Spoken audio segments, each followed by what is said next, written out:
You know, I wonder if I should start these streams by just making funny noises. Seems like a lot of streamers tend to do rather well doing that sort of thing.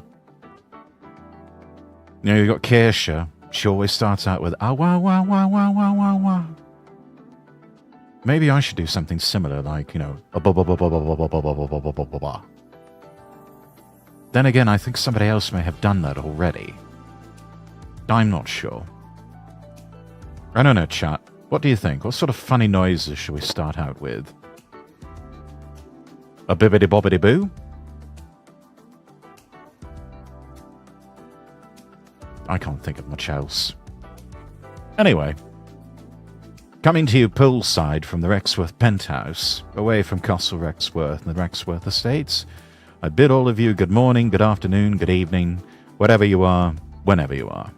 My name is Rexworth, Lord Rexworth. Welcome to... what day of the week is it? They all sort of run together after a while. Wednesday is hump day. Have you humped something today, chat?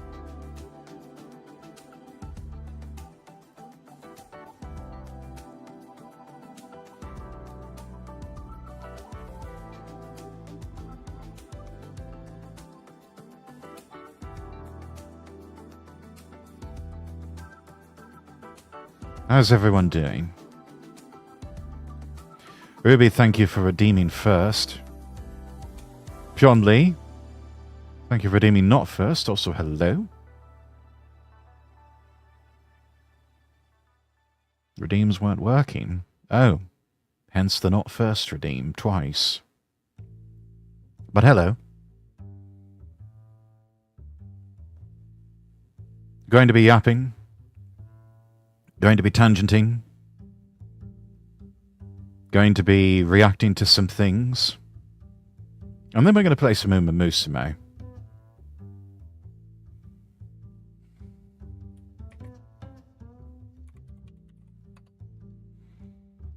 Make sure, chat, that you follow me across all platforms. The website's lordrexworth.com. lordrexworth.com. Tell your friends, tell your family members, tell your enemies even. Give me a follow. We're trying to get up to 750. Get on Twitch. Trying to grow the following over on Kick. Also trying to get monetized on YouTube. Give me a follow on the Rumble page too while you're at it. Because in these mad, maddening, messed up times we live in, any one of those could go down. And you might never know about it. I had no idea until long after it had happened that Amalgamite, lovely streamer, lovely girl, apparently she got banned off Twitch. But hey, it's alright. Hadn't really affected her. She just went over to Kick and over to Rumble. Had her backup accounts going. She's doing alright for herself.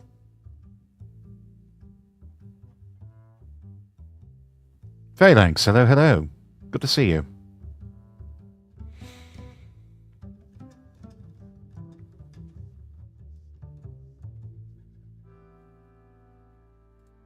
So yeah, let's go ahead and get into it, everyone.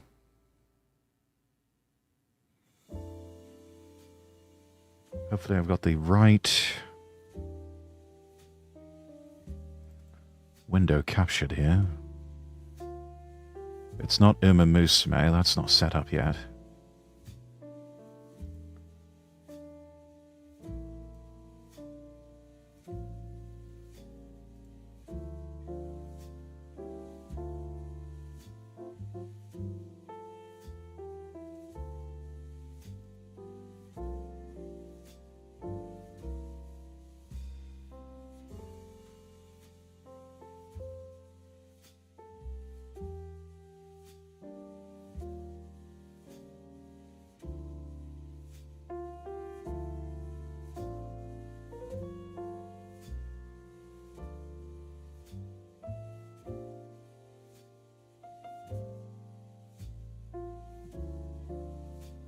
Got a video here from Lady Lark. We're going to get to that in just a moment.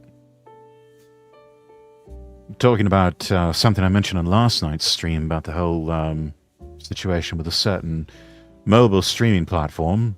It looks like she captured this on another mobile streaming platform.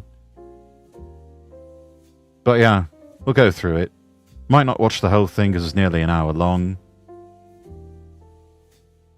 But yeah. Always got some fairly decent content from Lady Lark.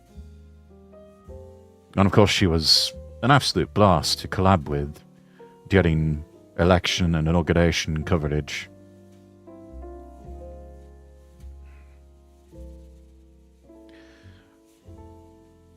Tweeted this out a little bit before we went live.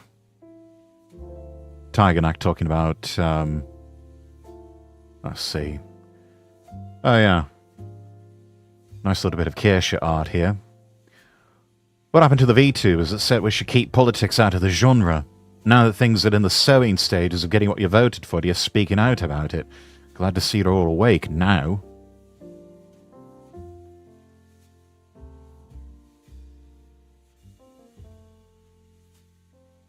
Reply from Akama Miko. Not wanting to talk politics is separate from actively condemning someone who does. It was never about that. Some people do.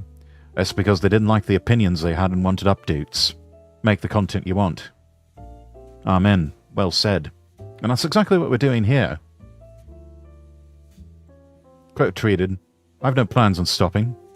Don't like it, don't consume the content, otherwise strap in because I'm just getting warmed up. I can't tell you how many people gave me the just be careful line when I started delving into news and into politics. Oh, Rex, just be careful. Just be careful. We want to keep you safe. Just be careful. Just be careful.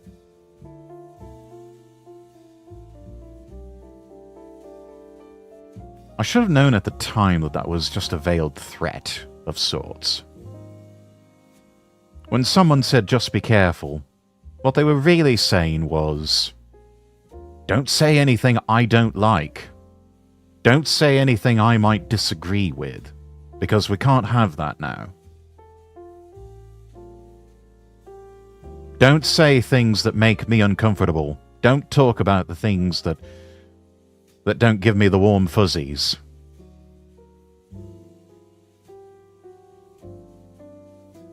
That's how a medium of expression, an art form of sorts, if you will, a style of content creation atrophies and dies.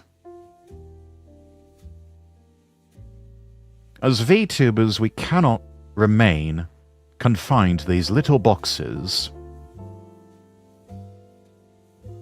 where everything we do is modelled after Japanese idol culture. We have to expand the boundaries. The sky really is the limit when it comes to this form of content creation. There's really no limit to what we can do.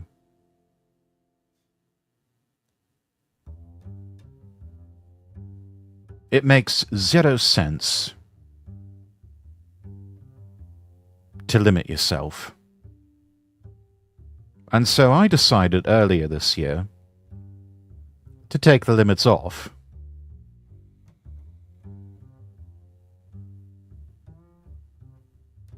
And some people didn't like the opinions that were expressed. They also wanted their updates.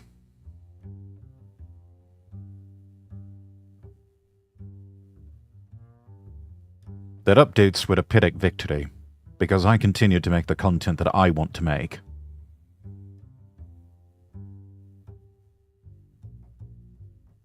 So if you like it, great. If not, well, that's just too bad then. So you might as well strap in, because I'm just getting warmed up.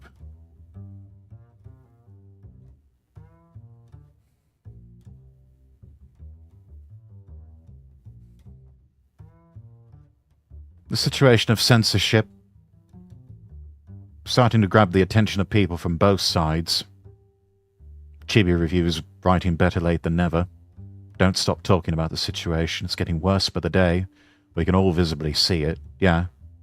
A lot of things turn into shit.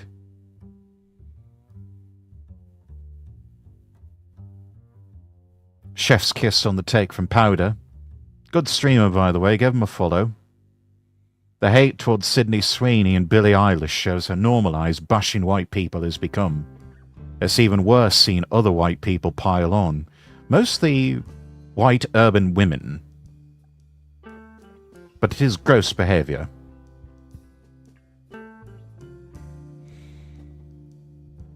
Meanwhile, over in the UK, the absolute state of Britain continues to take a turn for the worse. You've got sources close to King Charles III informing the Express newspaper that the King is somehow appalled by President Donald Trump's recent comments regarding immigration to the UK. It just goes to show how out of touch the ruling elite really are with the people.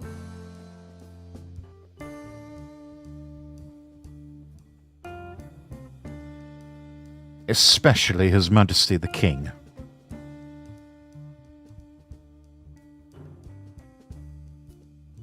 Charles really is a piss-poor excuse for a monarch.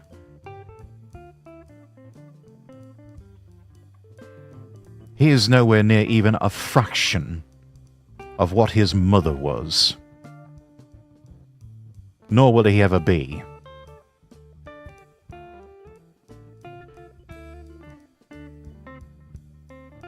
And he will especially always be a speck in the shadow of his grandfather and his great-uncle.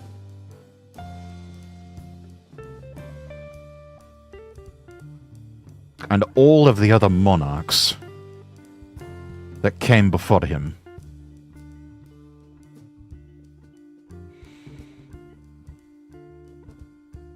He really is a pathetic excuse for the king. And Britain deserves better. At this point, it would be much better if he were to abdicate and hand things over to William. At least then, we would have a monarch that is not mediocre at best and pathetic at worst.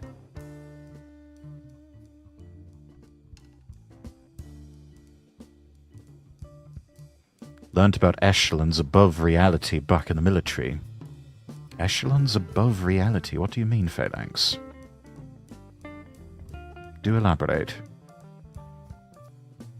Let's turn the browser audio on for this. I want to hear this. The enemies of this nation have flourished under your protection. Assalamu alaikum.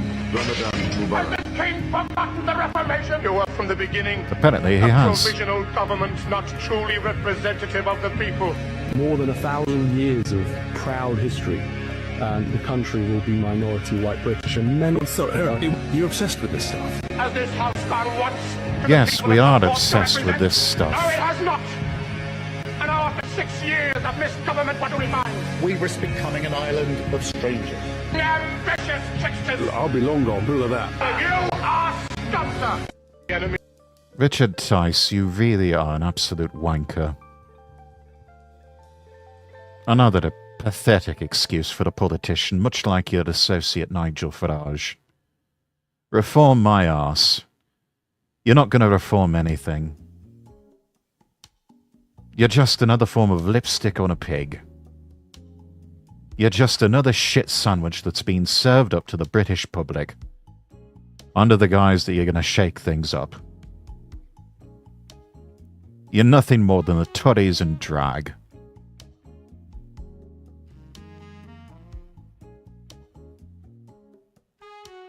You're all a bunch of cunts. People making decisions from top or being so far away from the bottom they don't actually know what's going on. Yes, that's called being in an ivory tower. There's a lot of ruling elites that have built ivory towers for themselves. And we all suffer because of it.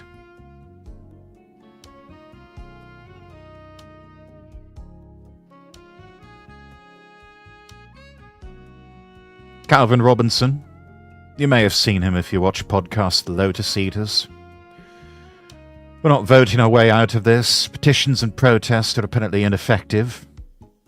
Government doesn't want to listen. They don't want to repeal the things that we have specifically requested they repeal. So, if they're not going to do as we ask, well, it's time for mass civil disobedience. Movements like the poll tax riots in 1990 forcing the government to scrap an unpopular policy, widespread refusal to comply with restrictive laws or policies, such as mass protest against technocratic surveillance, could pressure the government, but it risks chaos and repression. I think at this point we'll choose the risk. The risk is worth it. The UK has no recent history of revolution, but public unrest has occasionally forced change, like the 1832 Reform Act after widespread agitation. A modern equivalent might involve coordinated strikes, boycotts or occupations, though these require significant organisation and public support. Indeed, the public support is there, you just need the organisation. Whoever's the most organised wins.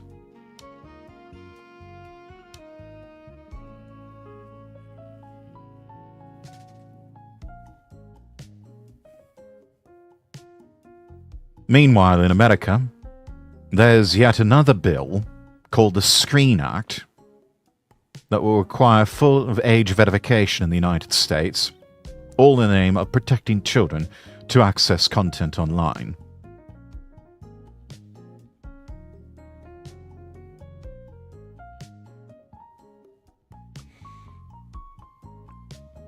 On another front, the pressure is still being put to MasterCard and Visa. Yapping Bell tweeting, get on the lines, they're scared. I called and asked why an Australian activist group was able to control what I, an American, may have access to because of what they've already done in Europe. They hung up. Don't back down. Waste their time.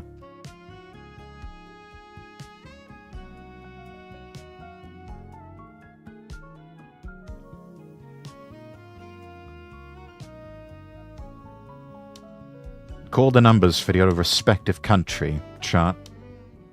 Flood the zone. Waste their time. Keep them on the line.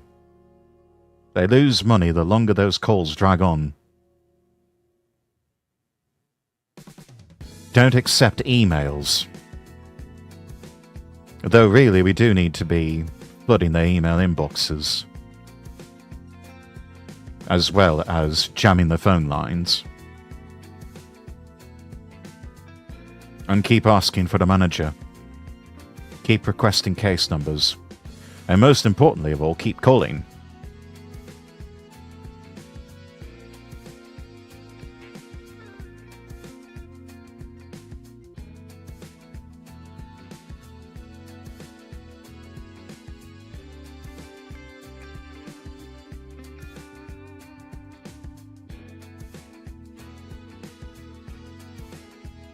We've been hearing a lot of talk about view-botting on Twitch.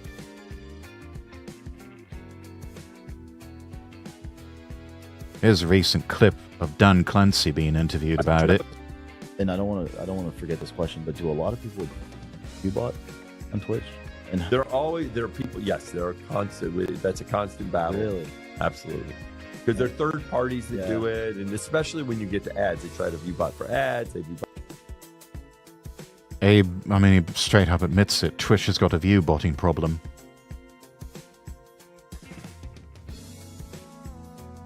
But for all sorts of things. Really? So, yes. What's the highest? You don't have to name who it is or. No, it's not always. The interesting thing is the view-botting isn't always like, this one, like the streamer is complicit even always. Like, sometimes. But so, yeah, there isn't. Yeah, you've got Corpo Bopo type sponsors saying, hey, can we view-bot your stream? I don't even think it's the small streamers that are the worst offenders. A lot of the big ones A lot of the big ones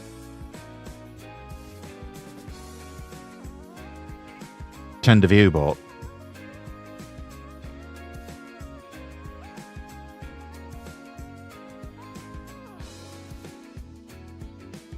Apparently Kick also has a view botting problem.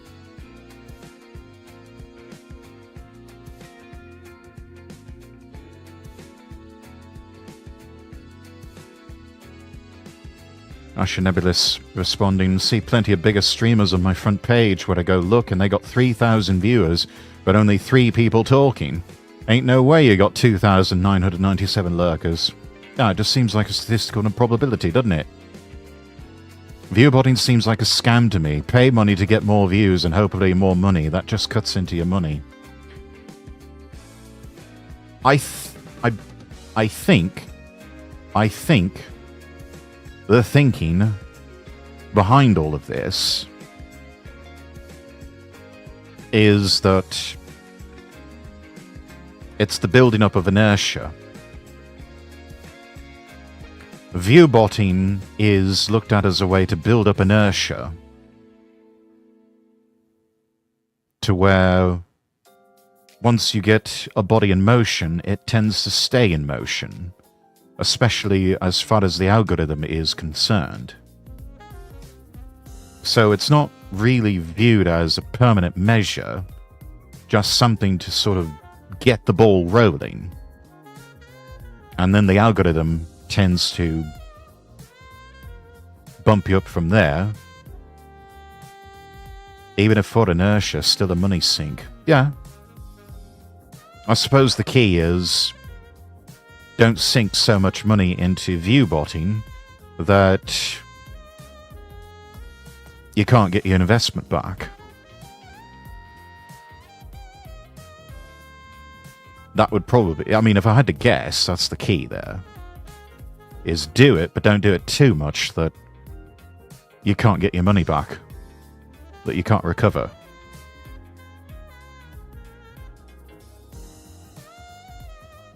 This coming from the guy who didn't know it was against streamer etiquette to shill his fundraiser in other people's streams.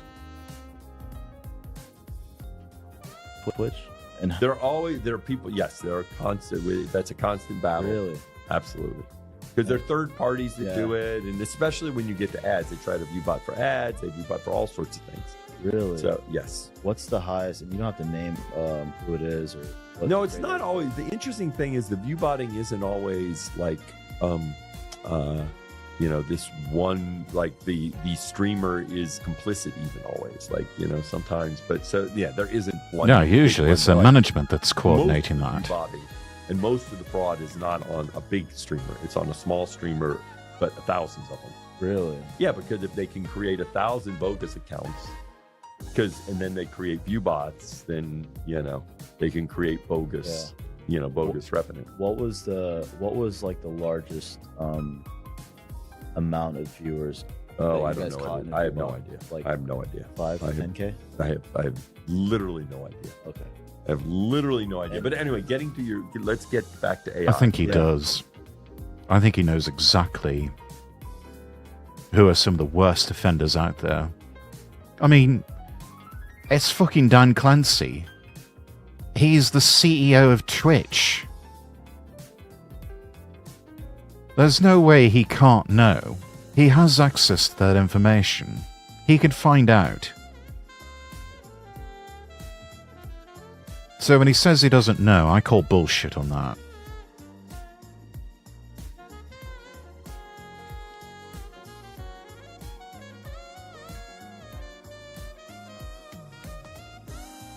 And just for the record, chat, I have never view-botted in my life. Number one, can't really afford that sort of thing. Number two, I don't want to risk getting my account banned. Because in the end, it's still a bannable offense.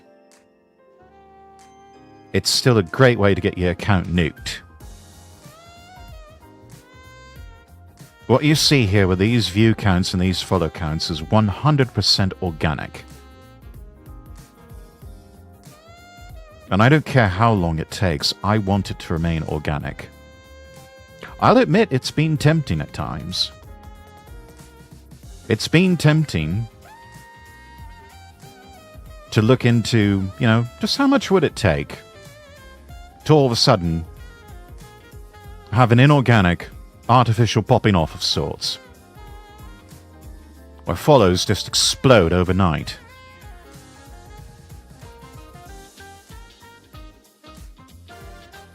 Couple of streams with 75 or more viewers, and only a handful are talking. The temptation is there for everyone.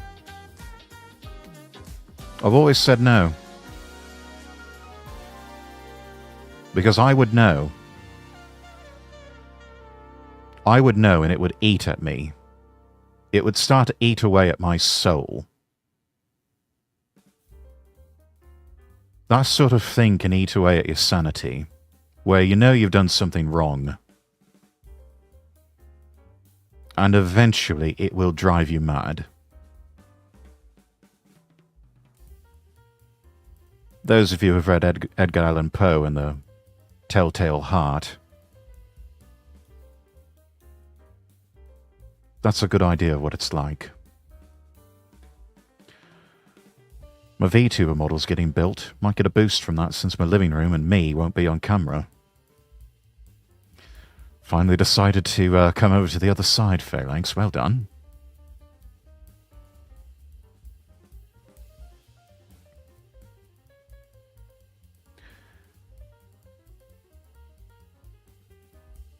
I will say, this model that I have here definitely saw a boost from that. And I do have designs for a next generation model.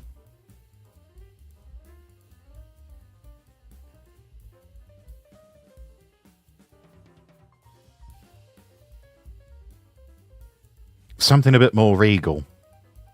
Something a bit more formal. Something that even makes me look a bit more kingly, shall we say. But that remains on the back burner for now. Kinda sorta. Razor went off it a long time ago, finally get around to it. I think that's excellent. Razorwind created my 1.0 model.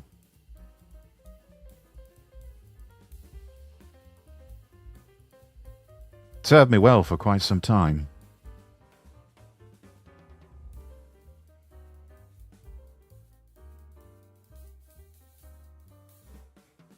But yeah.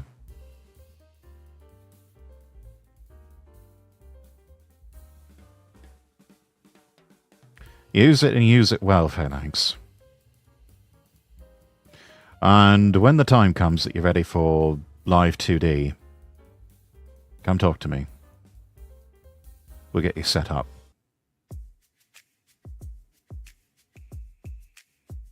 But for right now, you're off to a good start.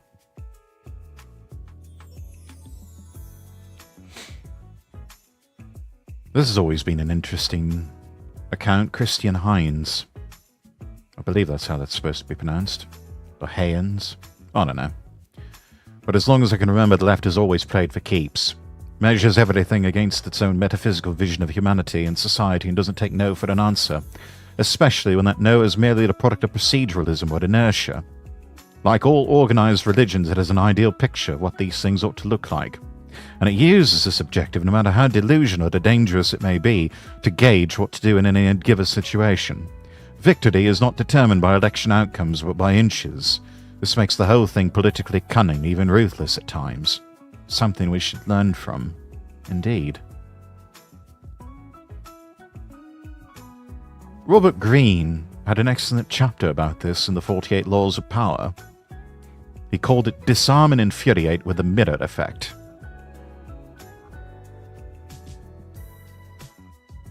You have to learn to take your enemy's tactics and use them against them.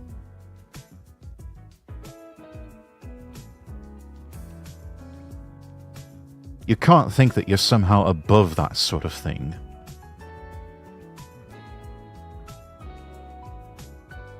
You have to be willing to get down and dirty and in the mud with your enemies. Get up in their faces as one president once said.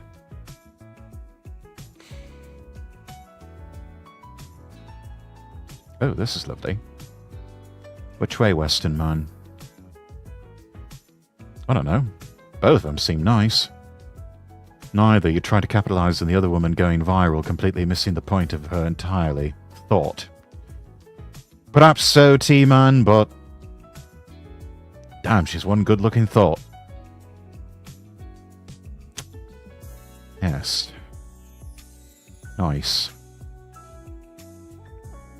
The live stream Twitch viewbot issue is way more prevalent and destructive for platforms than most people realize. It's a difficult problem. No one knows how to fix it yet. When my agency was running ads on Twitch, we noticed a weird problem. A brand's conversions were worse the more viewers a stream had. The largest streams have the least sales. 500 to 1,000 viewer streams often have the best sales and outperform many 30,000 plus viewer creators. We initially attributed this to diminishing viewer returns, aka not everyone in large streams is as invested as core small communities. That's true. I mean, it's the Pareto principle. In advertising, especially in broadcast advertising, what's known as the P1 demographic, they're the ones that are your most hardcore fans, and they will buy all of your products that you shill. Those are the ones that you need to cater to. And it's also the demographic that you need to build.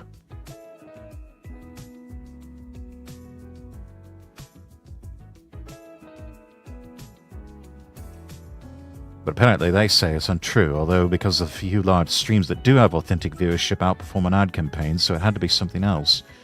We did some digging, were shocked at the number of top 500 broadcasters that were being view-botted or view-botting themselves. We estimate as around 400 to 430 of the top 500, not including embeds.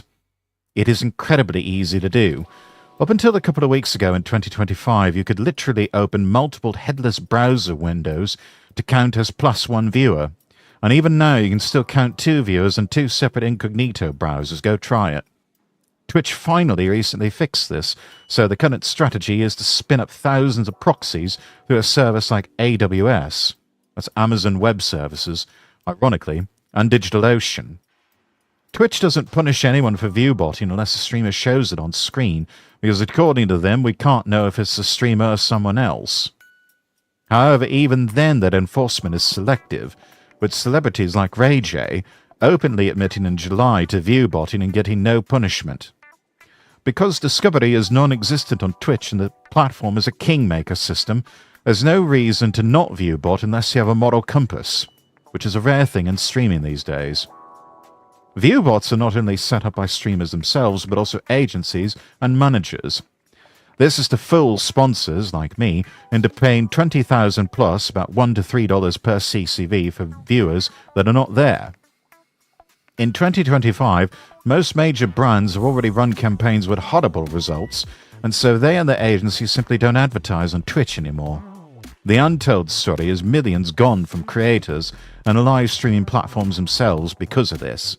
This combines with the adpocalypse I wrote about here some months ago, where I predicted 40 to 50% ad revenue drop due to Twitch platforming controversial political content. This ended up being exactly what happened, and this 1-2 combo puts Twitch on a difficult path. I suspect... Oops. Oh, where'd it go? Shit. I suspect the most prominent viewbotting streamers will be revealed in the coming months one way or another. It's an open secret in the industry. Some broadcasters know where the bodies are buried. It's only a matter of time before someone blabs. No one will miss these offenders. They're usually synonymous with pushing scam sponsors and exploiting their viewers in various ways. Thankfully, more attention is also recently coming to the matter via folks in the know, such as Trainwrecks TV and Asmongold. And I would trust their posting clips on the subject entirely. They know a lot more than people give them credit for, and the fact they're both on a very small list of people who have made it legitimately pisses them off enough to educate others about it. If you're concerned with this problem, Twitch, you need to set up manual investigative teams to analyze top Twitch streams, take down botnets, and issue cease and desist orders to major providers. You probably can't win the war from an engineering standpoint, for a lot of reasons beyond the scope of this thread. There's just too many of them. I mean, they're like cockroaches that scatter in the light. You shut one down, 5 more pop up somewhere else. Anyone working on the problem at Twitch or Kick, feel free to DM. And OP says I'll help if I can. Live streaming platforms aren't incentivized to do the right thing because more viewers equals more sponsor deals and a better looking platform. Yeah, it's a perverse incentive. They have every incentive to not look into this, or even to suppress anyone trying to look into this. But what goes around comes around, and the bill will come due. This exact thing happened in esports when most brands during 2019 to 2021 realized that teams could not convert product sales like they claimed. Fast forward today, esports is a fraction of its original power, mostly owned by foreign interest and gambling proxies. Those were the only ones that really stood a chance. And let's face it, especially with the gambling proxies, that's why they're buying into esports. Because they want to make money off legalized and maybe even illegal gambling. The people hurt most by these bad actors are legitimate creators trying to make it. If you're one of these people, you're playing a rigged game by trying to funnel new viewers in from live streaming platforms. You should be doing VOD and value creation on YouTube, events, story-driven video, driving those viewers into places like Patreon that offer fair creator splits. I don't know if I trust Patreon entirely.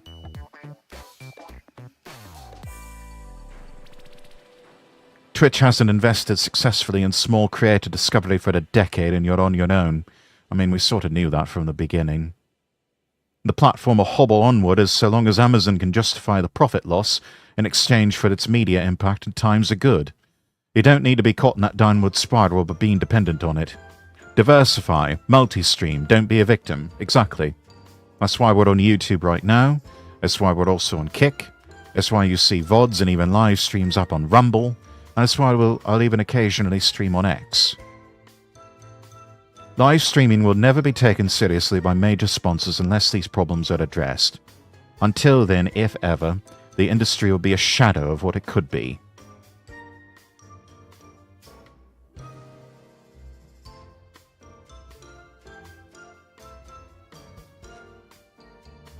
See, I don't know if I agree with the whole part where he's talking about controversial political content. That's always been out there on every platform. And sponsors should not shy away from that sort of thing. Those that do, I mean, well, number one, they're a bunch of fucking pussies.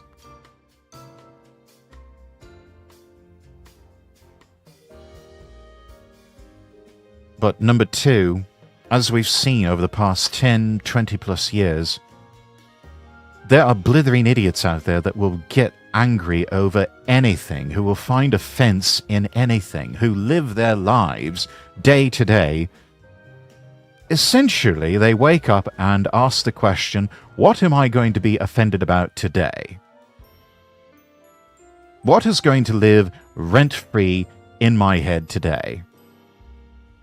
Today, it's Sydney Sweeney in American Eagle blue jeans. Tomorrow, it's going to be something else.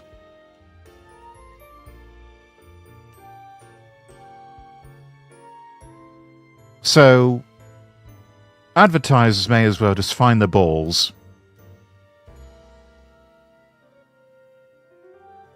and learn that, and just make their peace with the fact that, yeah, sometimes the adverts are going to end up in between controversial political content. Because the controversial political content's not going away. And the people who are interested in controversial political content may also be interested in buying your products. And you'd be a bloody fool to turn your back on that opportunity. It's just good business. What's the other saying? It's free real estate. Though it's maybe not free in this instance. You do have to pay for the adverts. It's the political content that's being held to a double standard, and not just political content. Yeah. It's whatever is the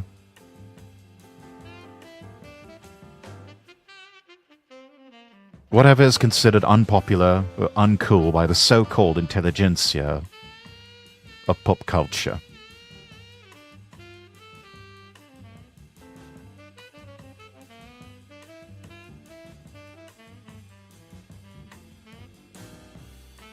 But controversy sells. And so does political content.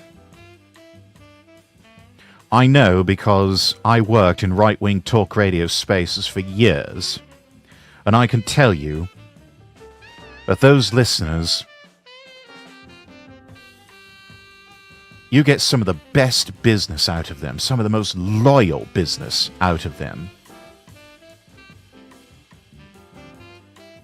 They are the sort of loyal clients for the business. For the business, they are an absolute wet dream. Because these people spend money.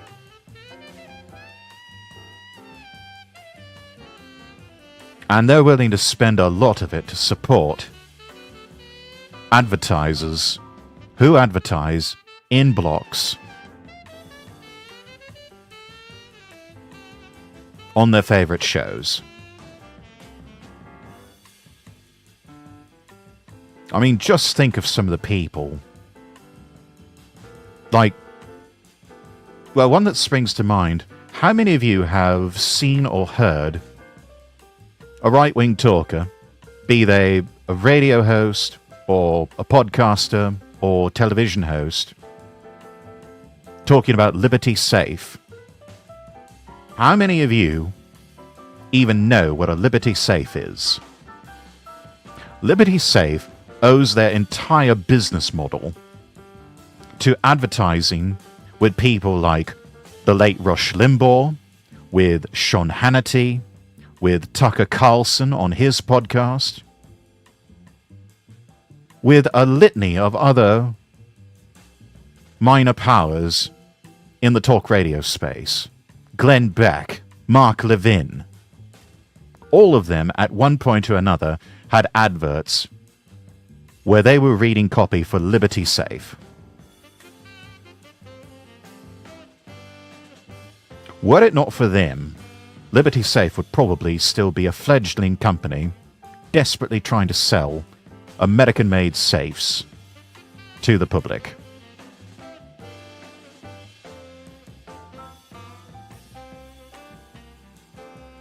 Rage bait, getting an emotional response reduces logical thinking and increases mistakes.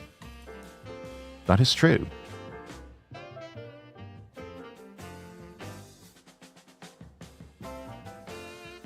But in the media landscape, the emotional response is all that they care about. Actually, it's just a response. As long as they're responding, as long as they're talking about you, you win.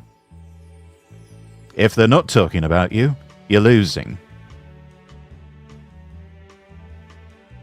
I think Fat Electrician did Liberty Safe once. Yeah, they've had a lot of new media and old media talents that have done adverts for them.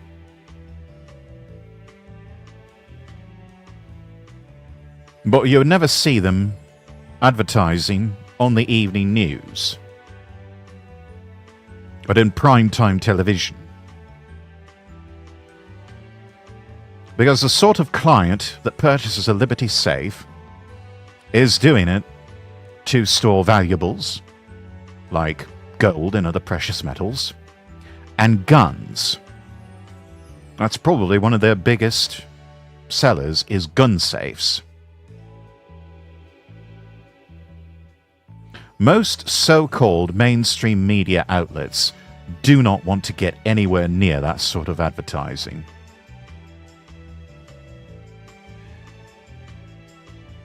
Therefore, Liberty Safe was forced to turn to right-wing talk radio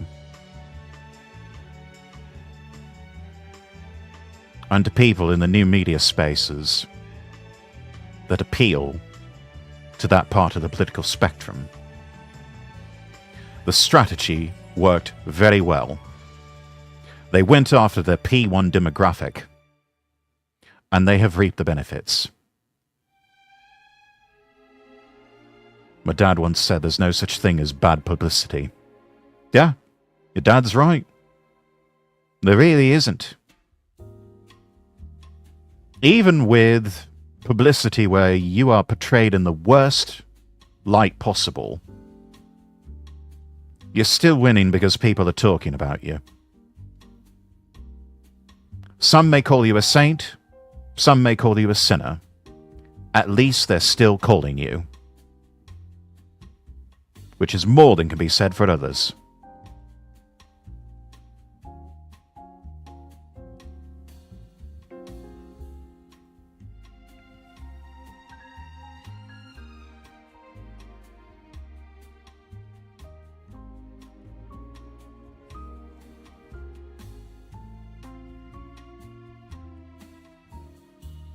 Right.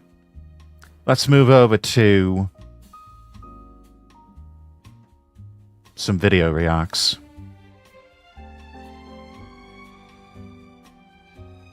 Lady Lark's got a new one.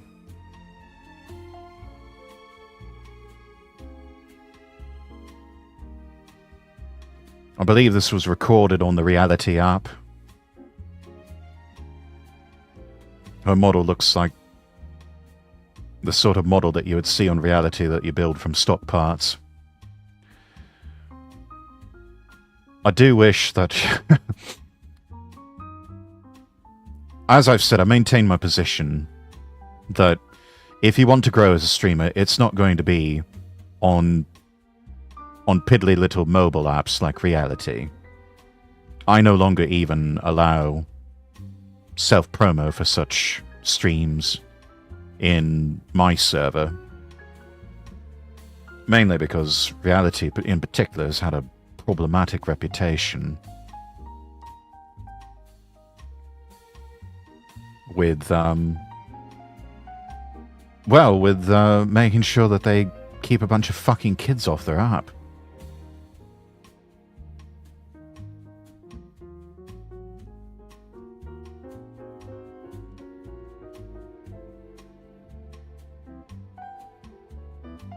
But that's not, I'm not saying that to throw shade on anyone, especially not Lady Lark. She's just using the best tools that she has at her disposal for the moment. I believe she does not have a PC, otherwise she would stream on the usual platforms like what we have tonight.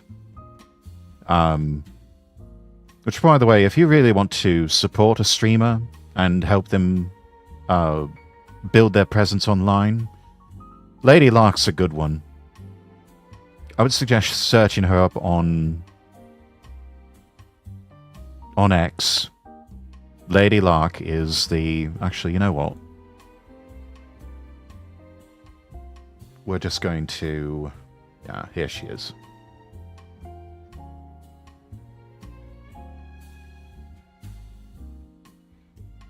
She's done a little... She hasn't done a face reveal, but she's also kind of cute IRL, not going to lie. Good style, too. Anyways, if you haven't already, I'm dropping this in the chat. Go give Lady Lark a follow over on X.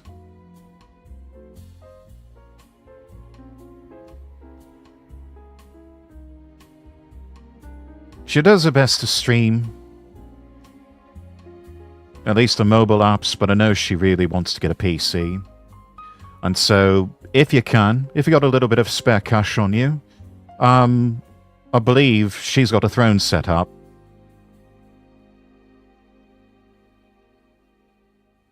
Kick a few bob over her direction. Let's help get our Lady Lark a proper PC. That way she can do some real VTubing. Anyways, I don't know if any of you recall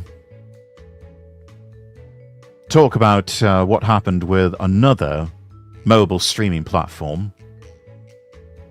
And a young VTuber named Johnny, who put up a Batman slap meme regarding Pride Month,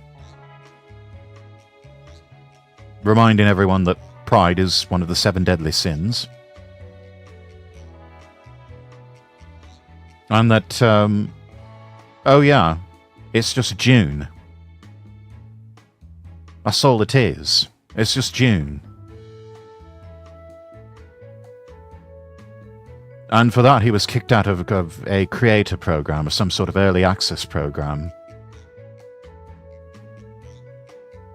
Because this certain streaming platform decided that, yeah, we're inclusive and welcoming of everyone, except if you have traditional Christian beliefs. Forgetting the fact that this yet in particular, most corpos couldn't be bothered to do the whole conversion over to rainbow motifs and incessant social media posting and adverts about Pride Month and blah blah blah.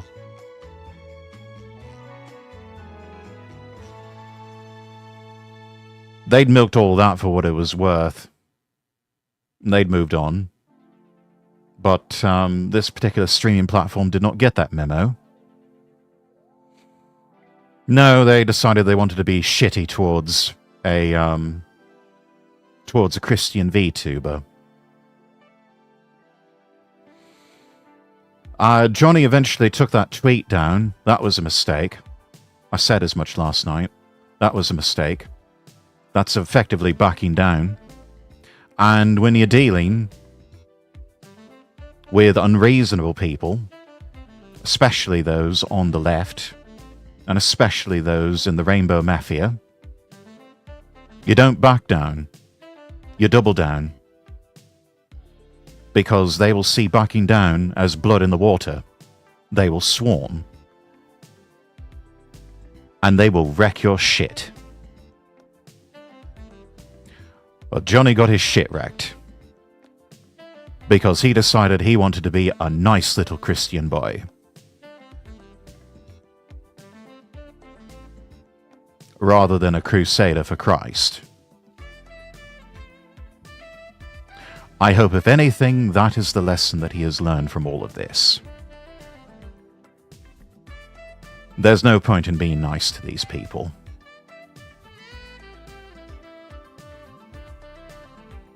There's no point in being kind to an enemy, an adversary, that pretty much hates you and wants you dead.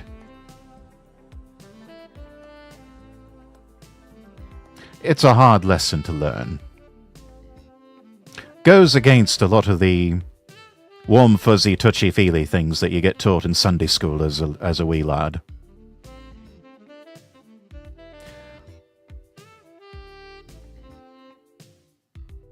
You had a lot of VTubers and VTweeters supposedly celebrating the dub. I don't know if you call that a dub. Again, we are talking about a piddly little mobile streaming platform that is going to go the way of Blue Sky, because they're not interested in creating a dynamic platform that welcomes all views. They want a hug box. Hug boxes are effectively just echo chambers. It's all they've ever been. It's all this will ever be. And eventually, it will go out with a whimper rather than a bang. Anyway,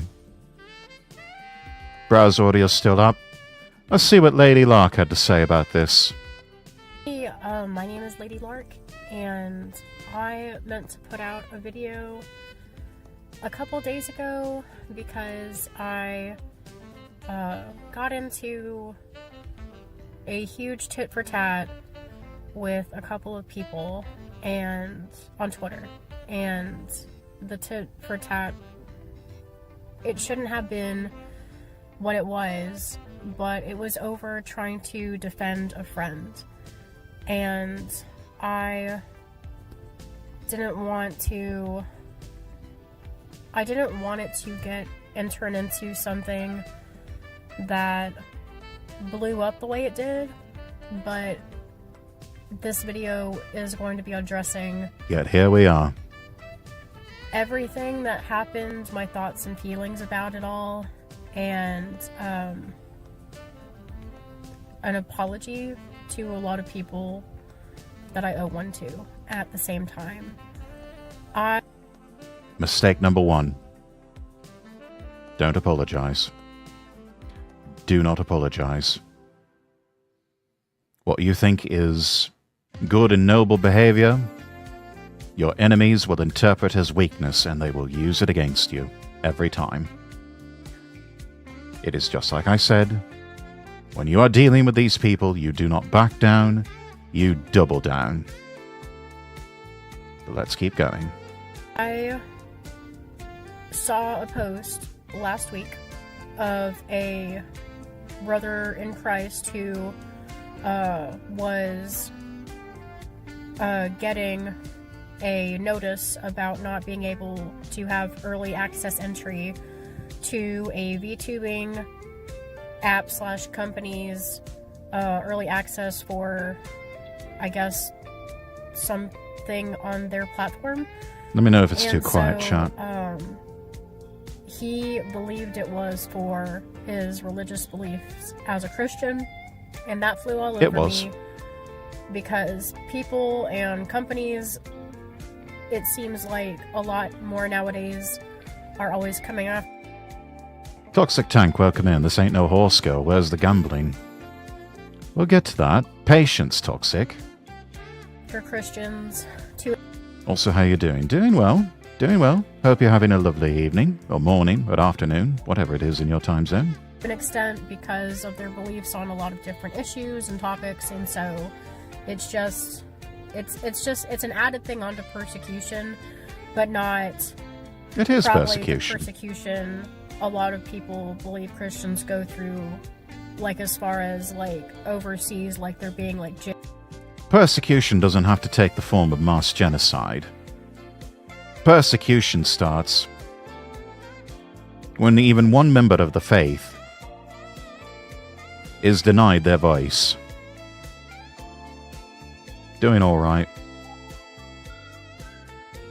Also ads. It's how we keep the lights on. Jailed and murdered and tortured and things like that. This is more like first world probs persecution, right? So that persecution is persecution. Doesn't matter what form it takes. It's still wrong, especially when it's against our people in the faith. And we need to be standing up every time. No matter how big or small, you stand up and you circle the wagons. When people see that you're willing to circle the wagons on even the littlest of things, that becomes a powerful message to them. It says, don't fuck with these people. It's not worth it. Because they will protect one of their own, and they will strike back, and they will wreck your shit. They will kick your shit in. Well, with me, I posted about it, and I was livid. I was like, so what's up? Doing a bit of video react here. Like the audacity. Anybody that knows me knows that when Lark talks about the audacity, something has got her goat. And it did. And so I posted about it, and I didn't like that. We call this righteous indignation. The company in question, who goes by the name of Irium, had given my friend and brother in Christ this notice. But it was his belief, and now my belief, that they were coming after him for his Christ faith-based beliefs. And so, again, that flew all over me. I had 2 staff members from Irium reach out to my comments section after also posting onto one of Irium's posts about them doing this to my friend.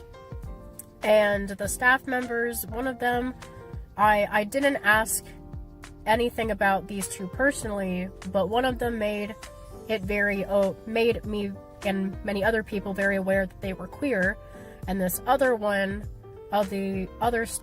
Of course, that's the first thing that would come out of their mouth. That's probably their entire identity right there.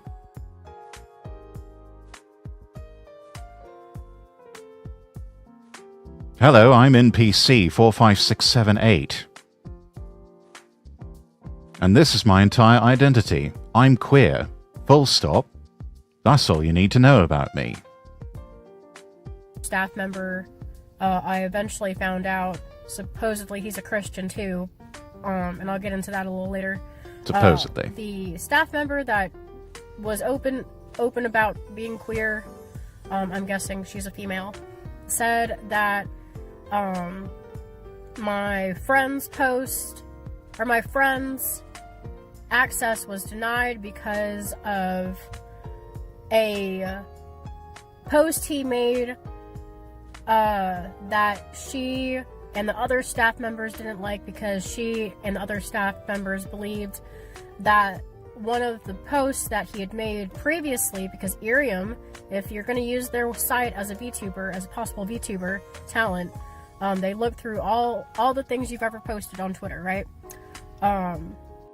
Yes, have to make sure that you have all the correct thoughts and all the correct opinions before they will let you be a part of their piddly little streaming platform. Are you simping over 2D women again? No, we're doing video reacts. By the way, welcome in, Ruby. And I get that to an extent, but the simping comes later. One of my friend's posts, they flagged as hate speech. And I asked Well, them of course they did. And it's not even hate speech, it's just, this is something I disagree with. This person said a bad thing. This person said a wrong thing. They committed wrong thing. And we can't have that now, can we? Reveal what this post was, because if they didn't reveal what it was, then that is just the claims of hate speech, but not actual hate speech. Always remember, chat, hate speech is just anything that the establishment and the foot soldiers disagree with and have no argument. Just like they try to label things misinformation. Hate speech is not a real thing.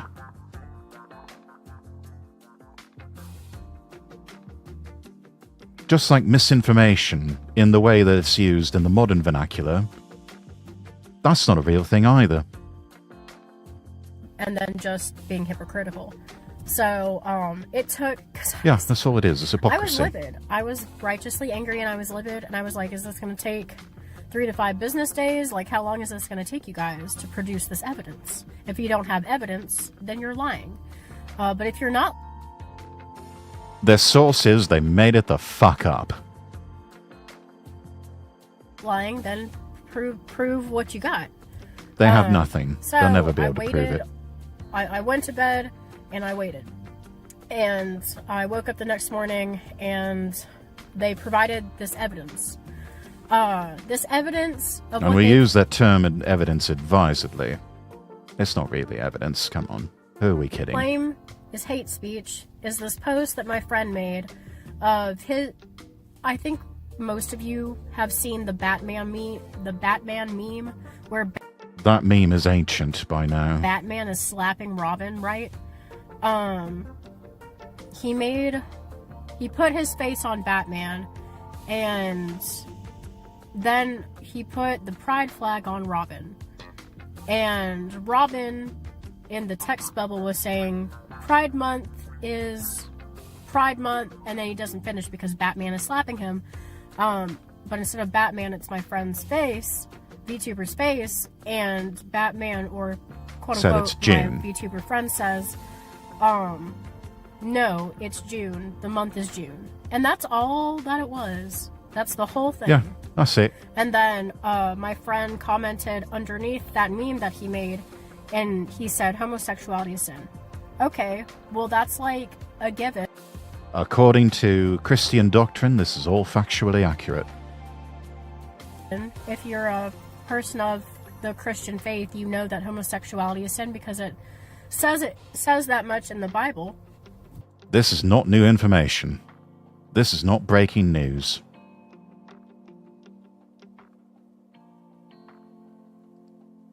And yet someone at this piddly little streaming platform that's only available on mobile devices, apparently, decided to get all hot under the collar about it. Because they can't stand that something which is their entire identity, everything begins and ends with their sexuality. They just can't stand the fact that people are just kind of over it now. And they don't really give a shit. Because we've got bigger problems in the world to concern ourselves with than what one individual identifies as or what they do sexually in the privacy of their own bedroom. And it's just like a known thing. And that's what the Irium staff members were claiming was hate speech. It wasn't. And that flew all over me even more because I didn't see anything wrong with that. I still don't. It bothers me that Irium staff is so was and is so hell-bent on claiming or trying to redefine what hate speech is to their own terms. Again, hate speech is not a thing.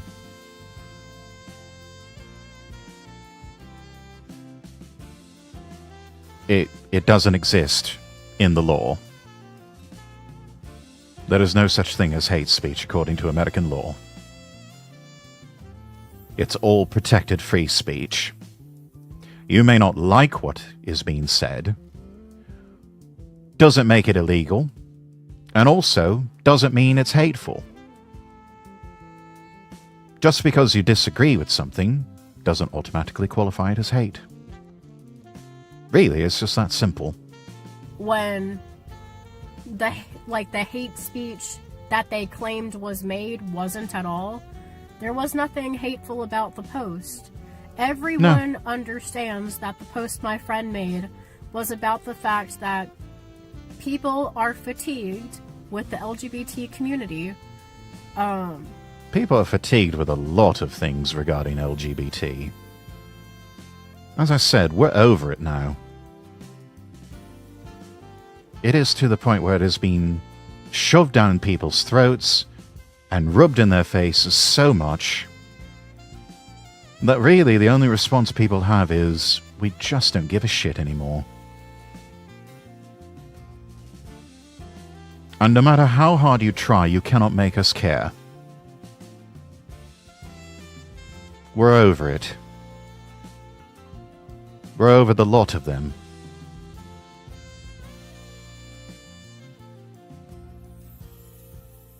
So you can take your sexuality and your little two-dimensional existence and identity and your strange sexual peccadillos, and you can fuck off.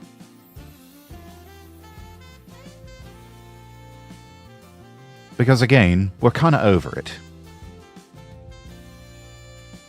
We're tired of all this. And not only that, this lot has been just so insufferable and annoying about the whole thing, and they've been this way for years, and it's really getting on a lot of people's last nerve.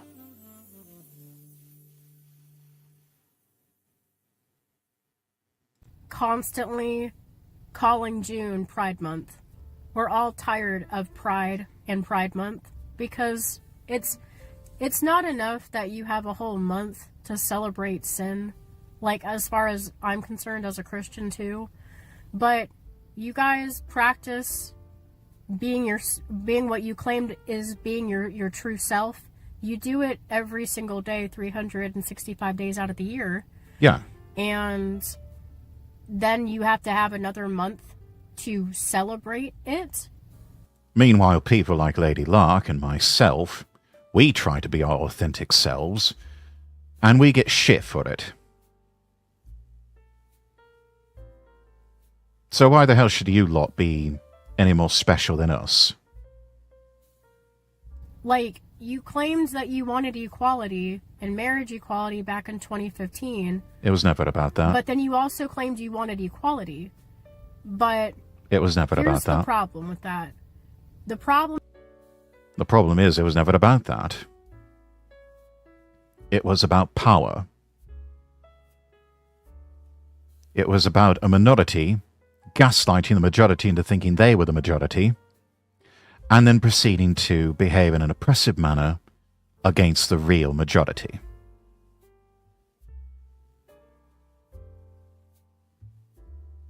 They wanted to rule. They wanted to wield power. And for a long time they got it. And in many ways they've still got it.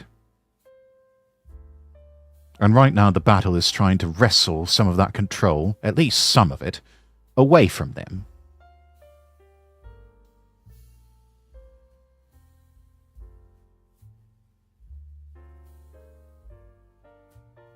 problem is when you come after people and you make claims like for hate speech and stuff when they're really just like jokes and things of that nature. That is tied into the equality that you asked for. Equality, really? You put yourself out there, be prepared to be made fun of.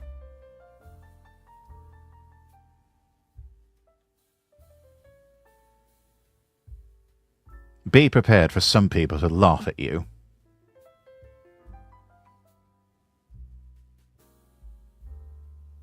Now, if you can't stand that, and if you try to use the full force of the state to try and silence that sort of dissent, it really does reveal the weakness of your position. Saul Alinsky was right that ridicule is man's most potent weapon.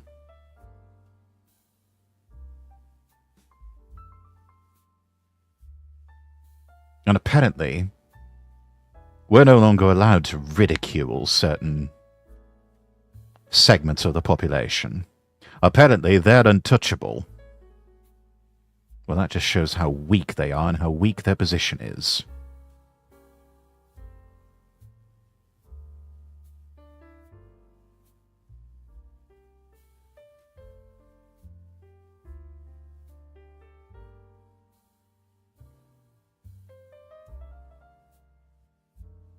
Equality means that you are signing and co-signing on to the understanding that if you want real equality, that looks like you are now entering into the understanding that comedians can make jokes about you whenever they want to, like they do with Christianity, with Islam, with anything, and politics, anything of that nature. And you have now given permission. You want equality so bad? Well, now you're signed on to being the butt of jokes. Now you've signed on to being treated like everyone else. Now you've signed on to you're not special anymore. Like, no one was really special to begin with kind of thing, because you're just a person, but you're a person that struggles with identity, and you have identity crisis, and hurts and pains, right? A lot of people go through that too, that are not tied into the LGBT. But it just bothered me. Yes, and they managed to get it all sorted out.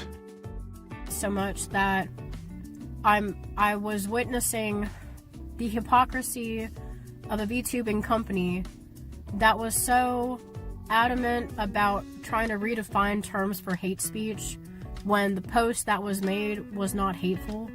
It was like bringing truth to the table in a way.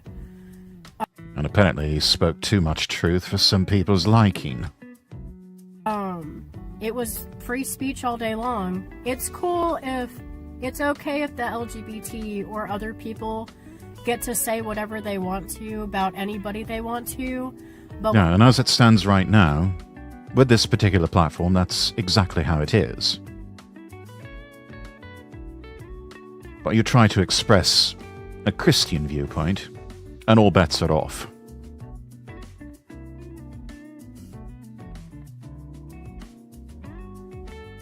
I will bonk you. Over what? when people talk about the LGBT and the experiences they've had with the LGBT, then the LGBT gets really mad, and or they get really butthurt, or they get mean and nasty and hateful about when people want to joke about them, and then they claim it's hate speech or violence or whatever. Like, no, that's not how that works. That's just not how that works. Respectfully, that's not how that works. That's not equality. That's not free speech. That's not... It just goes to show that they never gave a damn about equality. It was just useful rhetoric to advance their agenda. Always has been. Always will be. To advance their power and their agenda. And so many people missed it for so long because they don't know how to think and see things the way their adversaries do.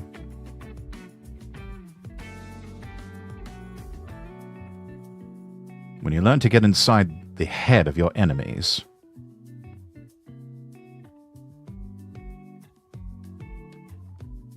then you can learn to predict what they're going to do next. Come up with effective countermeasures. Even thwart them before they try anything. And when you learn to use their own tactics against them, it throws them completely off kilter. Because they don't know what to do.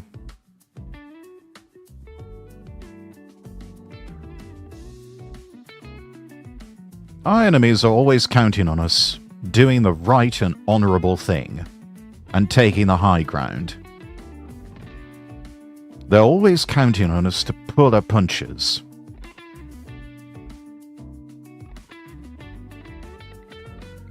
They have no defense when we completely short-circuit that programming and mirror their own tactics. If we will mirror their own tactics, we will win every time. You're going to bonk me for being too cute. Doesn't seem like a good reason to bonk someone. I have enemies everywhere because I could pull revenge. Not whatever you think it is. I mean, honestly, that is the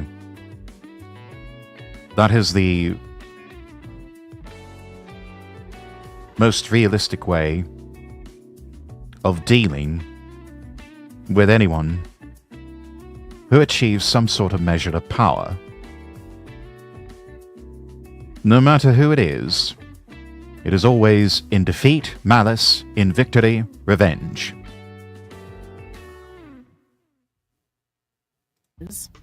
You don't get to redefine terms to fit your narrative or your cookie cutter approach to your ideals or whatever else you want to call it. Like, that's not how these things work. You are either an equal amongst people or you're not. Like, you have to make that decision for yourself. They don't view themselves as equal amongst the population. They view themselves as superior. They view themselves as superior, and people like Lady Lark and myself as their inferiors. But two, you don't get to play games with my friend and claim he's being hateful when he wasn't, just because your feelings got hurt and that you were, as I believe, overtly sensitive and didn't have the wherewithal to just, like, ignore it, I guess, because there was nothing hateful about it. Yeah. Grow the fuck up. You're not immune from criticism. You're just overtly sensitive, and maybe you can't consume that kind of media. Maybe you are too weak-minded to have the wherewithal of understanding that equality goes both ways. And if you are that overtly sensitive about that or anything... It's supposed to go both ways, but again, it was never about equality. It was about one side seizing additional power and privileges for themselves and advancing their agenda. And they did it. And they're still doing it. And they're going to keep doing it until the other side learns to seize and wield power for themselves and to ruthlessly advance their agenda. And it's going to involve us jettisoning this mistaken notion that somehow we're all supposed to just get stepped on for Jesus.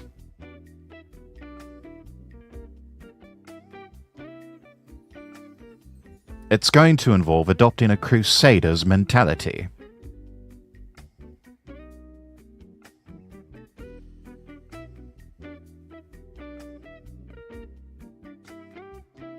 That we are here to take the Holy Land for ourselves, and our enemies are to be destroyed. Simple as. Maybe you don't need to be on the internet, and maybe you can't handle conversing with other people that don't share the same opinions as you, right? Like, there's a lot of insufferable types that don't belong on the internet. It's one thing to try to claim that you are something that you're not, which I feel like the LGBT struggles with in general, from a Christian lens.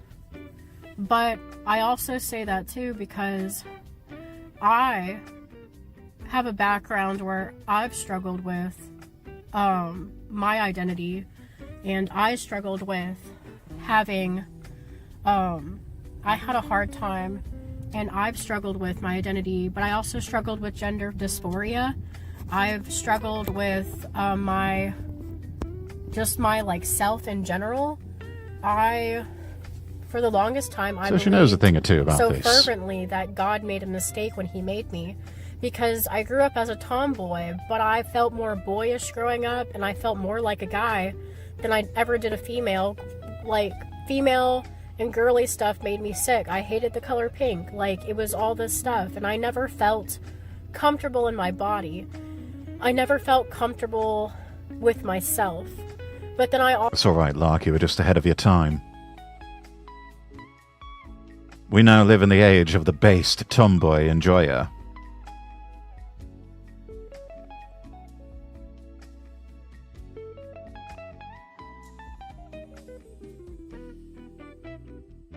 So yeah, shout-outs and lots of love to our base tomboy enjoyers out there. I think I would count myself as a tomboy enjoyer. Tomboys? Yes. Our Lady Lark has always been a bit of a tomboy at heart. Also longed to be loved. Not like just loved. I knew I was loved by God, but like loved by a man one day when I got married later down the way. But that I never felt. I'm a fan of the base tomboys. Well, you would like Lady Lark then, Toxic. Which is why I say we need to help her get herself a proper PC. Get her off of these silly little mobile apps that are tiny little enclosed ecosystems that just won't go very far. We need to get her a proper VTuber model. And we need to get her streaming on real platforms like Twitch and YouTube and Kick and Rumble and X.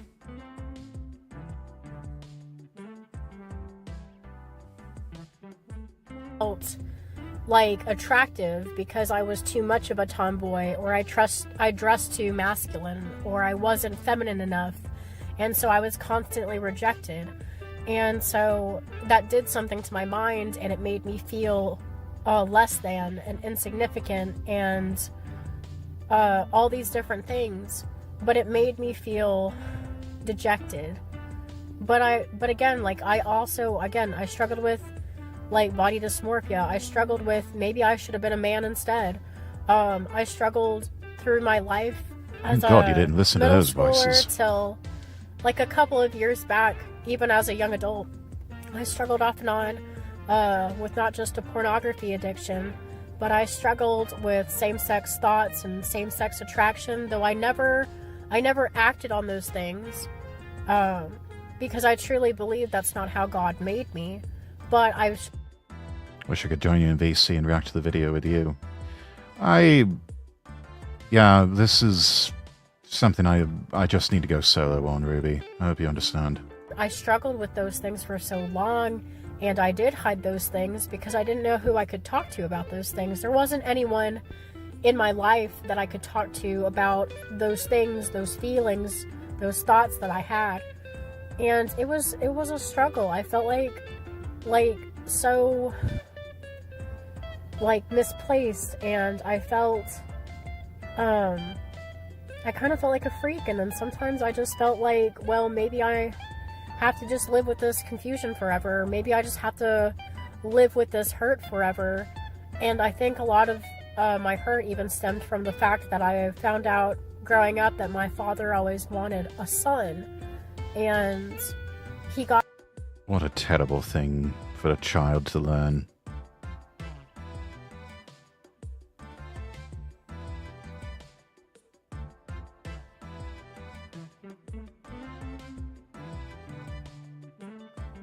Those who are parents need to appreciate the children that they have. If you were meant to have either a son or a daughter, you would have had one. You need to appreciate the children that you have. This also hits home for me because it was something my own mother found out about her parents, that they wished she had been born a son instead of a daughter, which is just a terrible thing for a child to learn. And it's actually sad. It is. But I will say, when you have such passion, such strong convictions,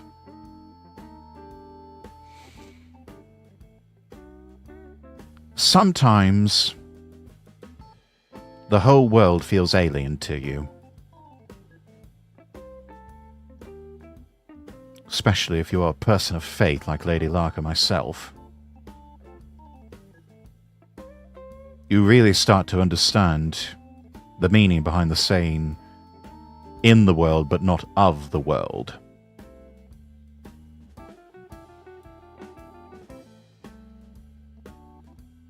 Because so often you feel like you are the only sane one in a sea of absolute insanity.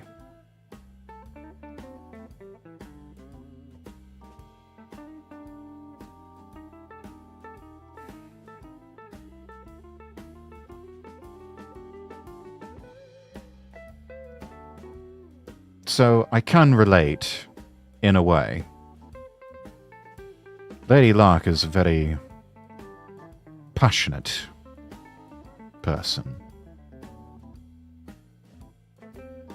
She's also someone of very strong convictions, particularly regarding her faith and her morals.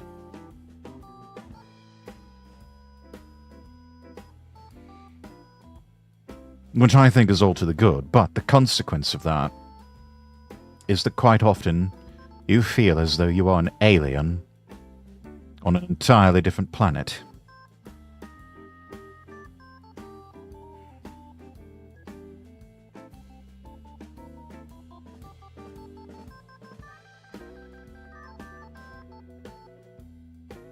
It's something you just have to make your peace with.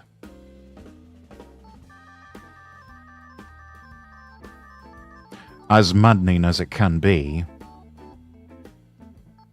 and as much as you find yourself marveling at the blindness and the stupidity of what seems like all of humanity at times, you just have to make your peace with that. You're different. That covenant that you made with Jesus.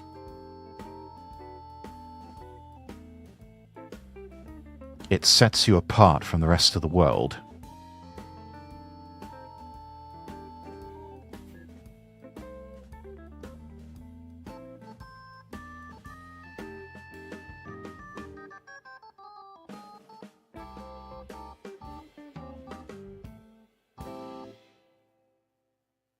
Got my sister and we're both girls, so I just really struggled with that. I struggled with identity for years, and then I struggled with a porn addiction off and on for years too, and God had healed me from that. Like, when the first time I ever met God all the best to us. I'm not trying to get emotional right now, but it's been a very emotional day for me, so I apologize. I had God heal me from the porn addiction I had first gotten into when I was 14 years old. This was right around the time I started having, like, kind of... And this is the correct way to go about it. Not these governmental bans. That's just going to create a black market. You got a porn addiction. You need Jesus. You don't need Big Daddy government to come in and say, you can't buy certain things. No, you just need Jesus in your life.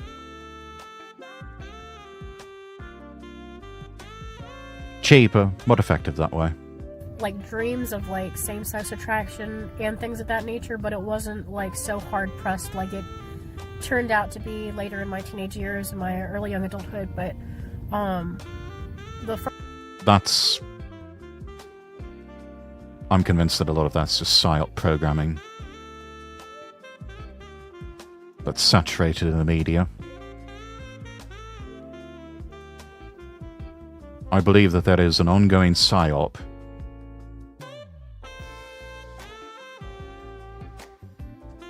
by apps and the media to try and brainwash people, young and old alike, whoever consumes it,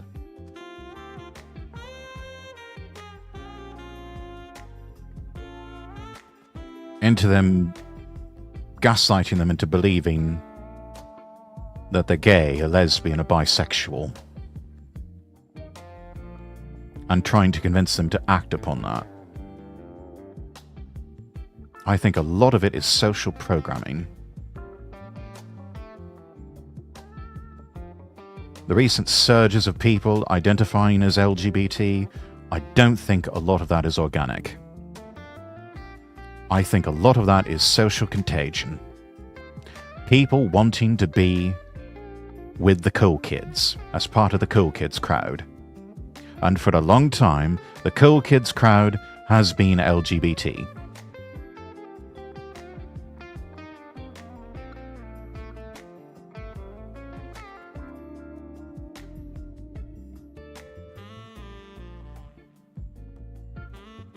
A lot of people ultimately end up falling away from that. Thank God for that.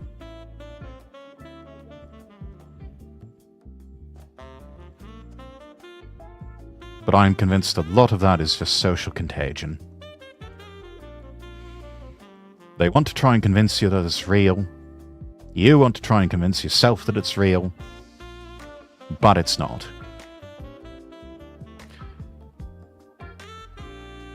First time I got into pornography, it was really bad, and I was hiding it, like, from my parents and everybody. It was a hard time in my life, and after a while, like, I got so physically... There's a reason people keep the Playboys hidden underneath the bed, in the back corner, to where it's difficult for Mum and Dad to find them.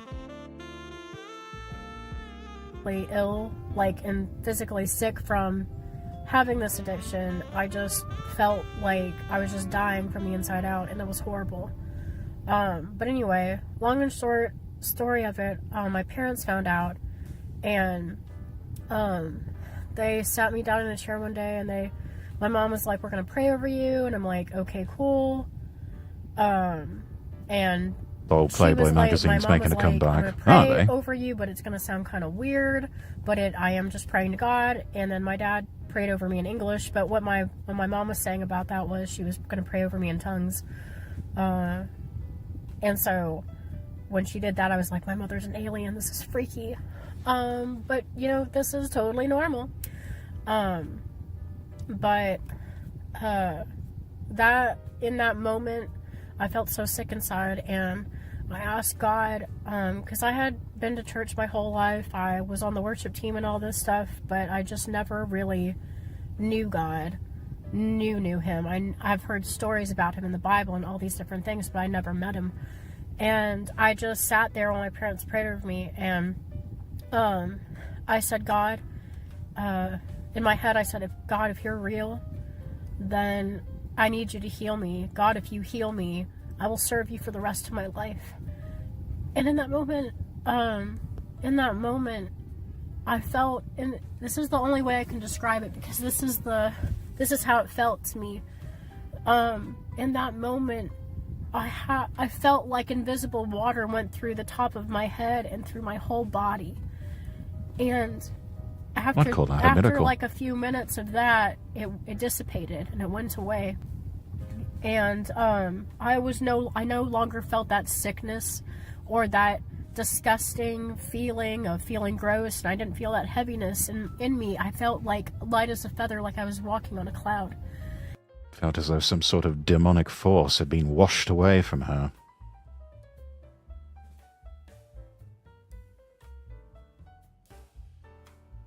Such is the power of God in the Holy Spirit. I've experienced something similar with the UK censorship. Yeah. The idea of hard media, people who are hoarding that sort of thing, now, they don't seem so crazy now, do they? And I was like, oh my gosh, you are real. You are so real. And I knew that I knew that Holy Spirit had met me where I was at. That was the power of the Holy Spirit. And so, and God himself. And so I was like, okay, I'm in. Like, I will worship you for the rest of my life. And even in pursuing the Lord, it's not ever been easy. A fair bargain, I'd say. I know this is like not a shock to any of you that saw how I interacted last week with the staff back and forth of Irium or other people I was talking to that were either in the LGBT or other brothers and sisters in Christ. I really did believe that I was being firm, like really firm, and like being a truth teller last week. But what really had happened was that... Well, you were. And I don't think anyone else... You'd be wise not to believe anyone else who told you otherwise. That I got really harsh with people. Instead of being firm and loving like I talk about all the time, I let... Oh no, you got harsh with people. Goodness gracious. However will we go on? They'll get over it.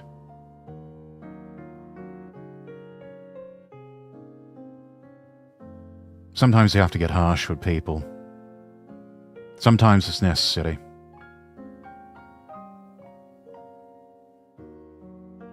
Why do I have a feeling I'm about to go down a tone policing route here?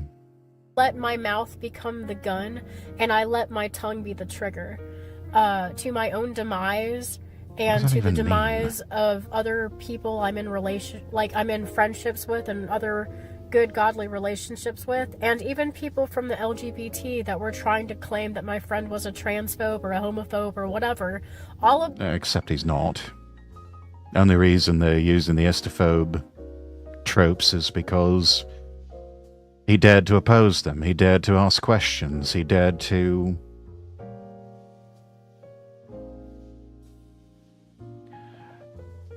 He dared to do or say things that just impacted their fragile little egos.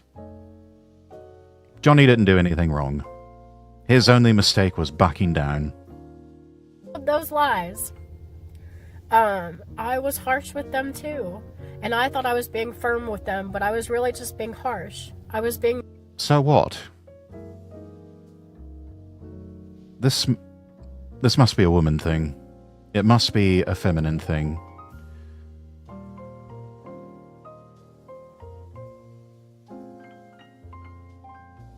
Who cares if you were harsh? Sometimes, to get the point across, you've got to be harsh. You've got to shake people out of their complacency. And yes, that means saying some things that people might find offensive, or they may not like, or they may not agree with. But nothing is going to be gained through tone policing.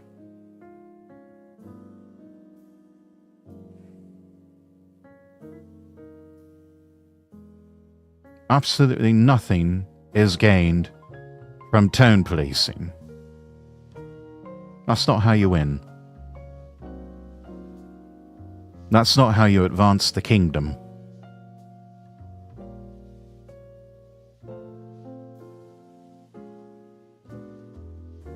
way too harsh. And I was too harsh to the two members from Irium.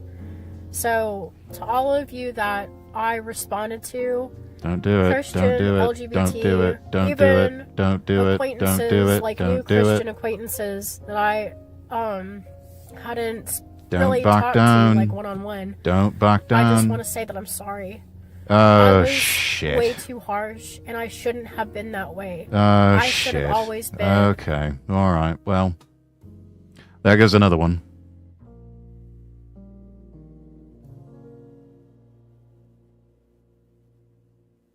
It's lonely being right sometimes, chat. It is damn lonely sometimes being right.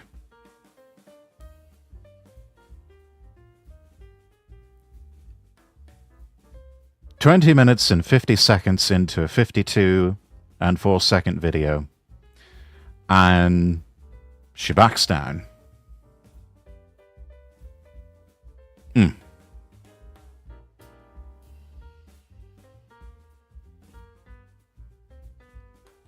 She backs down and she follows the crowd.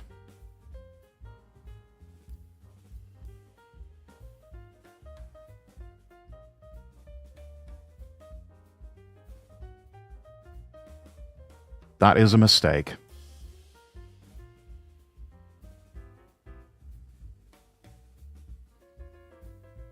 Best thing she could have done for herself is just say, sorry, not sorry. Or I reiterate my position.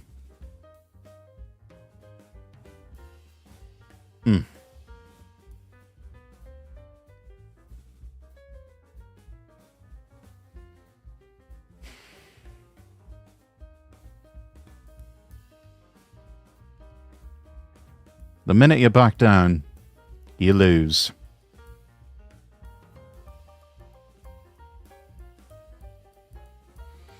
Watch as the sharks and the barracudas circle around her. Quack. Way more, I should have been, what I always try to tell and implement, that I should have been more firm and loving, but I wasn't.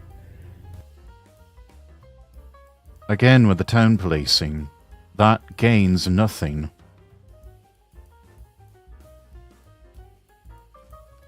I mean, do you think the prophets were nice and gentle about what they had to say? No.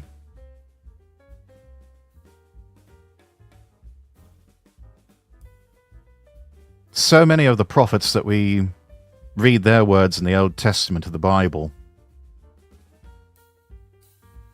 they paid for their truth-telling with their lives.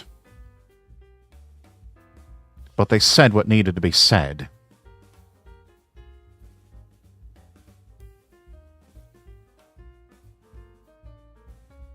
Because their people were headed in the wrong direction.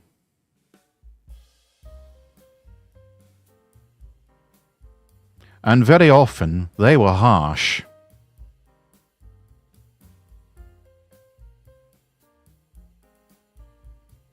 But what they said needed to be said, even if the people didn't quite like what they were saying. And yes, a lot of them paid for their truth-telling with their lives.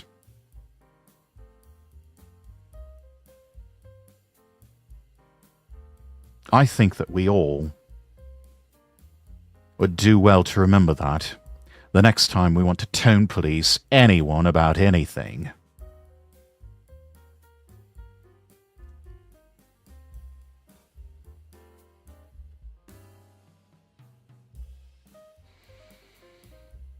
And for that, I'm so sorry, and I hope you can forgive me.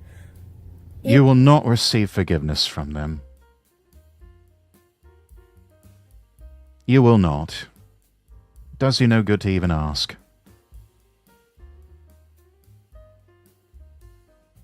Honestly, the only thing Lark needs to be sorry for is for backing down like this.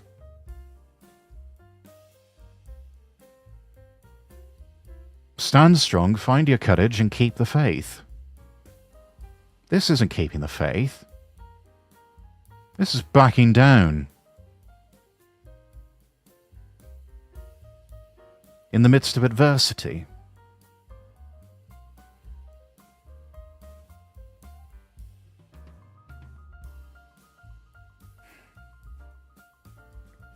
And it's really a damn shame.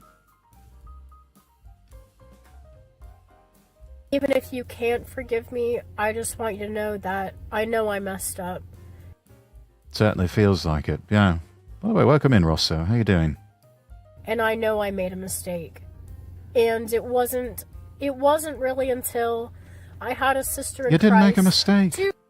You made no mistakes here. Your only mistake is backing down. Been here just relaxing and gaming. Sounds like a good evening. Sisters in Christ reach out to me, and a brother in Christ reach out to me in one of my streams that I had that same day that I had caused all this harsh controversy. Oh no, caused some harsh controversy. Sounds like you were doing the right thing. Trying to defend my friend. Because I'm going to reiterate, y'all know I'm pretty outspoken about my stances on things, right? And sometimes I come off a little strong. Last week I came off too harsh and was really freaking harsh, and for that I'm sorry. Again, nothing to be sorry for, dear. This is where you make your mistake. Don't back down. Double down.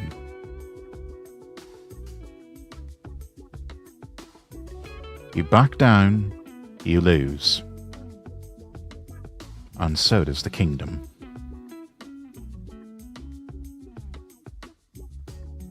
am not sorry, though, for calling out Irium for being what I believe as hypocritical and well, at least we have that. That is some saving grace. Trying to redefine hate speech when my friend's post was not hate speech. I don't like it when companies or people try to redefine terms to fit their narratives. I don't like that. It's gross and disgusting to me. You can claim something as hate speech, but just because you claim that it is doesn't mean that it is actually so. If you feel that fervent about it, or you are that sensitive to stuff like that, and just like sometimes truth-telling memes, or sometimes memes that are meant to be funny, maybe you need to remove yourself from seeing that kind of content, or you need to remove yourself from the internet if you can't. Yeah, go outside and touch some grass. Because there was nothing hateful about that. It's just that people that claimed it was hate speech are overtly sensitive, or they're hypocritical. At least that's what I think, and I'm going to stand on that. I'm not going to apologize for that view that I have towards that situation, that portion of that situation. Well, good. At least that's something. Or whatever. I don't like Irium as a company now because of what happened last week. They're a shit company. And the piddly little mobile app is going to go the same way as Blue Sky. It's going to become a hug box and echo chamber. And eventually they're going to start wondering, where the fuck is all the activity? Where's all the activity? Why aren't people streaming? Why aren't people interacting? It's going to go out with a whimper rather than a bang.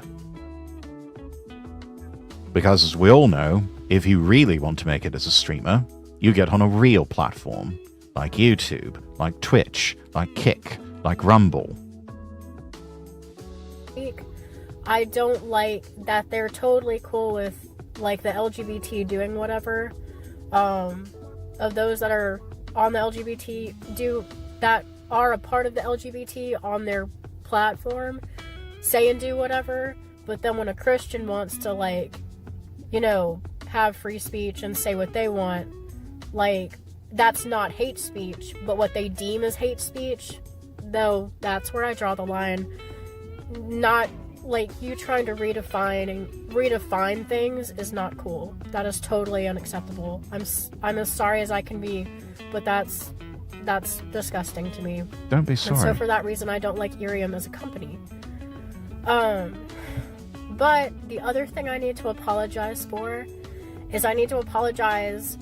I made a blanket statement that a sister in Christ had brought to me. Shout out to you, Junie. I appreciate you so much for reaching out to me. She's talking about Junie Smoothie.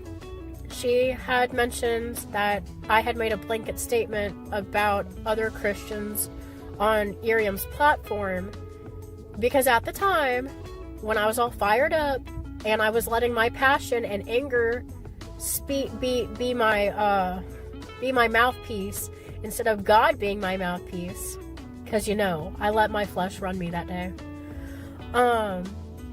She had mentioned that, hey, like, not all Christians are what you say that they are on Irium's platform. I'd made the blanket statement that Christians on Irium's platform are all lukewarm Christians that are just progressive Christians that don't know their Bible and they don't practice it biblically. That's what... I mean, as it stands now, the platform will only permit that sort of thing. So, blanket statement, perhaps. Inaccurate statement? Overall, let's say, nah. That's what I said. And that's not true. I was, again, I let my passion and my anger at this point. I mean, it might as well be. Instead of the Lord, and that was wrong.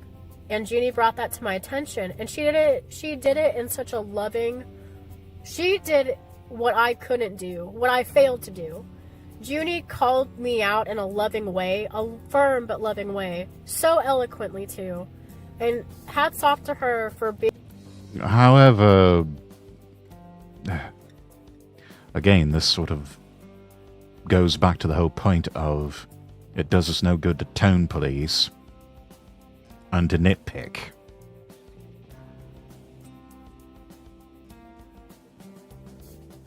However inelegant the methods may be,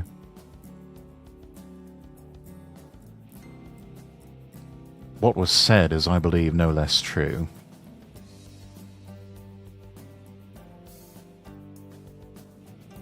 Being so dedicated to Christ and to be bringing, like, understanding and wherewithal through a Christ-centered lens to another sister in Christ that got sideways. Talking about myself. Junie, you're awesome. I love and appreciate you as a sister in Christ, and I just want people to know she is a wonderful sister in Christ. You could go to her about anything, and she will just, like, take you as you are and everything like that. She is wonderful. She's a great example of Christ.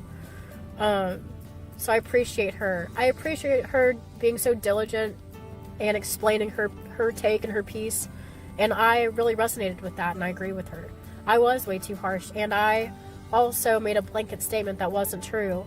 I'm sure that there could be Christians on Irium's platform that are progressive and don't know their Bible, but... I mean, at this point, that's the only thing that's going to be permitted. You think somebody like Lark or Johnny or hell, even myself, if I were to deign myself and lower my standards to go on an app like that, do you think we would be welcome? Hell no.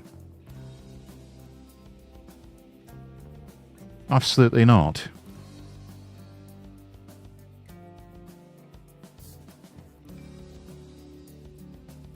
Lukewarm is the only thing that's permitted over there. Actually, well, really, the only thing that's permitted over there is a hug box.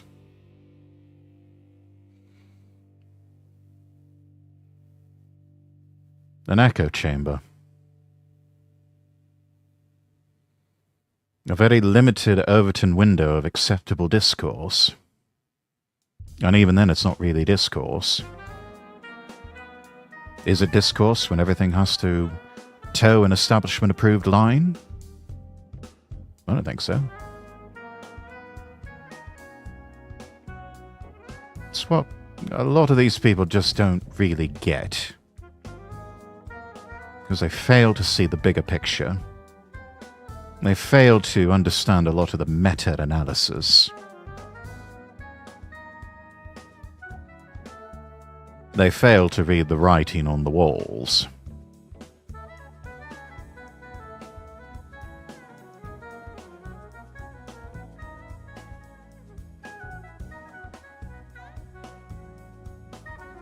And they can call me mad for that, if they like. I'm sure plenty of people will. Certainly many already have. Got a feeling I'm still right on this one. And if I'm not right now,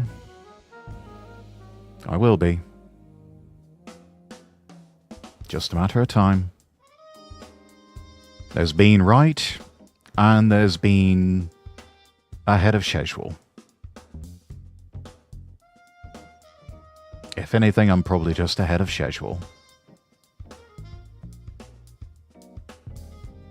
That does not also mean that there aren't Christians on there that do know the Bible and do know the Word, that are not as fervent and in lockstep with, destroying and being way too harsh with people like me, like I chose to be last week. But there are Christians on that platform that are reflecting Christ and who He is in a biblical narrative, in a biblical way.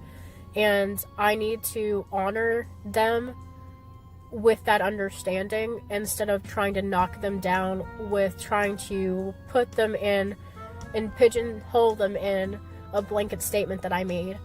And for that, I'm sorry for that too. And I want to apologize to Straub because I know she is a VTuber that streams on Irium, and she's a newer sister in Christ. And yeah, and she's talking about Darlene Straub, wife of Rev Says Desu, who also engaged in tone policing over this whole thing, sided with Irium, and I would go so far as to say she kind of threw Johnny under the bus.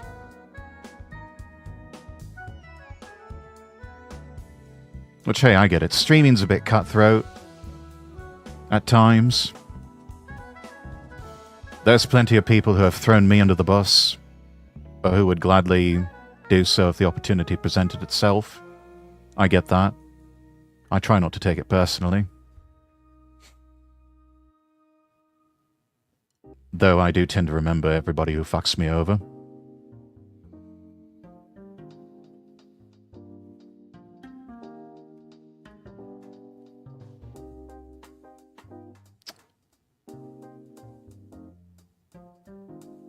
Maybe it was just a business move for her. I don't know. Don't really care. Point still stands, we need to be circling the wagons around our own, because Lord knows our opposition does it plenty of times.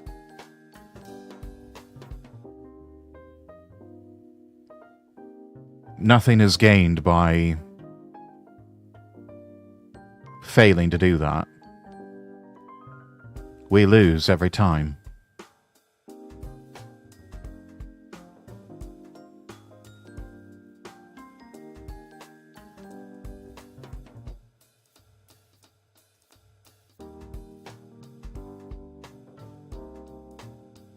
So yeah.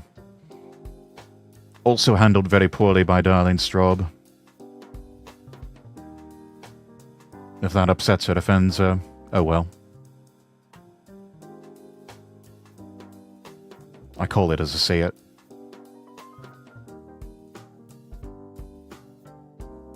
My own response to her was that, yeah, we need to be circling the wagons. We need to be defending our own. And not tut-tutting over tweets and tone policing.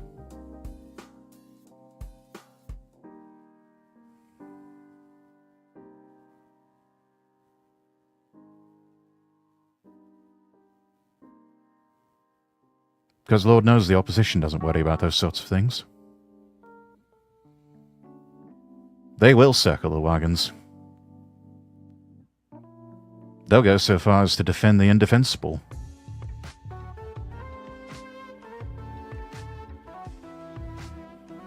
Because they know how the game is played. They're playing chess. They're playing 3D or 4D chess at this point. And too many people in our camp are still playing checkers.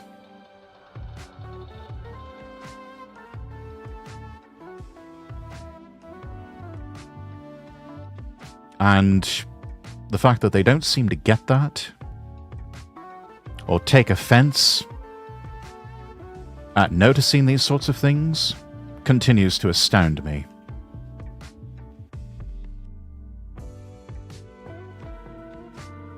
And I love that she is, you know, in the kingdom, back in the kingdom, wherever she's at in her spiritual walk. I love that she's on that platform and talking about the Lord.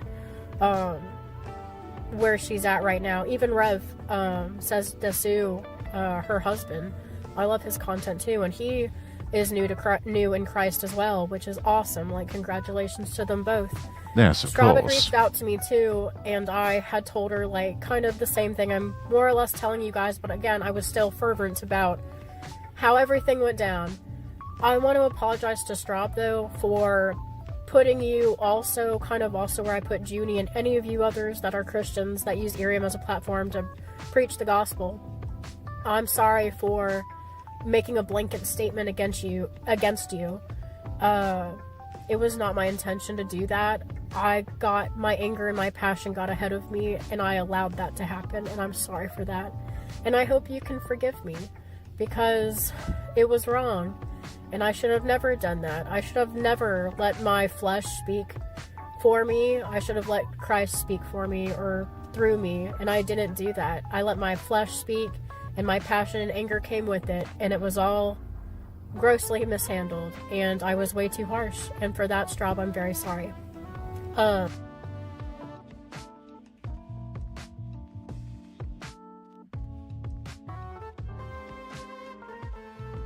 Even Christ himself expressed righteous indignation. Even Christ did harsh things. He flipped over tables belonging to the money changers in the temple, and he chased them out with a bullwhip.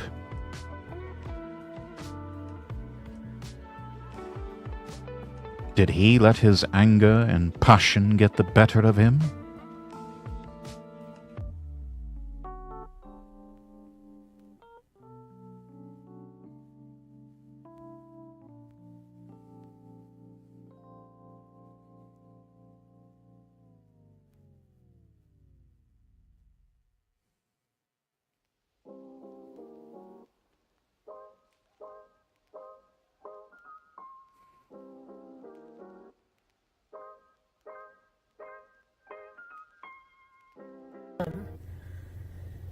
Other than that, I want to say,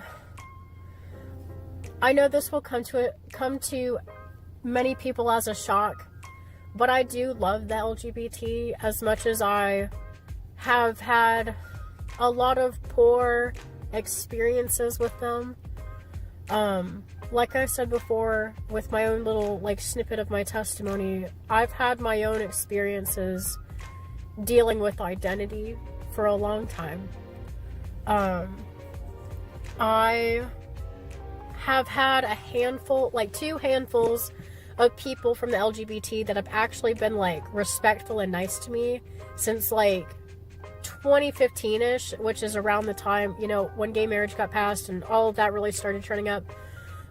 It's really been 10 years of figuring out and finding out who I could like connect with, even if they didn't agree with me. It's been that way for a lot of us.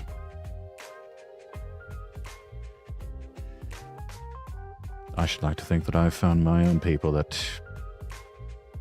I know and trust across all different walks of life. I've had friends, I still have friends in the LGBT now. I know that's such a shock to people, considering it just seems like Lark is such a hateful, homophobic, transphobic bigot, and hater. Oh, you know? yeah, so awful. What a crazy concept.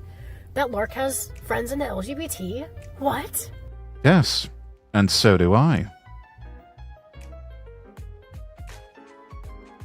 I know, shocking. Actually, it's not that shocking. It's the nuanced and complicated living of nuanced and complicated human beings. That's how life goes. What? Yes, I do. I've had plenty of friends over the years in the LGBT that I just don't talk to anymore. Not because I hate them, it's just we haven't talked in a while. There's some of them that just become absolutely insufferable. And when that happens, you tend not to want to be around those people.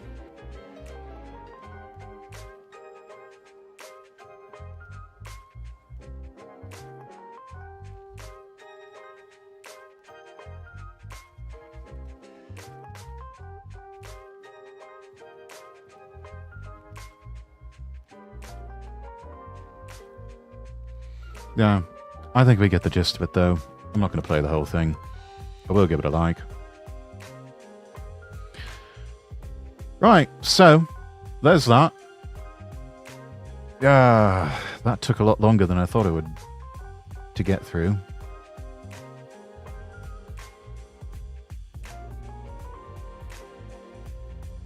Let's do a palate cleanse here.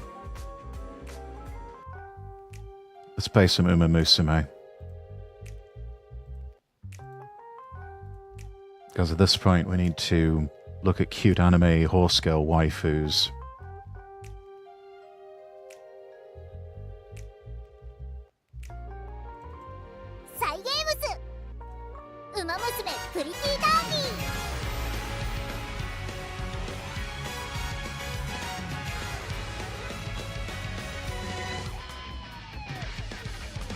Jade, welcome in. Good to see you. How are you?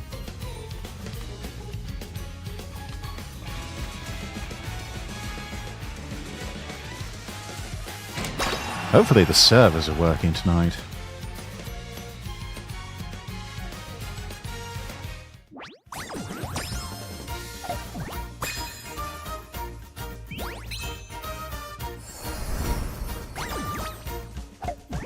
I know what some of you are thinking. You're thinking, Rex, you sure have been playing this an awful lot lately. It seems like almost every stream.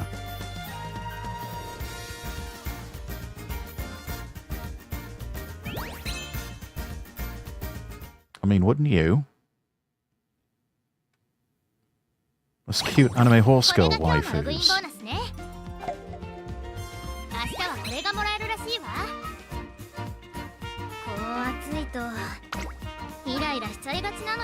Oh, we've got prezzies. Okay, servers seem to be in good working order today.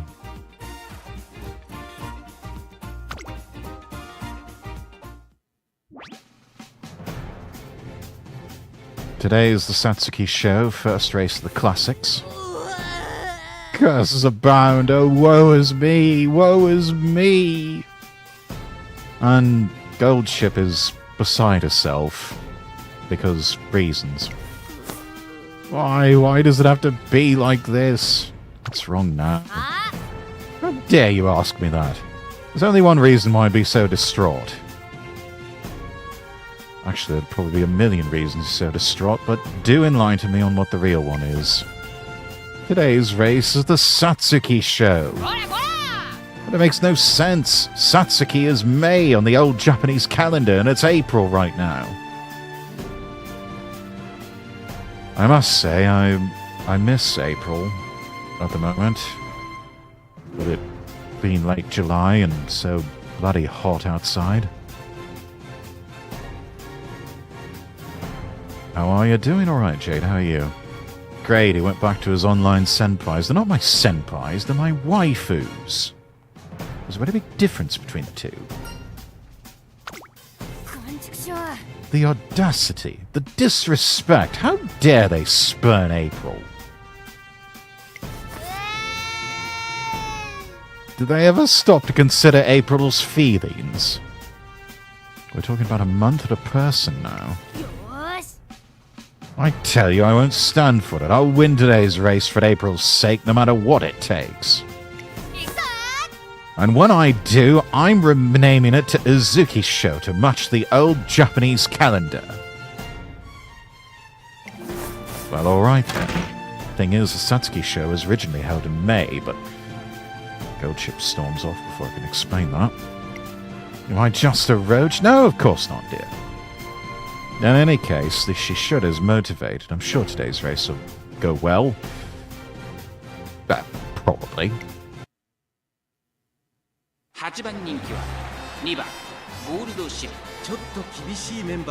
Somewhat difficult matchup, hoping she does her best.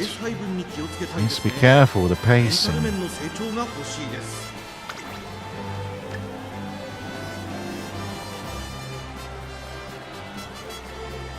Yeah, you know what? Let's do that. Let's go with pacing.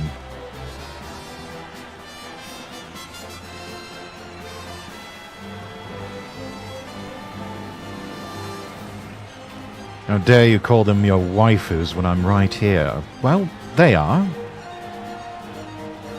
A man's entitled to have multiple anime waifus. It's his right as an otaku and weeb. Just as female fans are allowed to have their various husbandos that they've come to admire. Alright, let's go landscape on this. And pray.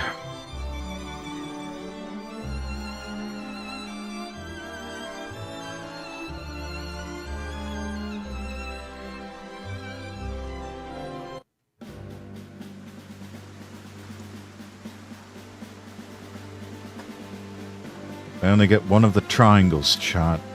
I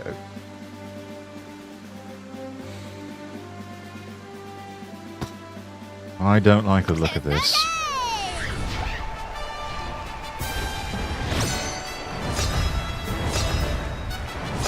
Satsuki Show!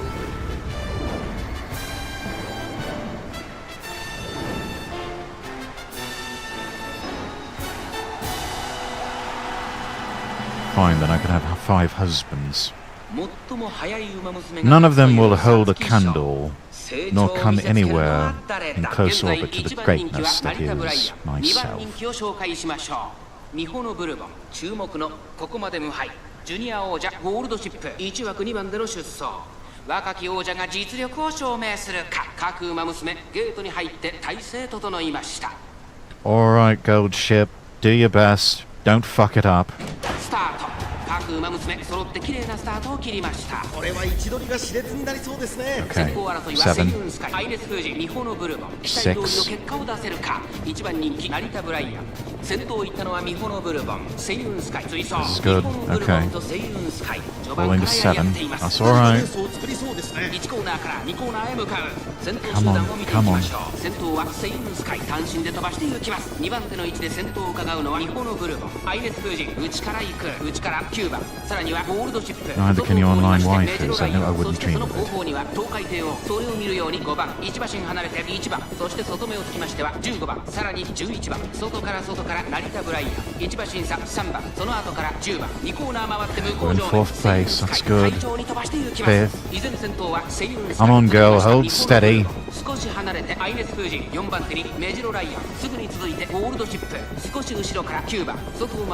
Alright, getting close to 2/3 of the way.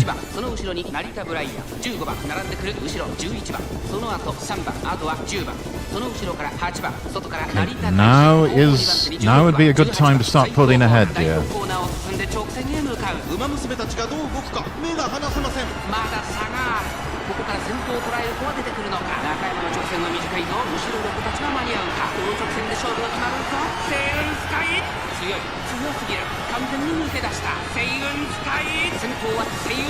Seiyun Sky! We're not gonna make it, no. Oh shit. Oh, you got your uniform all wet and dirty.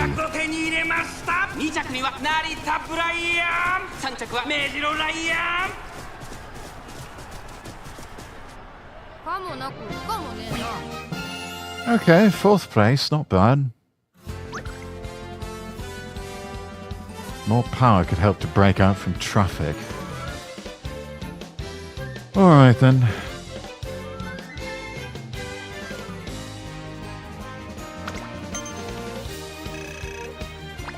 Gain some funds from that.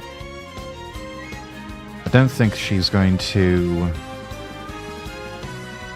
be part of the concert there at the end, so we'll just continue on next.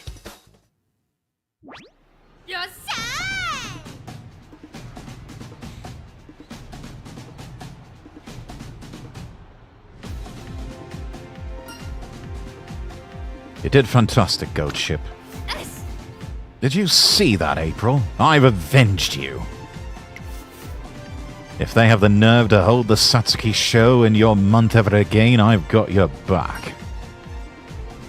We're still on about this, eh? These fists will rage just as fiercely for your sake next year. She charges off if I can inform her. Only classic year runners can participate in the Satsuki show. Speed and stamina up, power up, guts up, wit up, and skill points increased.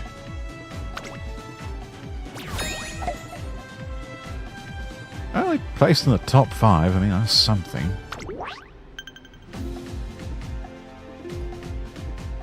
Right, next up is the Kikuka show, and we have to place in the top 3 for that.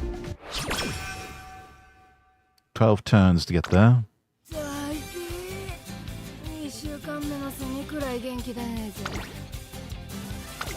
Alright, well, rest up. Captain Goshi is back and ready for action. A voyage to the hidden lands beyond the 7th seas is just what I needed to recharge my batteries. Too bad you weren't there to see the sunset over the great Goshi Ocean. Oh god, not this again.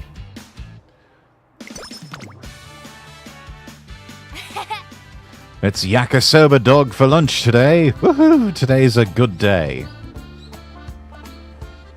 Yes, in Japan, chat, there's something called the yakisoba dog. It's basically a hot dog with, I think it's got yakisoba noodles on top. Seems an odd combination, but, I don't know. I've heard it's good. I'd try it once. Now, Goldship's invitation to join her for lunch on the roof of the academy. Whoosh. Yo. Well, aren't you chipper? Nakayama! A chill zips through the air like a sword. Nakayama Festa's competitive order staggers Goldship. The vibes are really up to 11 today. About to pull something, is she? When I see that fear in your eyes, it only makes me want to challenge you even more. Challenge me? To what? There's just a little something I want to try. Sugoroku, that is. What on earth is Sugoroku? It is a traditional Japanese board game where players use dice to race to the finish. How do you use dice to race to the finish? I mean, I figure you'd be too busy running to keep throwing the dice. How about it? I bet you could put up a good fight. A good fight, you say? I'm not one to pass up a challenge. Warning, with Gold Ship in the zone, it's highly likely the match will last the entire lunch period. Should I send it in? Should I stop her? Sorry, trainer, I got to settle this. Go ahead and eat lunch without me. Alright. Good luck. Then roll the dice. Whoever rolls higher can decide who goes first. Ding, ding, ding, and thus their fierce battle begins. Hours pass. Neither side relents. The final stages of the game unfold, and it's a close race to the finish. This is ridiculous. No matter how many times I roll the dice, I can't land right on the finishing square. We're sure we don't have some loaded dice at play here? Every time it seems Gold Ship's about to seize victory, she overshoots the goal and has to circle back yet again. I need a 4, please. Give me a 4 this time. Come on, then. Let's see if Lady Luck's on your side. Gold Ship prays fervently. We'd all watch with bated breath to see what she rolls. Well, looky there. A 6. Back to the start with you. Oh, what the heck's wrong with me?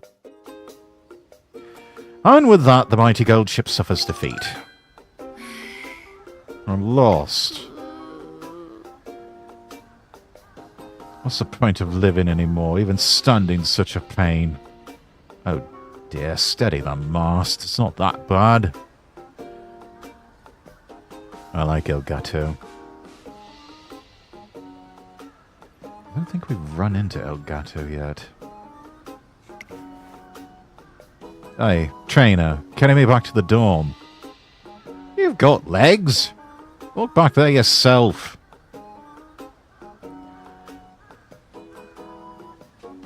Elgato Stream Deck.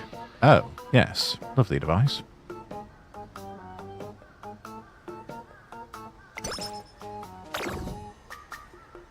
Afflicted with slacker? Oh, damn.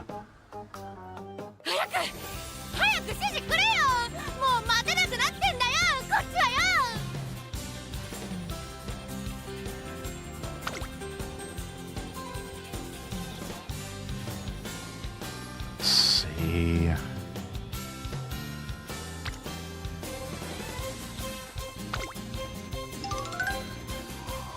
With one button, I can take a 2-minute break and have my scenes auto-transition. Yes, you can. I think you can also program the same thing with the Rode Streamer X. Not 100% sure about that, never tried it myself. No one came to train. It's time for training. Gold Ship's nowhere to be found. I search for her around the academy and come across a strange scene. Yep, there you go. Make sure to swing your arms if you want to get faster. Thanks a bunch for the advice, Miss Ferry. I'll try my very best. Yep, all you can do is try and try and try again. I'm rooting for you. Tee-hee. Hey, a trainer. Gold Ship suddenly jumps down from a tree and lands before me. What are you doing all the way out here? I should ask you the same question. Me? I'm being a ferry. What about you? Oh, shoot. Today's a training day, isn't it? Totally forgot. Big soz, trainer. Think you can let me slide just this once? No, I'll not let you slide just this once. There's nothing to be gained from slacking off. Let her off easy, but warn her not to let it happen again.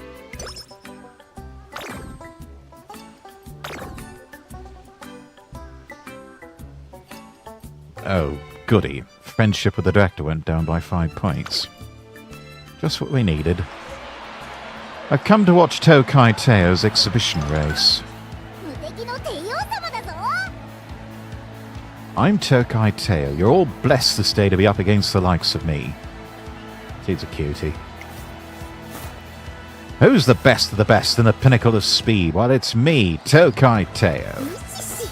You'll all bear witness to the first chapter of my legacy. True to her word, Tokai Teo wins the race with ease. Tokai Teo just completely dominated. Looks like she might just be the fastest Uma Musume after all. Aren't I amazing? That was a piece of carrot cake. An easy victory, I see. That was splendid, Teo. Oh, Prez, you came to watch me. That was pretty awesome back there, wasn't I? Indeed. You ran beautifully. I must offer you some words of praise. That was so cool, Tokai Teo. Can't wait to see your winning concert. Oh, shoot. Sorry, Prez. Love to hear it, but got to take care of something first. Understood. Put on a show worthy of your performance today, Teo. On it. You better keep your eyes on me. Tokai Teo grabs the attention of the audience with her quick dance moves. She truly looks invincible on that stage. This is barely the beginning. My legacy will continue forever and ever. So keep rooting for your favorite runner, the invincible Teo. Simbuli Rudolph gazes at the stage for a while, deeply moved. This could be useful for gold ships training. Okay, energy recovered. Speed up. Hint level for Rushing Gale. Friendship with Tokai Teo maxed out. They're besties.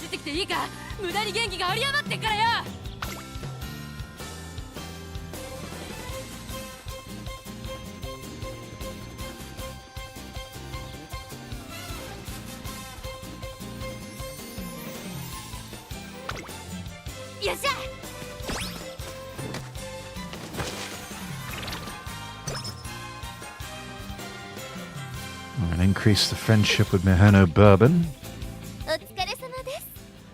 Thank you for your hard work, trainer. You're really giving it your all, aren't you? And you know, this time of year has finally come again. Trayston Academy's annual summer camp will soon begin. Oh, yay! Summer camp. That's right. You'll be staying by the beach, utilising the venue for the change and training programs. I'm sure the new environment will help your trainee improve in leaps and bounds. Camp starts in July, so make sure she's in tip-top condition to dive in and make the most of it. But it'll be over before you know it. You won't have much time to rest. Understood. That's what I want to hear. Summer camp is going to be so much fun. Of course, training should be our foremost concern, but once in a while you should go to the beach for some recreation. Might be good for you. I think your trainee will feel refreshed and invigorated. Makes sense? Although it's only for the short period of 2 months from July through August, I hope you'll spend a fruitful summer with your trainee. Tazina tells me all about summer camp. I need to pay attention to Gold Ship's condition and energy leading up to it. It starts 2 turns from now in early July, so I should probably start preparing now.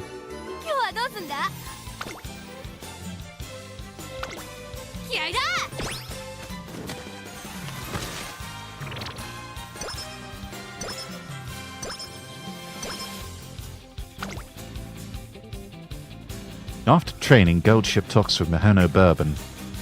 It seems Goshi's gained something.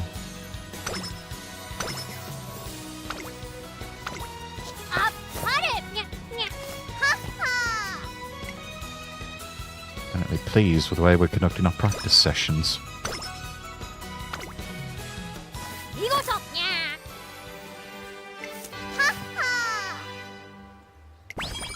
Okay. Power level 2.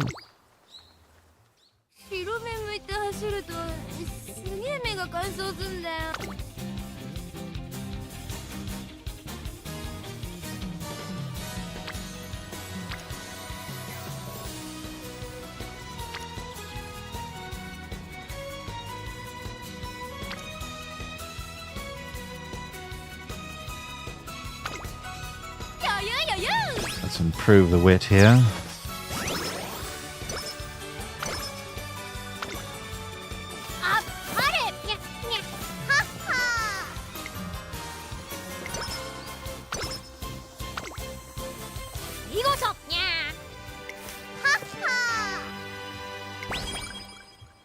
Which is now level 2. Brilliant. Today is the first day of summer camp. A period of intense training where racers can improve their skills. At last, it's time for our school-sanctioned overnight field trip.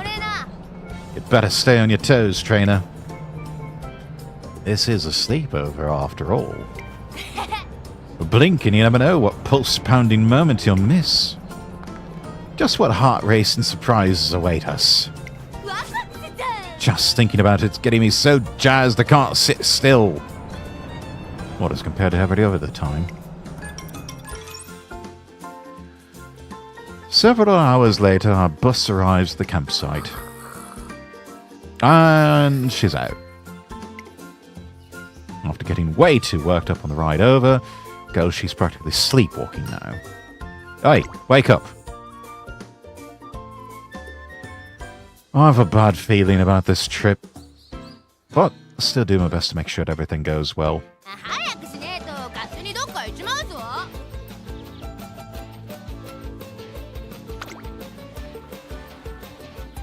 Let's see. What do we want to work on?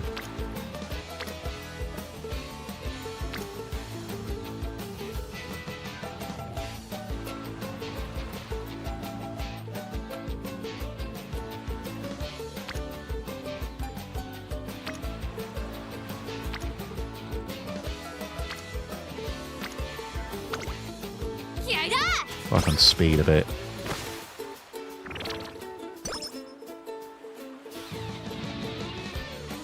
Friendship with Tazuna went up by 4. Okay.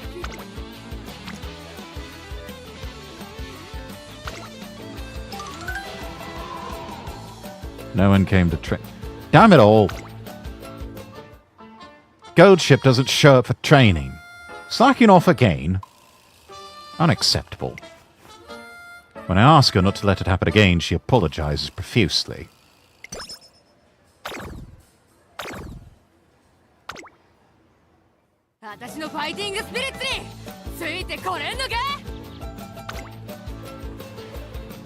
We're going to try this again. And you will show up for training. I hate it here. Guess what I'm having for a snack? Korean noodle bowl. Something Korean. Or homemade Korean soup. Or, yeah, something Korean.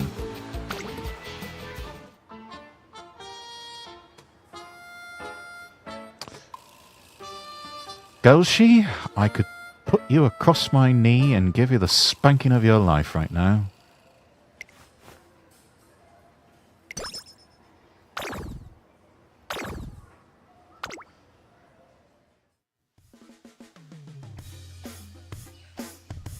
Once again, time to start training, but Goshi is nowhere to be found.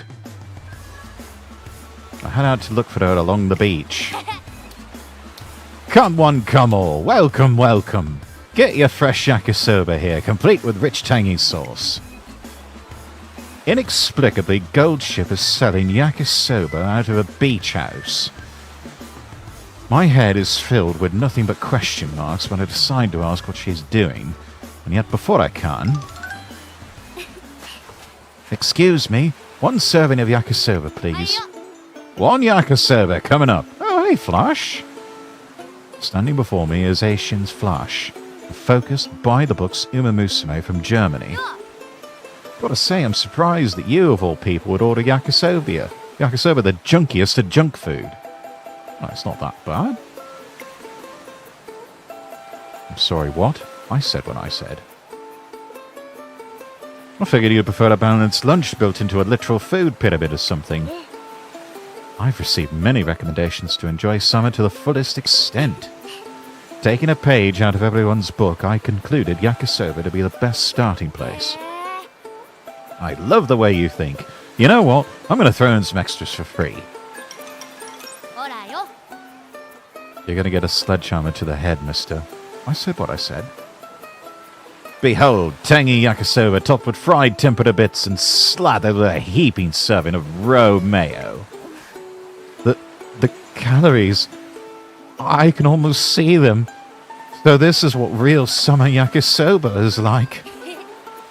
Yeah, one bite'll get you hooked, guaranteed. Go on, try it. Very well. Then if you'll excuse me, I'll go eat this at once. I wait until Asian Flush leaves the window to approach, but I'm once again foiled. I don't think he cares. No, I don't. Hello. Yakisoba, please, and thank you. Sure thing. You want pickled ginger with the... Oh, it's you. Tosin Jordan comes to the window. She's got a bit of a Valley Girl vibe, but more chill. That's totally my line. Like, what are you even doing here? Answering the call of my soul, which is one with yakisoba. My mind is constantly thinking of yakisoba, so it's only natural my body is too. Anyway, you just want plain noodles, yeah? No sauce or shredded cabbage or nothing? Excuse you. I haven't even said anything yet. Just give me a normal one. Yeah, take your diabolically spicy habanero and Carolina Reaper yakisoba special and get out of here. My what now? There's no way this is the regular. Like, this looks like a plate of lava. That's the thing with you normies. I'd drink lava for breakfast. What? You're too chicken to take a bite? Oh, you are? I'll eat it for you if you can't take the heat. Well, what'll it be? You are such a little... I could totally eat this if I wanted to. Here, I'll prove it. Go ahead, if you can clean the bowl, I'll give you a shaved ice on the house. If you eat it all, that is. I wish I could see her face after the first bite. Just picturing it as so much fun. Alright, who's that? Oh. Hey, trainer, you itching for a crack at the regular too? I'm here for you, Golshi. It's time to train. You can't be serious. Just look at this beautiful yakisoba weather. If you, if you eat lava for breakfast, do you shit rock after? Or maybe diamonds. We can make some money that way. Sorry, but I'm not budging an inch from this place, for today's the day to sell yakisoba. True to her word, Goldship sells yakisoba till the sun goes down. Sometime later. Phew! Business was booming. I'm completely sold out. Nice old guy who owns this place should be all better by tomorrow. Turns out she was standing in for the shop owner because he had thrown out his back. Well, no ill intentions. I suppose we can let this slide. Diamonds depend on your sphincter. You sure had a lot of customers. Well, yeah, yakisoba's junk food for the soul. Nobody can resist it, young or old. I wonder if Flash and Jordan clean the plates. You, close with those two.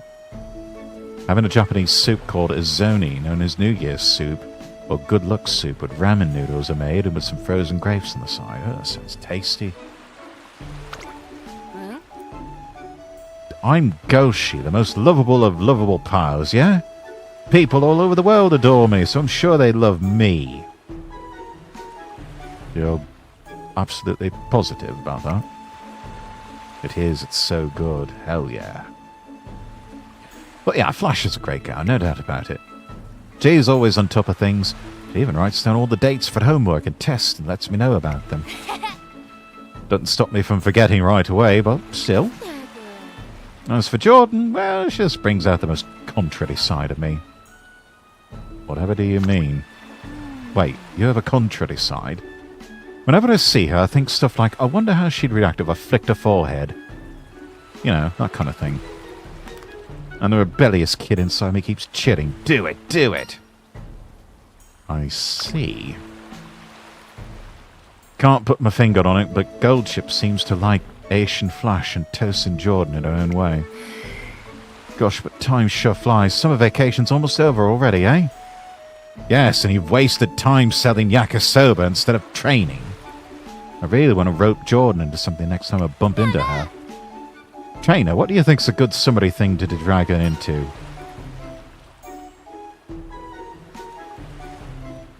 Smash watermelons together. Splitting watermelons, eh? Guess that's a hallmark of summer. The green rind splits, red juice scatters, black seeds dance in the air. Control is key when it comes to smashing open watermelons. One misstep, it'll burst into smithereens. Yes, but what a show when that happens. Oh, that's good. Watermelon smashing's a perfect way for me to show off my expert butt-swinging skills. Okay, power went up by 10. That's good.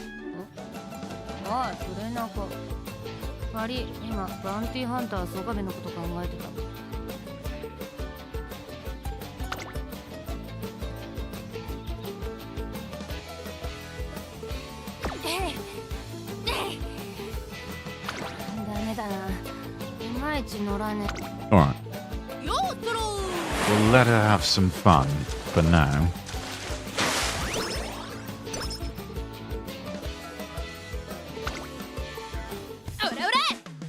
Drum roll, please, and ta-da!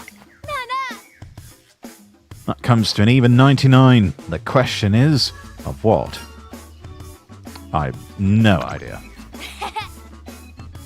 The answer is the total number of coconuts are split with my bare hands during summer camp. That's pretty awesome. Based.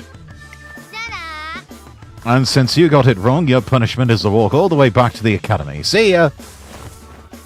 I race to the bus before it can leave without me.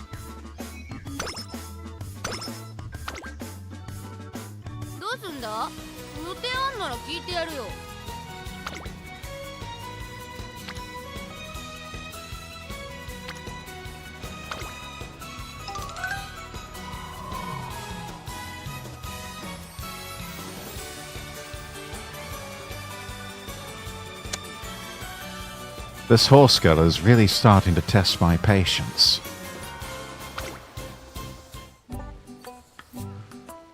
It's time for training, and Goldship is nowhere to be found.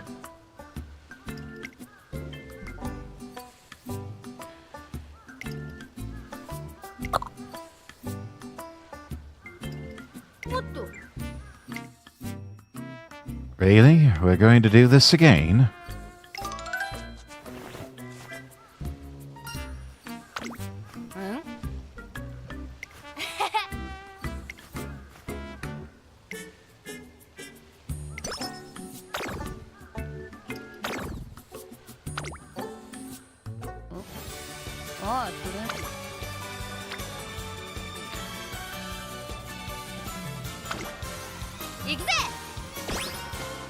Oh, she finally showed up for training.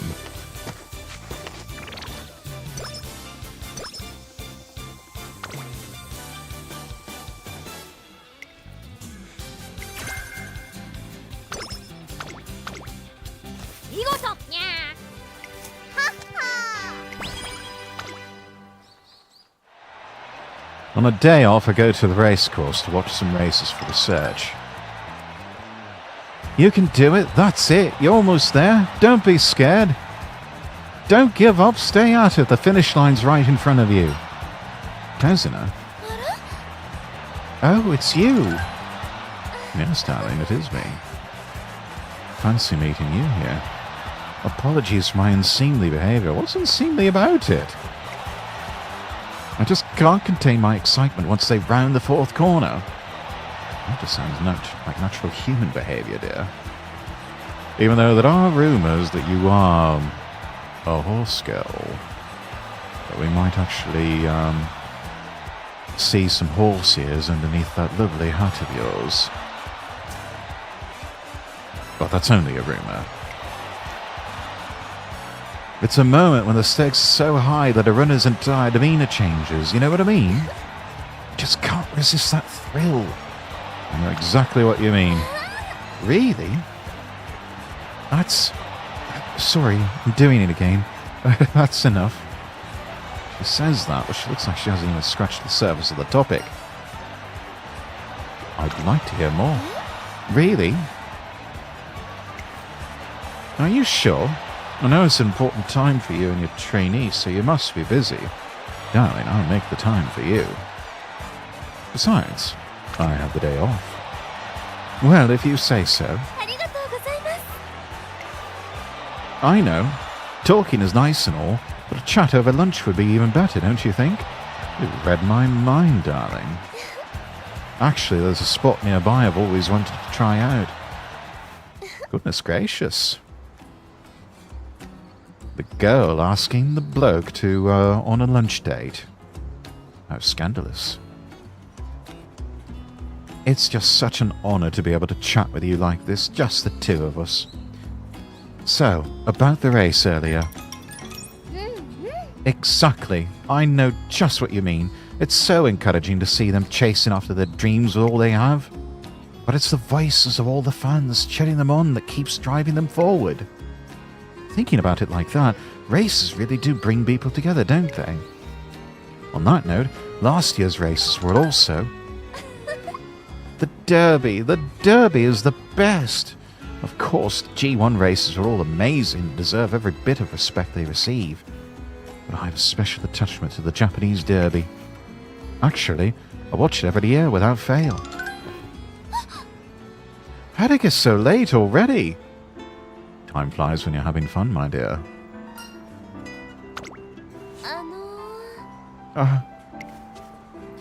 Unlike the students, we don't exactly have a curfew, so... No, we don't. We can stay up late and be as naughty as we like. Would you mind staying out a little longer? I don't mind at all, darling. I thought you'd never ask. And so we move to another shop, where we continue to talk passionately about racing.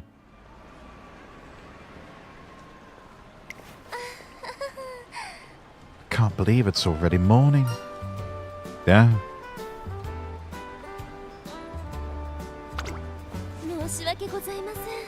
Sorry for keeping you out like this.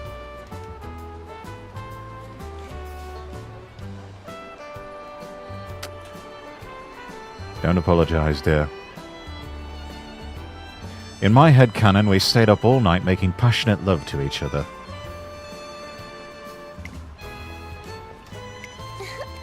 I had so much fun. So did I. In truth, from the time we first met, I could tell you were all so passionate about Uma Musume and racing. It's great to be able to talk in depth about this with someone. I had a wonderful time. If it's all right with you, let's do this again sometime. It's a date. But we probably shouldn't stay up all night next time. Oh? Why on earth not? I can feel the tiredness creeping up on me. Oh, yes, there is that. We make our way back to the academy, stifling our yawns as we go. Feels as though my friendship with Tazuna has grown stronger.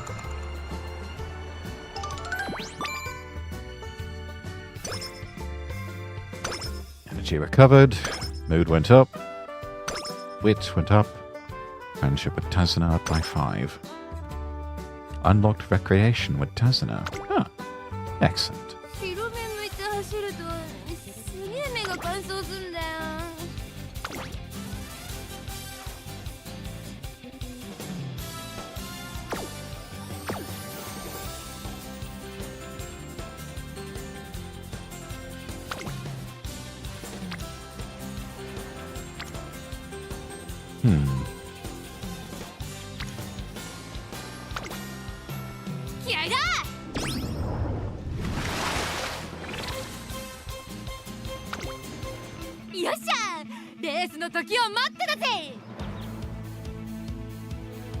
Alright, here goes nothing. What's our prediction? Maybe outclassed. Damn it.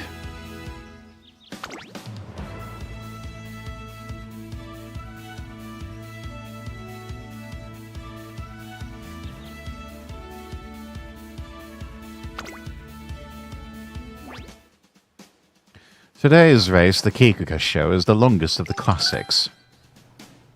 Long races are Goldship's forte, so I'd really like to see her win this, but... This is some darn good tea. And the autumn leaves are looking lovely. And the way she's kicking back, you'd think she's here for a leisurely vacation. Oi, no time to relax. Race is about to start. Oh, right, the race. It's fine. Best way to win the race is to go in loose and relaxed. I'll be there just as soon as I finish my tea, don't you worry. Oh, and by the way, can you pass me those rice crackers? Relaxing might just be her way of getting ready for the race, but honestly, she's stressing me out. 8番人気6番ゴールドシップちょっと厳しいメンバーですが健闘を期待したいですね。道中のペース配分に気をつけたいですね。メンタル面の成長が欲しいです。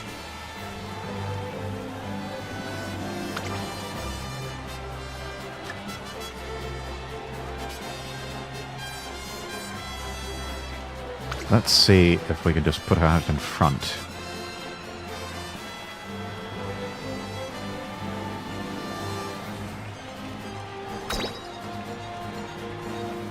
Alright.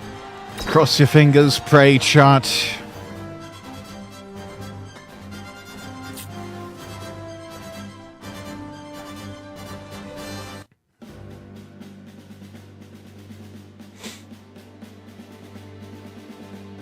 Not even registered as a blip on the radar.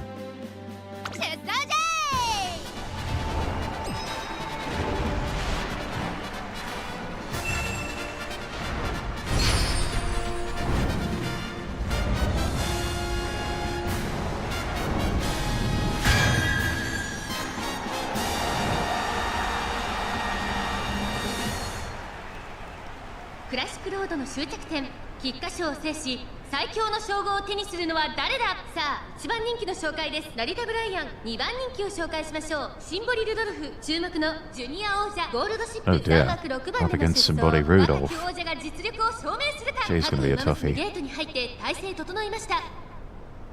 Love the uniform though. Rudolph always had great trip. Okay, come on. Just pull out in front, leave them all behind. 先行争いは日本のブルボンゴールドシップ13番期待通りの結果を出せるか。1番人気成田ブライアン。日本のブルボン快調に飛ばしていきます。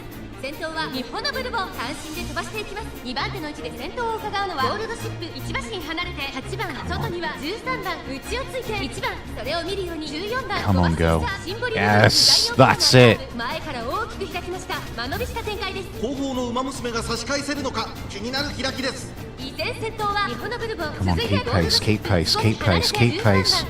Come on. 14番まずは1周目正面スタンド前に上がっていく。後から1番 Okay, holding steady on second. 2馬身3馬身開いてテイエムオペラ王。 Really need to pull ahead. この位置につけています。そしてそのうち3番そしてその外から行ったのは12番内を回ります。10番外を回ります。18番2馬身差7番その後ろから松金福来てる後方2番手にマンハッタンカフェ。そして最後方11番意気揚々と先頭を行きます。日本のブルボンどうでしょうこの展開。かかってしまっているかもしれません。一息つけるといいですが。1コーナーから2コーナーへ向かう。順位を振り返っていきます。先頭は変わらず日本のブルボン続きました。ゴールドシップあとは Watch your six goal sheet. 8番5番手にシンボリ・ルドルフ。さらには14番 Okay. そしてその後ろ Rudolph starting to pull ahead. その後方にはテイエムオペラ王。その外並んでメジロマックイーン。2周目の向こう正面に She is steady at number 2. 日本のブルボン先頭は依然日本のブルボン1馬身リード。その後からゴールドシップさらに Come on, 13 Goshi. 番そして外目 Come on, come on. シンボリ・ルドルフ。そしてその内から We're nearly 2/3 of the way there. メジロマックイーン。その後ろに成田ブライアン。内には14番外から Oh, Rudolph's gaining. そして10番そしてその外を回って12番外を回って18番内から7番差がなく3番外で11番内から Oh no, we're falling back to 3. 先頭を進みますがこれは正解でしょうか。かかってしまっている No. タイミングがあればいいですが。第4コーナーを進んで直線へ向かう。勝負どころ最後の直線へとかけていきます。この直線で勝負が決まるぞ。まだ差がある。 Oh no. 成田ブライアンまだ抑えたままだ。残り400最終コーナーを曲がって Oh no. シンボリ・ルドルフこれは強い。余力を残したまま追いすがる日本のブルボン200を通過。余裕の走りだ。後ろをぐんぐん突き放してこれはセーフティーリード。これは強い。シンボリ・ル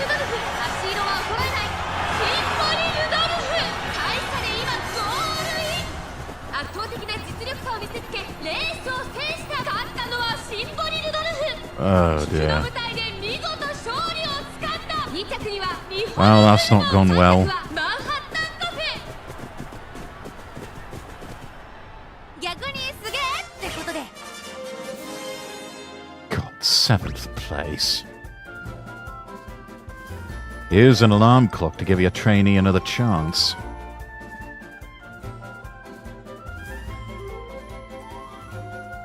Brackets reassign, mood to improve temporarily.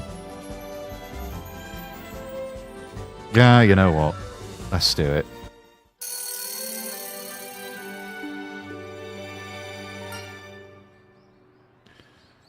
Oh, turns out it was only a dream. There's an important race today. I need to forget about that dream and go see Goshi right away. 8番人気18番ゴールドシップ。ちょっと厳しいメンバーですが健闘を期待したいですね。花を切って冷静にレースを運べるかどうか心配です。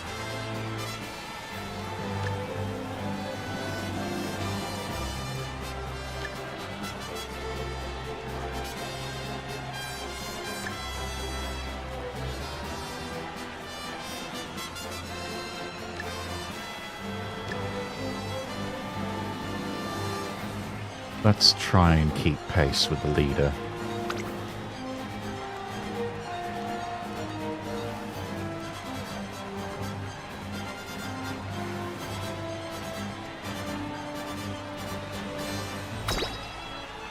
Alright. We get a mulligan shot.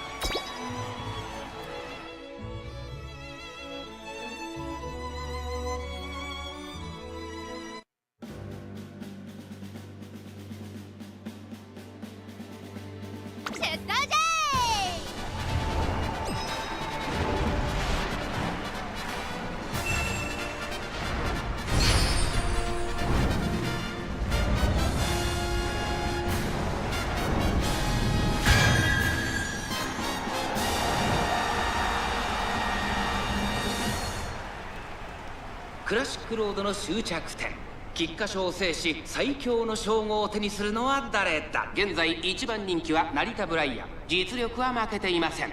2番人気チンボリ・ルドルフ、注目のジュニア王者ゴールドシップ、 Love the drip on Cimboli Rudolph.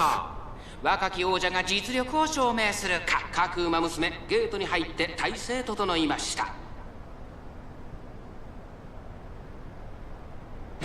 And they're off. 各馬娘綺麗なスタートを切りました。これは位置取りが熾烈になりそうですね。 Run for a good position, going to be fierce. 期待通りの結果を出せるか。 Okay, we fell back to 8th place. 先頭集団を見ていきましょう。さあ激しい先行争いで前に出たのはミホノブルボン、続きました9番、早くも激しい競り合い、そしてその外 And Bourbon taking on a sort of cyberpunk look today. ここにいます。1馬身離れてテイエムオペラを、そしてその外を回って14番第4コーナーカーブ、ミホノブルボン快調に飛ばしていきます。 Come on, Goshi. Come on, come on. 仕掛けどころの難しいレースになりそうですね。先頭は依然ミホノブルボン、1馬身リード、続いて13番1馬身差9番、その外並んで10番1個目のホームストレッチです。5番手に15番大きく離れてチンボリ・ルドルフ、成田ブライアン並んでくる14番、外から行く、内からメジロマックイーン、外から行くゴールドシップ、そして内目をつきましてはテイエムオペラを、外には7 Coming 番 in from the outside is Gold Ship. 3馬身離れて待ちかね福来たる、その後から1番それを見るようにマンハッタンカフェ、後方2番手に17番11番、現在シンガリラ意気揚々と先頭を行きます。13番どうでしょうこの展開。ちょっとかかり気味かもしれないです。一息つけるといいですが。さあ1コーナーから2コーナーへ向かっていく馬娘たち。 Coming into the second corner. 少し後ろから10番3番手にニホノブルボン9番並んできた、ここまでが先頭集団。Oh, finally. 少し Okay. 離れて10番、そしてニホノブルボン、そしてその外から行ったのは9番、内から内から Okay, come on, come on, come on. 2周目の向こう上面に入って変わらず先頭を突き進みます。13番 We're gaining, we're gaining, we're gaining, we're gaining. 13番彼女の客室には合っていますね。13番先頭をキープ、これは面白い展開だ。このまま Look at her go. Look at her go. 残り 1000m を通過。 That's it. Come on, come on. Break out of the traffic. Break out of the traffic.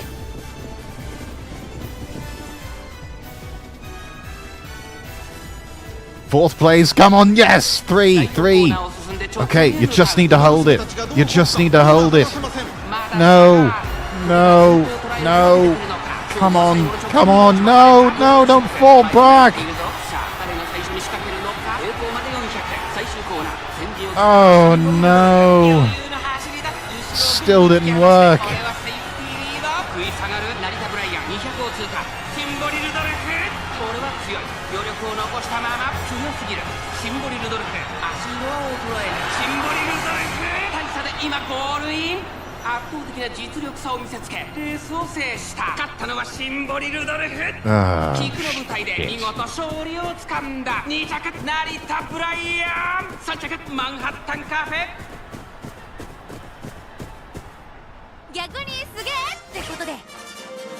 We did even worse this time.17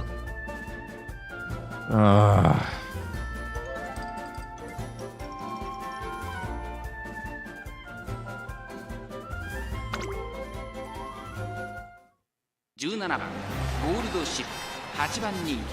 ちょっと厳しいメンバーですが健闘を期待したいですね。道中のペース配分に気をつけたいですね。メンタル面の成長が欲しいです。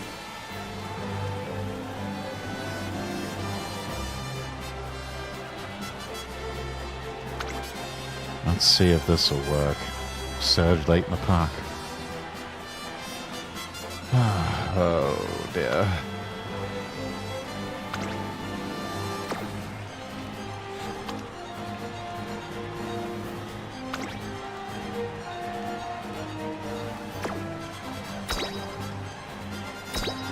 One more time.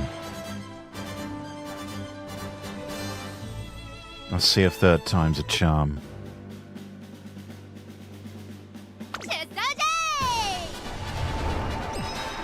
Classic Road の終着点菊花スタート。各馬娘綺麗なスタートを切りました。誰が先頭に抜け出すか注目しましょう。先行争いはミホノブルボン、14番6番期待通りの結果を出せるか。1番人気成田ブライアン、ミホノブルボン快調に飛ばして行きます。先頭集団を見ていきましょう。先頭はミホノブルボン単身で飛ばして行きます。2番手の位置で先頭を伺うのは3番。激しい先頭争い。3番手に14番内から6番1馬審査12番成田ブライアン、ここにいます。まもなく第4コーナーカーブ、前から大きく開きました。隊列は縦長になっています。 She's getting left behind in the dust this time. 現在1番手はミホノブルボン、続きました3番 13th, 14th place, 15th, 16th. Oh, please don't end up dead last, darling. 成田ブライアンこの位置につけています。その後ろからジンボリルドルフ、少し離れてテイエムオペラを内から8番、さらに1番メジロマックイーン並びかけてきた。その後3、4馬身開いて13番1馬身離れて待ちかね福来た。その外並んでゴールドシップ、少し後ろから11番、その後ろ15番後方2番手にマンハッタンカフェ、2番外から行く。意気揚々と先頭を行きます。ミホノブルボン、どうでしょうこの展開。ちょっとかかり気味かもしれないです。一息つけるといいですが。1コーナーから2コーナーへ向かう。先頭ミホノブルボン、レースはよどみなく進んでいます。続いて6番、3番手には3番、4番手に12番、内の方から14番、その後からOkay.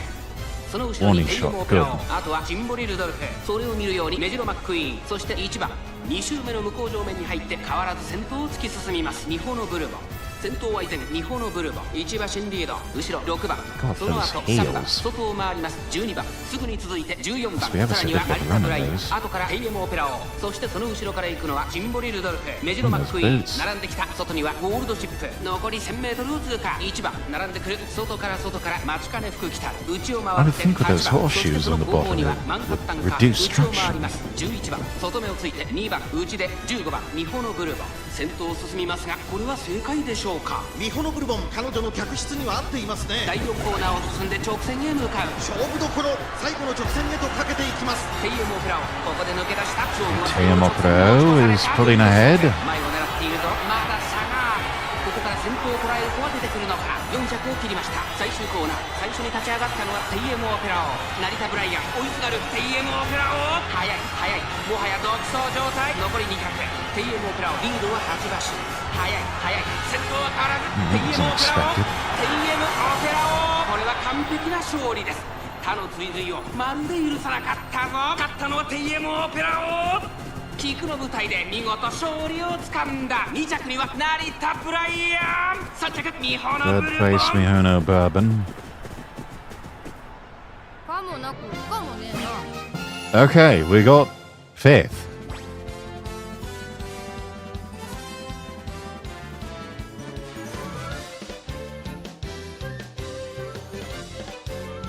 Yes. Oh, what the hell. Try again. 8番人気は4番ゴールドシップ。ちょっと厳しいメンバーですが健闘を期待したいですね。道中のペース配分に気をつけたいですね。メンタル面の成長 I が don't know, let's just try the end strategy.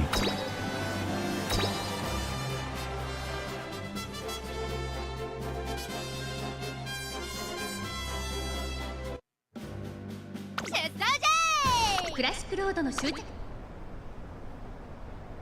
あゲートが開いた。いいスタートを切ったのはシンボリルドルフ。間もなく第4コーナーカーブ。内から来るか外から来るか最後の局面です。互いに足を止めている展開。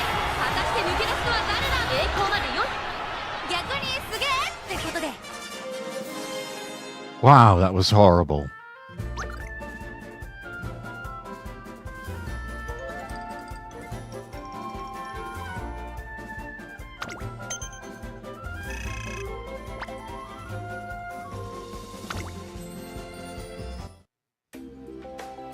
We did not achieve our goals. But that doesn't mean our dreams are ruined. I should hope not. As a trainer, I'll be there to support her as long as she keeps on running.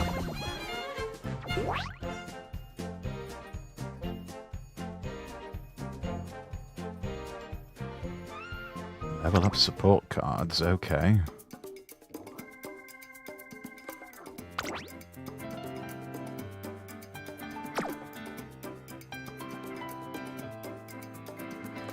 How do we do that?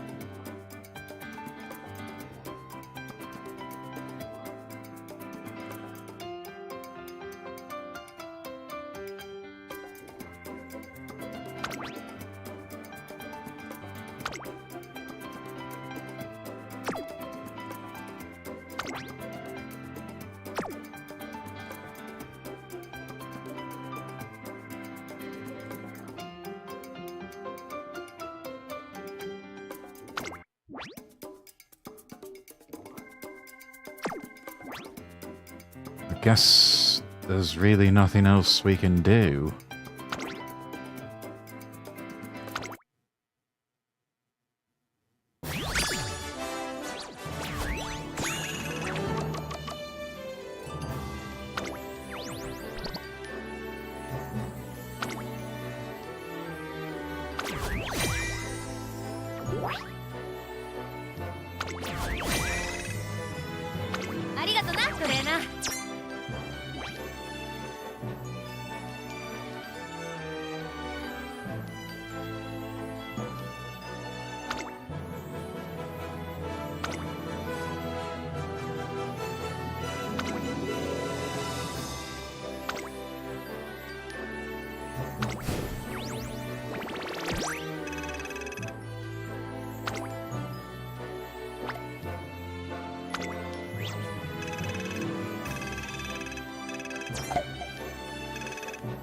Wow.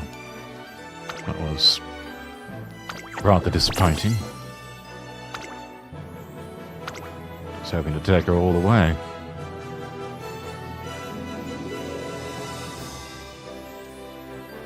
Follow the trainer who lent you support.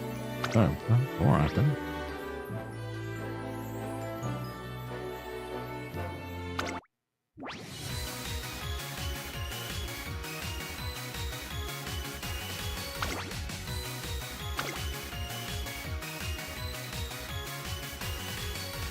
Alright. Confirm. Gold ship's one of the hardest Zoomers to finish the career with. Well, that was a good try anyway.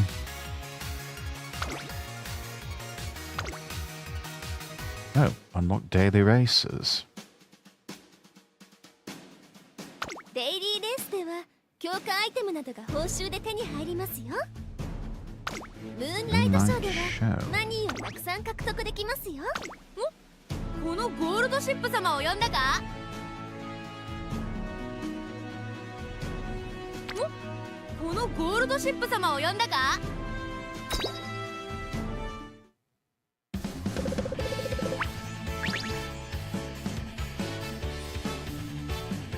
Yeah, she's not in a very good mood.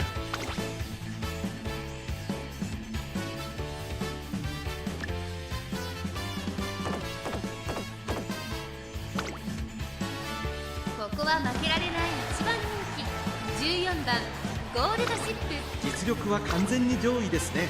貫禄すら感じてしまいます。芝のコースで力を十分発揮できそうですね。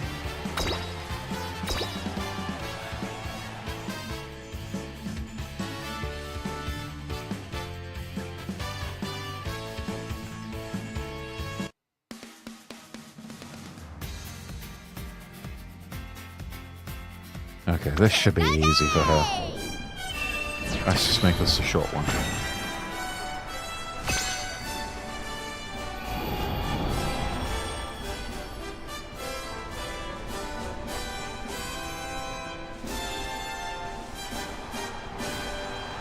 So much fanfare. All a bit much, isn't it? 晴れ渡る空の下行われる京都レース場芝1618人の馬娘たちが挑みます。3番人気はこの子です。11番、2番人気を紹介しましょう。ダイワスターレット、スタンドに押しかけたファンの期待を一身に背負ってtraining 1番人気 outfits. ゴールドシップ。私が一番期待している馬娘、気合い入れてほしいですね。 The only ゲー one, ムイン完了。出走の準備が only 整 one いま who's した。 dressed the nines. スタートです。各馬娘揃って綺麗なスタートを切りました。誰が先頭に抜け出すか注目しましょう。先行争いはゴールドシップ、ダイワスターレット、15番ゴールドシップ、快調に飛ばしていきます。先頭はゴールドシップ、単身で飛ばしていきます。ゴールドシップ上がっていきます。スタミナを切らさないか心配です。さあ花に立ったのはゴールドシップ。このままリードすることができるか。先頭から大きく離されて2番手は15番、さらに4番、3番、 That's 4 it, 番 just leave them behind in the dust. 2番、17番続いている。そしてその外から行ったのは18番、そしてその内を回って1番、外から10番、さらに外から16番、そしてそのうち11番、さらには13番、7番並びかけてきた。少し後ろから6番、そのうち並んで5番、後方2番手に8番、9番、最後方からという体勢であります。意気揚々と先頭行きます。ゴールドシップどうでしょうこの展開。かかってしまっているかもしれません。一息つけるといいですが、まもなく第4コーナーカーブ。ここからスパート、一気にレースが動きます。まだ差がある。ここから先頭を捉える子は出てくるのか。勝負は最後の直線に持ち越された。400を切りました。最終コーナー、先陣を切ったのはゴールドシップ。ゴールドシップ、これは決まったか。後ろは大きく離れたぞ。ダイワスターレット、ホイッスルある。200を切 He's った。 not close behind. Not even close. これは圧勝ムード。ゴールドシップ、ケネリードを開いていく。ゴールドシップ、ゴールドシップ、大差で今ゴールイン。 Yeah, absolute domination. レースを制したゴールドシップ、見事に完勝。レースを制しました。2着ダイワスカーレット、3着に入ったのは15番。くるっと回ってワオ、1着だポーズ。 Alright, brilliant.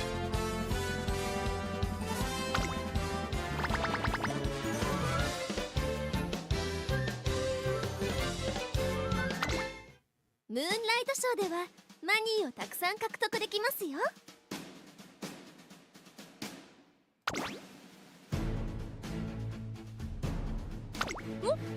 このゴールドシップ様を呼んだか。 Let's try another one.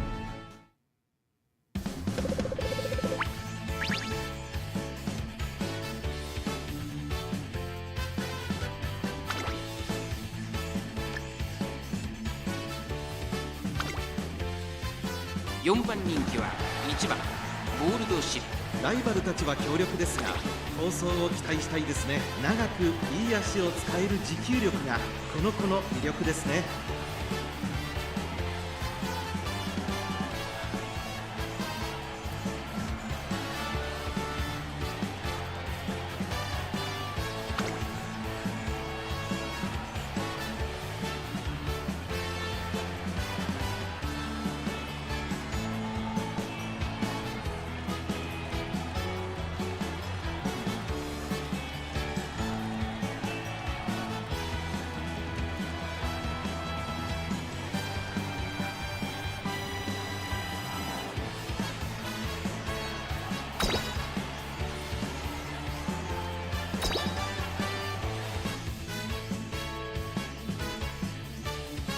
Right, let's have another go.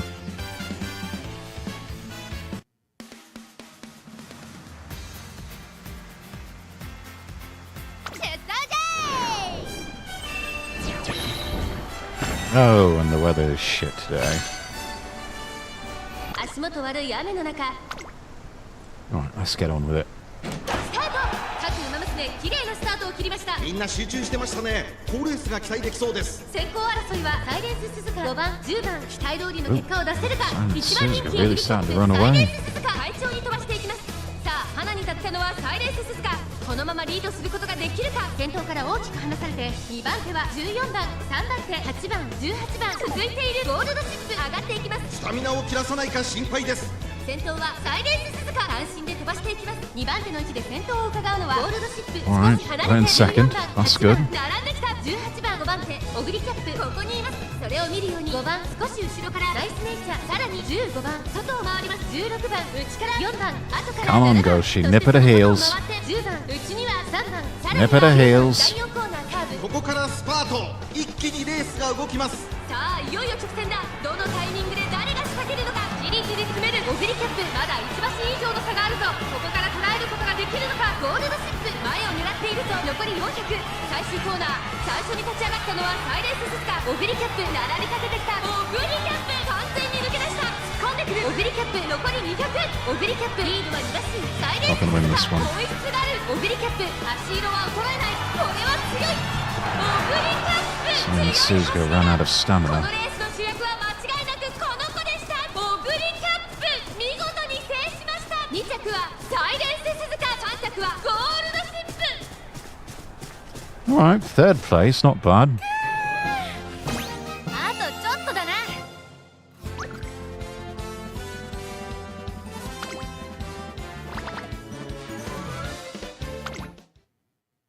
ムーンライトショーではマニーをたくさん獲得できますよ。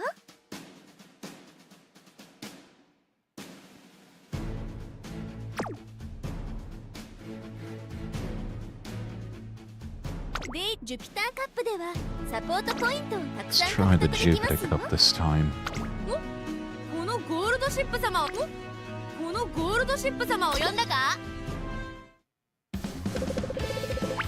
She's a bit unpredictable, but she's my best racer. 注目の1番人気6番ゴールドシップ。実力は完全に上位ですね。貫禄すら感じてしまいます。前目につける先行策で勝利をつかんでほしいですね。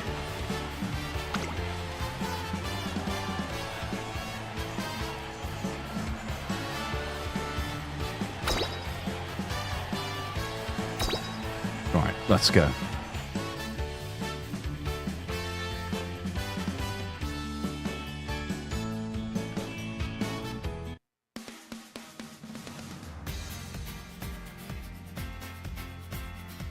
Head 晴れ渡る空の下行われる中山レース場。芝2018人の馬娘たちが挑みます。3番人気には17番。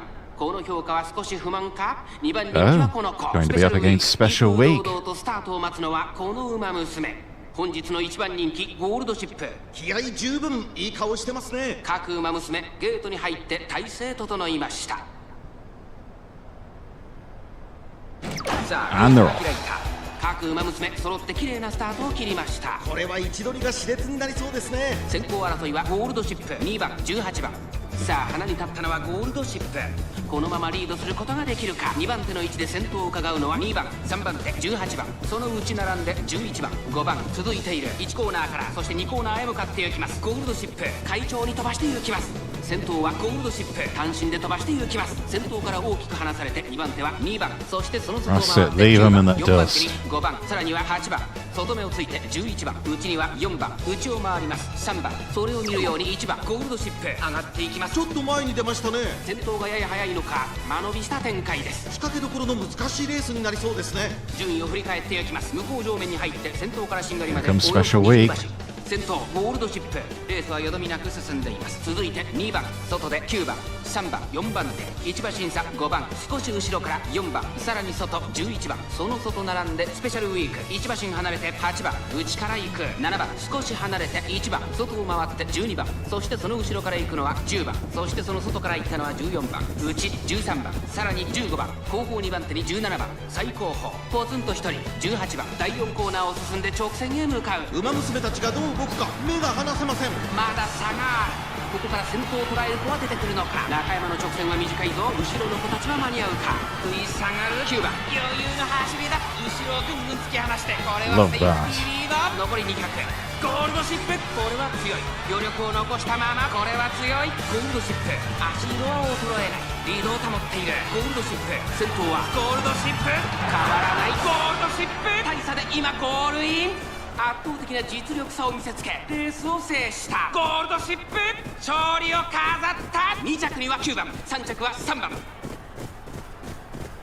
Alright, excellent. くるっと回ってワオ一着のポーズ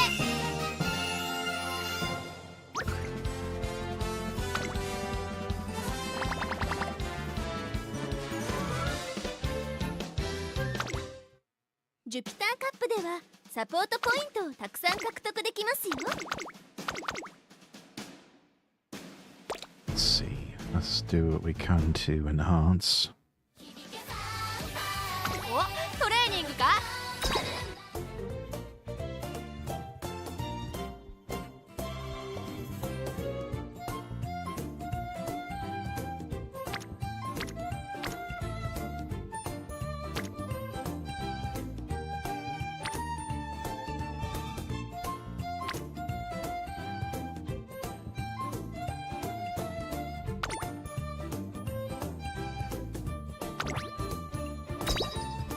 私、頼れる馬娘になれたかも。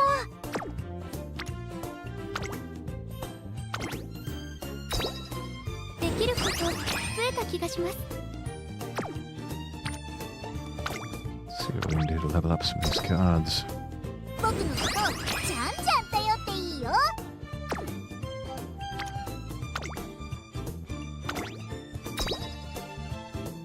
僕のことをじゃんじゃん頼っていいよ。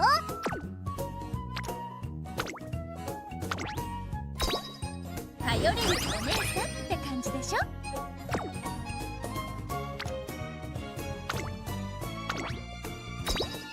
君の助けになれるといいな。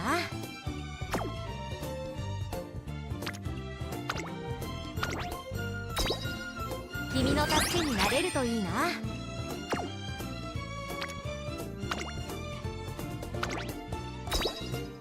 力になれるまで頑張らせてもらう。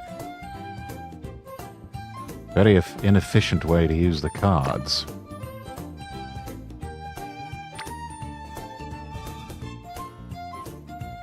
Don't know what you're talking about.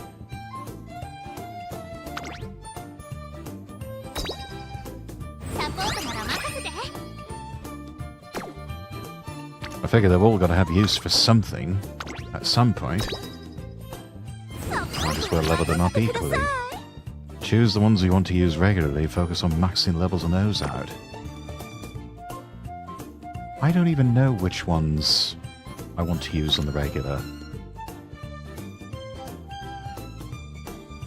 I'm not even sure what...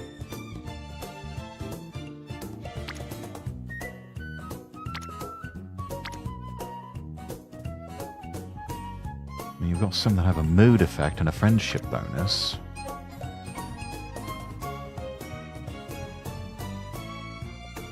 Shows on the top right of the card what stat they teach. Huh.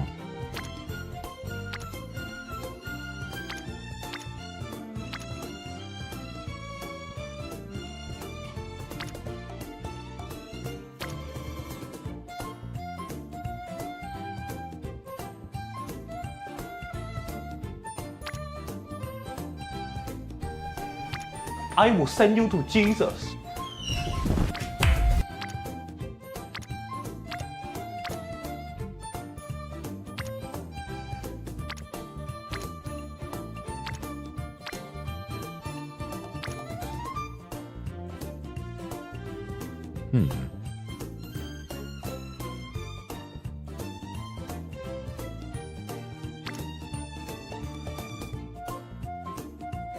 You can only have like 5 in use at a time, so leveling them all up is a waste. Go to bed not feeling good. Oh, I'm sorry, Ruby. I hope you feel better. Sleep well, though. Try to, anyway.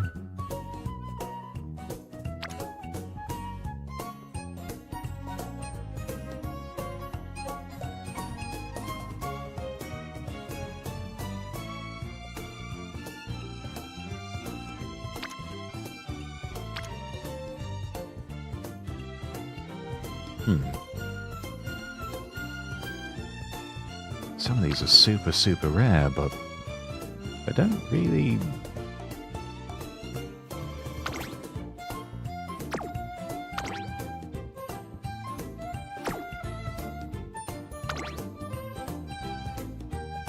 Increase power gain. Increase stat gain from races.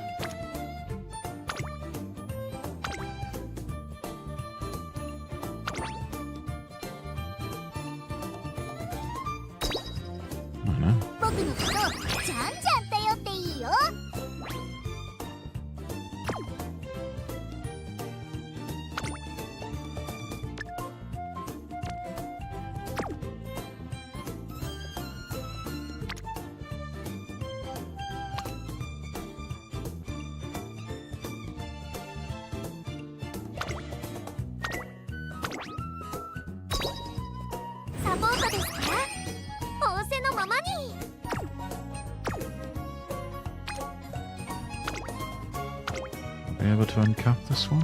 No.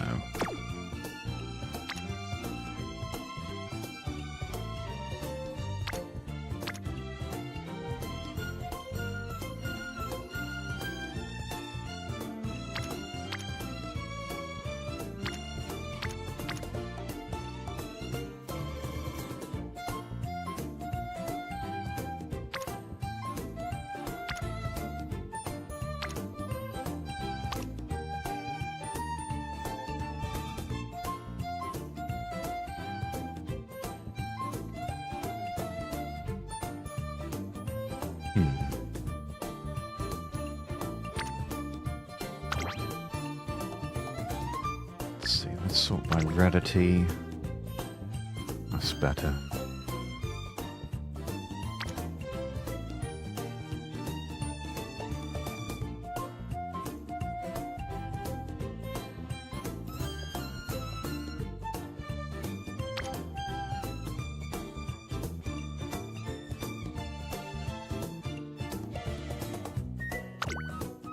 I'll max out the level on that one.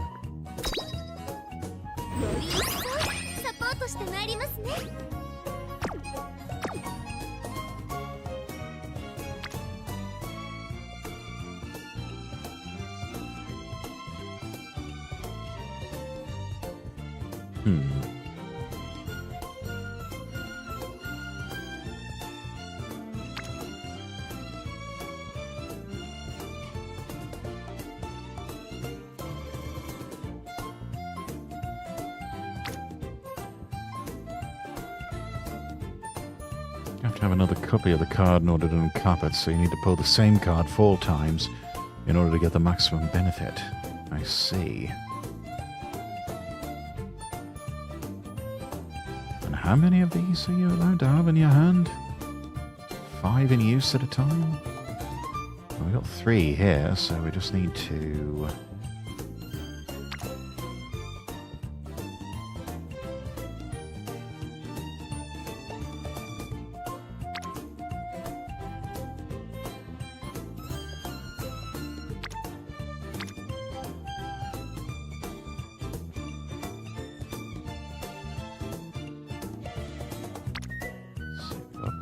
Power bonus.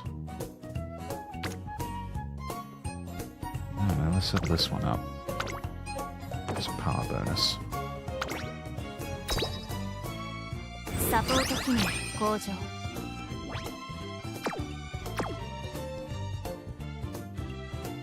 Alright, and then...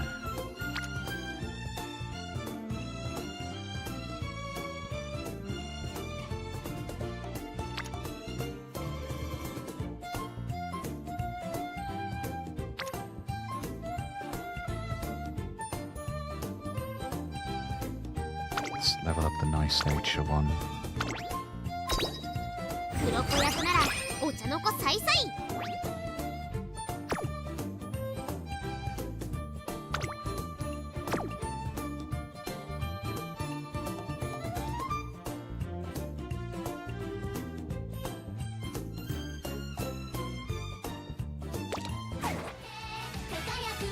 人生とは予習復習の繰り返し。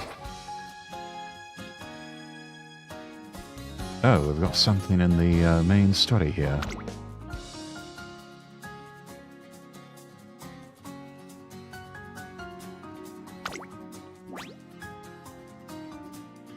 Let's see, featuring Majoro McQueen. このゴールドシップ様を呼んだか？このゴールドシップ様を呼んだか？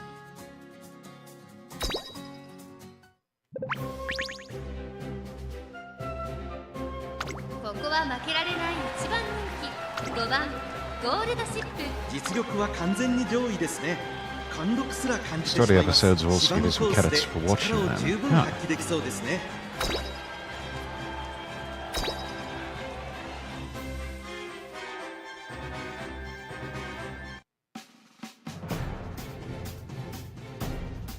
I like our odds with this one.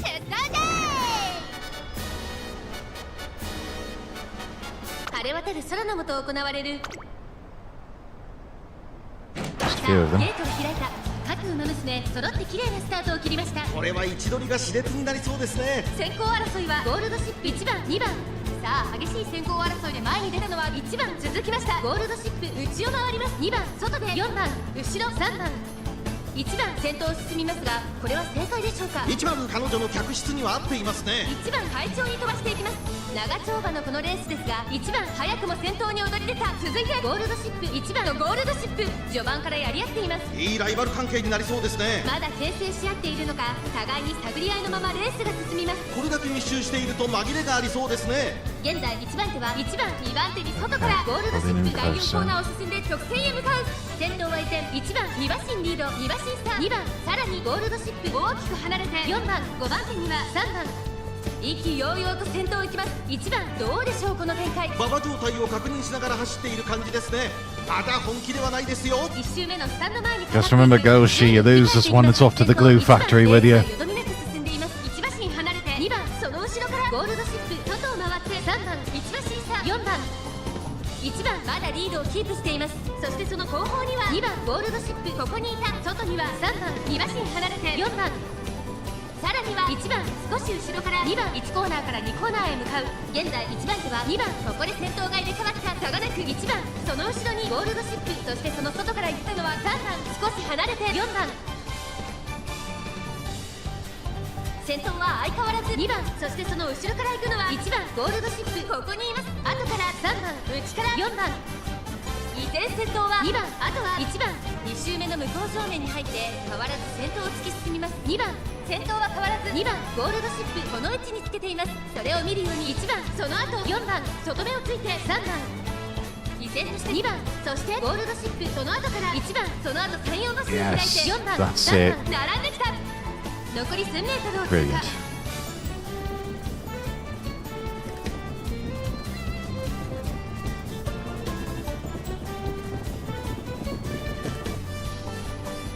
先頭はゴールドシップ10馬身以上のリード。先頭から大きく離されて2番手は2番第4コーナーカーブ。ここからスパート。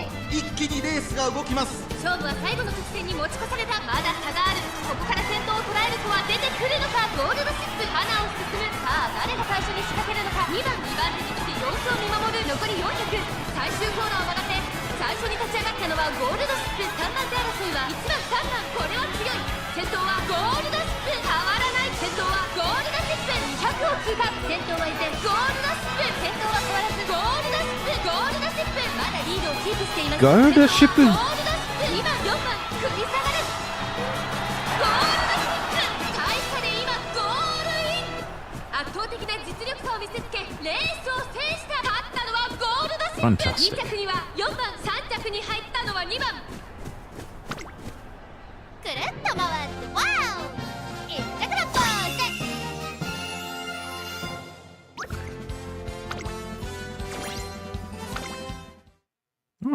some carrots.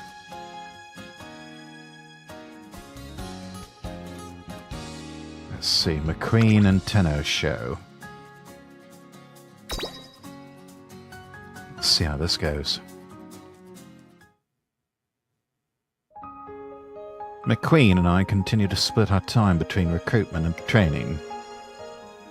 However, our search for new team members bears no fruit, and McQueen remains a sole member of Sirius.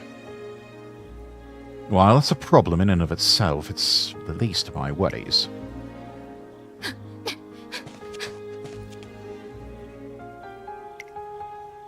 McQueen has been going out late at night to train alone on an empty truck.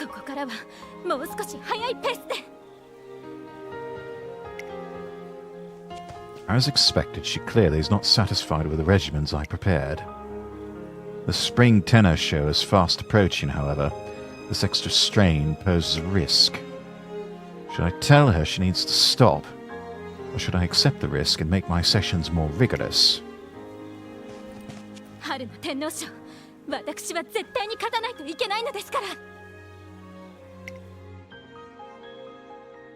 What do I do? The old man would have known exactly what to say. If only he could help me.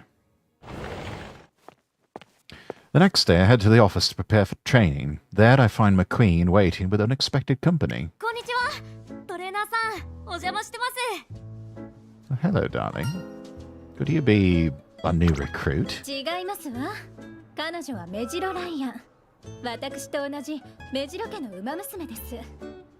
Oh yes, another member of the Meijiro clan. トレーナーさんと話したいことがあるらしいので、こうして場を設けただけですわ。はじめまして。どうしてもトレーナーさんとお話をしてみたくてお願いしちゃいました。Begged? I should like to have known how you went about the begging. それでは、私はチームメンバーの勧誘にでも行ってきますわね。Hey? You're not joining in the conversation? なんでもライアンはトレーナーさんと二人っきりで内緒のお話をしたいとのことですので。Really? Well, I'm not one to refuse someone who's so insistent. 邪魔者はとっとと退散させていただきます。ええ、どうせ私は邪魔者ですから。Yes, your beauty is quite distracting. But that's a good thing. You're not mad at me, though, are you? 別に怒っていません。ライアンとあなたがどんな内緒話をしようが、私には関係ありませんし。A very tsundere response. ですから、どうぞごゆっくり。Well, all right then. やきもち焼いちゃって可愛いですね。別にトレーナーさんのことを取っちゃおうなんて。It's not like I like you or anything, baka. Right, so what's this important conversation, dear? マックイーンのことです。Oh? 多分トレーナーさんは気づいてると思いますけど、今のあの子すごく無理してますよ。Yes, it's not gone unnoticed, unfortunately. It's about her nighttime training sessions, isn't it? やっぱり気づいてましたね。マックイーンの言っていた通りの人です。ちょっと頼りないけど、馬娘のことをよく見ていて、誠実に寄り添ってくれる人。Unreliable? How dare she? マックイーンはトレーナーさんのことをいつもそんな風に言ってるんですよ。だからどんなことがあっても私は最後までついていこうと思ってるって。Really? Yeah, I thought she didn't trust me at all. I thought she was training alone because she was dissatisfied with my training. とんでもない。もう信頼しまくりです。Oh, that's sweet. ただ、そんなトレーナーさんに隠れてでも無理をしてしまう理由が天皇賞にはあるんです。Yes, it would seem so. 私たち目白家の馬娘は適性によって期待されるレースが定められてまして。I imagine that expected to win them all. 私はクラシックを期待されましたし、あの子はステイヤーの適性があるから天皇賞での勝利を期待されました。そして天皇賞は目白家の大黒柱であるおばあ様とおじい様の思い出のレース、すごく特別なものなんです。幼い頃から天皇賞で勝つことを期待され続けたマックイーンは人一倍その責任を背負い込んじゃってて。So that's why she's been training by herself every night. 不安なんだと思います。天皇賞で勝利するというプレッシャーに加えて、最近はチームも大変になっちゃって。マックイーン真面目な性格だから責任も感じてるんだと思います。それ She's putting up a tough front. Perhaps the extra training is her way of trying to cope. だから無理しすぎる前にマックイーンのこと止めてください。トレーナーさんからちゃんと話せばマックイーンは絶対に聞き入れてくれると思いますから。 Right, leave it to me. Just what have I been doing all this time? All I did was move up the ranks a bit. Can't believe I let that cloud my vision. Thank you, Ryan. You've helped me refocus upon what is truly important. どういたしまして。私にとってあの子は妹みたいな存在であり、大事なライバルでもあるんです。マックイーンのことよろしくお願いします。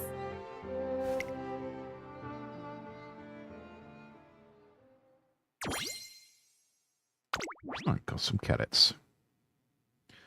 Right, let's see the next episode.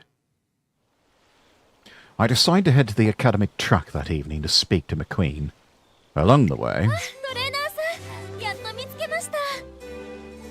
Oh, Tasuna, darling, how are you? チーム解散の猶予期間について進展がありましたので、早めにお伝えしようと思いまして。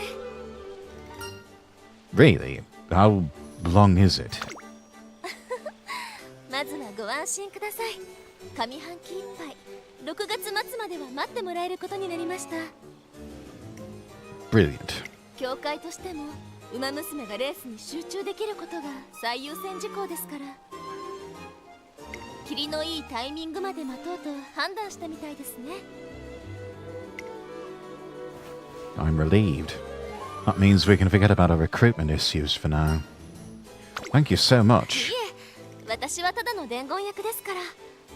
でもよ The track is empty at this time of night. Most Uma Musume are already in bed now.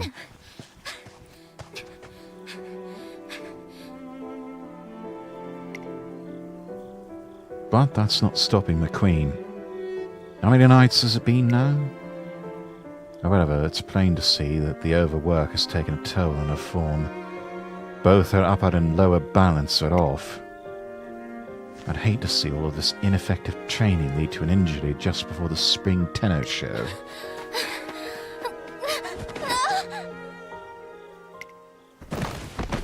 At that very moment, McQueen wavers and falls to the ground amidst a cloud of dirt. McQueen!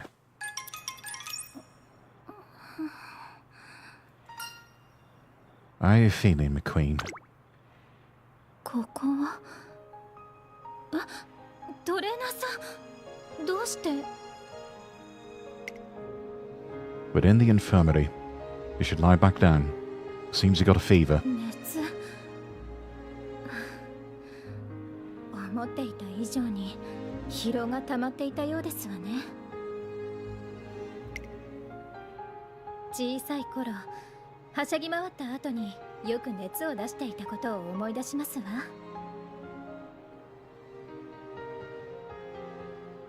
Very fever prone. Interesting. Never knew something like that could happen. But you pushed yourself too hard. そうみたいですわね。 Lovely artwork. で、気づいていましたの？私が自主トレしていることを。Yes, of course I knew. I planned to confront you about it tonight. そうですか。そういうところの花は相も変わらず聞きますのね。で、自主トレをやめろとおっしゃいたいのですね。But I can't have you overdoing it now, can I? このような醜態を晒してしまった以上、私には何も言えませんわ。あなたの指示に従います。And your word better be your bond, my dear. You are officially banned from training at night. But in exchange, let me be here for you. Open up to me. Let me help you realize your dream of winning the tennis show. どうしてそのこと、ライアンから聞いたんですのね。まったく内緒話ってそのことでしたの。相変わらずおせっかいなんですから。No, no, don't be too cross with her. She meant well, and it was right of her to tell me. I had no idea it meant so much to you. けどいいんですの？本気で私の手伝いをするということは、目白家の使命を共に背負うということ。トレーナーさんにその覚悟はありますの？私とその一心同体のような関係になる覚悟が。 Is that an invitation of some kind, darling? I should like it if your fever went down first.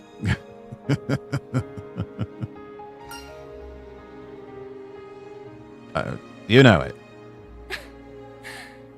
その迷いのない返事、サブトレーナーの頃から変わらないですわね。いつだって私たちのことを一番に優先して。わかりました。でしたら私も遠慮はしません。天皇賞制覇の夢を叶えるため、トレーナーさんにとことんわがままを言わせていただきます。そして絶対に勝ちますわよ。 Yeah, let's do this together.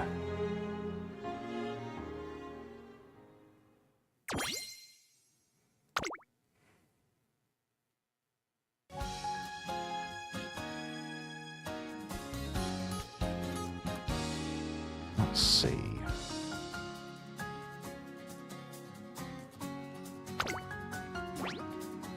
Race number 2.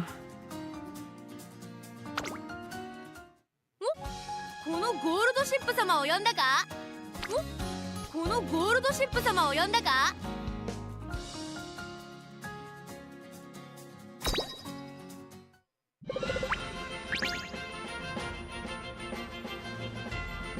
注目の一番人気4番ゴールドシップ。実力は完全に上位ですね。貫禄すら感じてしまいます。芝のコースで力を十分発揮できそうですね。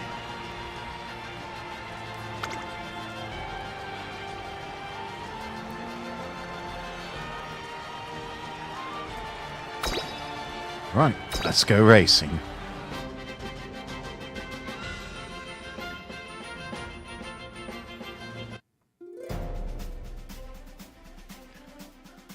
I like what I'm seeing. I like these stats. These races become harder as the story goes on, so you might eventually need to train a stronger Uma and career to complete it. Yeah. We'll get there.「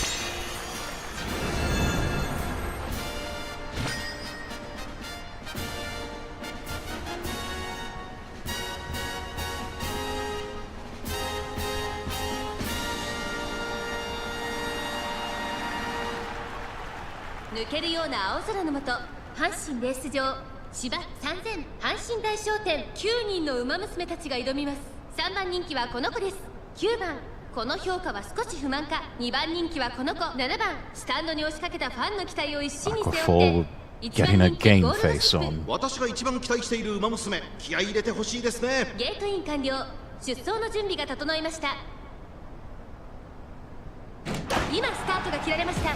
各馬娘揃って綺麗なスタートを切りました。これは位置取りが熾烈になりそうですね。先行争いは1番ゴールドシップ、6番期待通りの結果を出せるか。1番人気ゴールドシップ、1番快調に飛ばしていきます。 Shot the arm there with acceleration. 先頭は1番単身で飛ばしていきます。 Jewel 先頭から大きく離2番手は6番3番手ゴールドシップ、7番4番手5番手に2番、その後3番、それを見るように8番少し後ろから5番、外から9番、意気揚々と先頭を行きます。1番どうでしょうこの展開。馬場状態を確認しながら走っている感じですね。まだ本気ではないですよ。第4コーナーカーブ、前から大きく開きました。隊列は縦長になっています。後方の馬娘が差し返せ I るの am か。 loving 気 this になる music, 開きで by す。 the way. 先頭は依然1番一馬身リード、続い We're ては taking 6番 fourth. 3馬身スター、7番4番手にはゴールドシップ、2番続いている。まずは1周目正面スタンド前に上がっていく。大きく Pulling 離 back れ to て3 fifth. 番1 Come 馬 on, 身スター、 Belshi. 8番その後3、4馬身開いて9番少し離れて Come on. 5番1番先頭を進みますが、これは正解でしょうか。1番彼女の客室には合っていますね。1番まだリードをキープしています。続きました6番、そしてその後ろから行くのは7番2番外から行く。さあ1コーナーから2コーナーへ向かっていく馬娘たち。 The hair's 依然として1番2馬身離れて2番3番手には6番 Hair's さらに cute, 7番 don't 5番手ゴールドシップ、そして3番2馬身3馬身開いて8番すぐに続いて9番さらには5番。先頭は相変わらず Come on, 1番 Belshi, 1 pull 馬身 ahead, 離れて pull 2番 ahead. その後ろ6番4番手ゴールドシップ、差がなく7番その後ろに3番2周目の向こう正面に入って変わらず先頭を突き進みます。1番現在1番手は1番、さあ先頭に立ったのは2番後ろゴールドシップ、4番手に7番6番追走、そしてその外を回って3番3馬身離れて8番その外並んで9番2馬身スター、5番残り 1000m を通過。依然先頭は2番、その後から1番、その後ろからゴールドシップ、後から7番、あとは3番内6番、そしてその後方には8番、そして外目を突き出しては9番内を回ります。5番先頭2番、レースはよどみなく進んでいます。まもな Right, く第4 taking コーナー second から place. 勝負どころ、最後の直線へとかけていきます。さあいよいよ直線だ。どのタイミングで誰が仕掛けるのか。まだ1馬身以上の差があるぞ。ここから捉えることができるのか。ゴールドシップ前を狙っているぞ。さあ誰が最初に仕掛けるのか。さあこれから坂、2側の舞台はこれから坂がある。抜け出したのは2番。 Come on, come on, come on. 後続も追いつられる。2番リードは1馬身、先頭は依然2番、先頭は2番、前は2人がしのぎを削る。100を通過、まだ勝負は続く。続いている2番譲らないか。ゴールドシップ追いすがる。2番わずかにリード。2番このまま押し切れるか。2番わずかにリード。2番ゴールイン。2番見事に制しました。2着ゴールドシップ、3着に入ったのは Well. 3番浜だろ。 I guess it's better than nothing.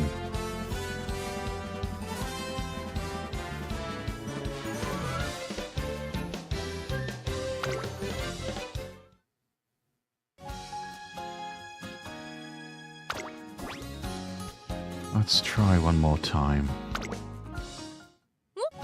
このゴールドシップ様を呼んだか。 Different strategy though. 注目の一番人気 We're just gonna have a take the front 実力は and 完 just 全に keep 脅威です going. ね。貫禄すら感じてしまいます。この子の持久力を見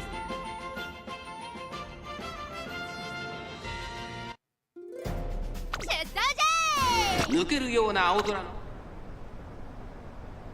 今スタートが切られました。各馬娘揃って綺麗なスタートを切りました。誰が先頭に抜け出すか注目しましょう。先行争いはゴールドシップ、7番2番ゴールドシップ、快調に飛ばして行きます。先頭集団を見ていきましょ No, knocking う。 about. 先頭はゴールドシップ、単身で飛ばして行きます。ゴールドシップペースが速い。ちょっと前に出ましたね。さあ花に立ったのはゴールドシップ。このままリードすることができるか。先頭から大きく離されて2番手は1番、3番手6番、4番手に7番、さらには2番、大きく離れて3番、さらに8番、内から行く5番、そして外目をつきましては9番。第4コーナーを進んで直線へ向かう。先頭から後方まで隊列は縦長になっています。各自自分のペースを保っているようですね。先頭は依然ゴールドシップ、 Oh, 2 they 馬 are 身リー gaining ド。 on 続きま me. した I don't 1 like 番、 this. 3番手には6番、1馬身差7番、そしてその後ろから行くのは2番、その後ろに5番、1馬身離れて3番、少し離れて8番、1周目の直線、スタンドの大歓声に迎えられながら馬娘たちが走り抜ける。後ろ9番、意気揚々と先頭を行きます。ゴールドシップ、どうでしょうこの展開。馬場状態を確認しながら走っている感じですね。まだ本気ではないですよ。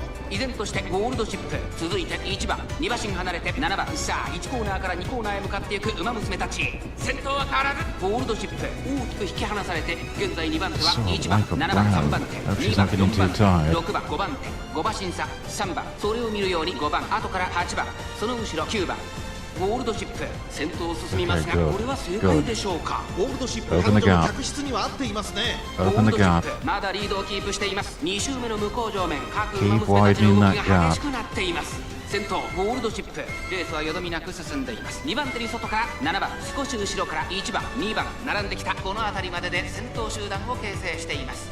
先頭は相変わらずゴールドシップ、残り 1000m を通過。およそ5馬身開いて7番外目をついて2番、そしてその内を回って1番2馬身差、5番内で6番、その外並んで3番、その後3、4馬身開いて8番2馬身3馬身開いて9番。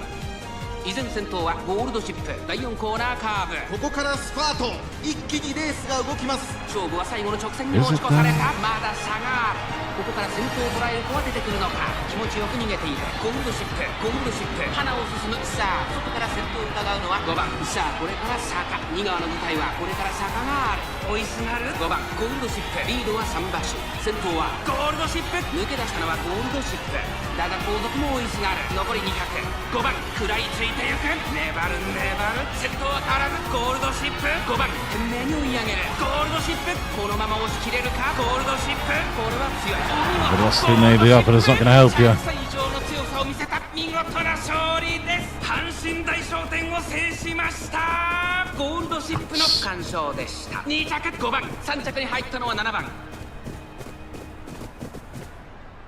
くるっと回ってワオ、一着のポー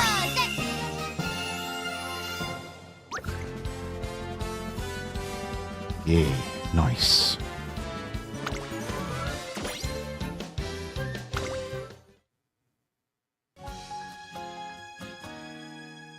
Okay, spring stage of dreams. Let's give this a watch.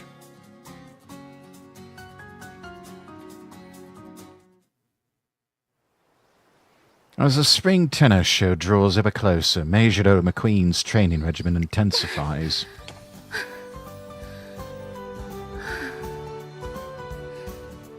だいぶ息の整え方が分かってきましたわ。メニューは一通り終わりましたけど、この後はどうします？ちなみに私はまだまだ走れますが。 Does look like a little more wouldn't hurt today. I'll let her do as she wishes. Right, let's have another go at it. そうですわよね。この程度で音を上げたりなどしていられませんし。それでは行ってまいりますわ。 Strangely enough, it feels as if McQueen and I are truly training together for the first time since I took over the team. I suppose it helps to share a singular goal to work toward. トレーナーさん、こんにちは。マックイーン、調子良さそうですね。 Indeed. Hello there, Ryan. Major Ryan smiles brightly like a weight's been lifted off his shoulders. McQueen's improved mood is without a doubt thanks to Ryan's advice. さあ、ライバルの調子が戻ったところで、私も春の天皇賞に向けて頑張らないと。 Indeed. Warp speed, Ryan. Thank you. こちらこそ、やっぱりトレーナーさんに相談してよかったです。それではレース楽しみにしてますね。勝つのは私ですけどね。 Sounds like a challenge. The spring tennis show is shaping up to be a race we won't soon forget. We need to make sure McQueen's in top condition. The next few days fly by in a flash. The day of the spring tennis show is upon us.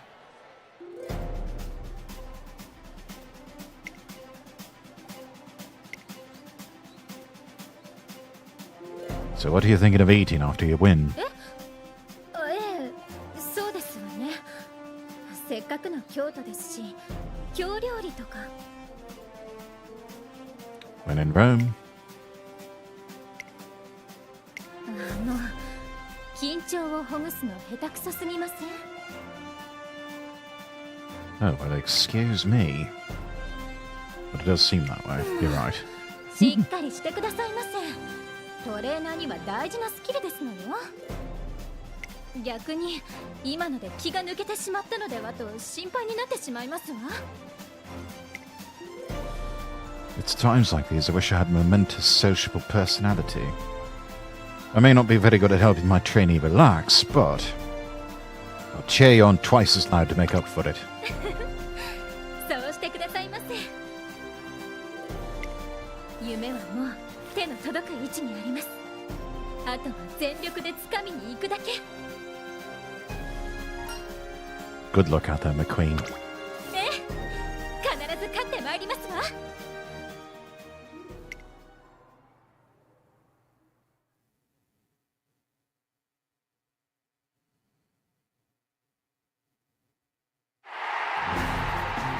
レースもいよいよ終盤。到着した状態で各馬娘が第3コーナーへ差し掛かります。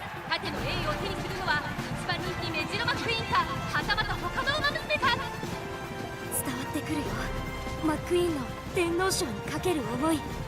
私も本気でそれに応える。メジロライアンがペースを上げてきた。前を行くマクイーンとの差が徐々に縮まっていきます。最終コーナー残り600のところで後続も次々と差を詰めてきた。メジロマクイーンはここまでか。ここまでのはずありませんわ。勝利に向けて二人三脚でやってきた成果見せて差し上げます。早い。ここでメジロマクイーン一気にスパートをかけた。私だって末足のキレなら負けない。勝負だ。内からライアンも上がってきた。ものすごい末足で前へ迫る。しかしマックイーンのスピードも落ちない。追いつけない。それどころか離されてる。マックイーン先頭。ライアンも必死に追い上げるがその差は広がっていく。これは届かないか。いやー、先頭はメジロマックイーンだ。メジロマックイーン優勝。 All they can see is her pantaloons from behind, やりましたメジロマックイーン。見事 which is some lovely fan service.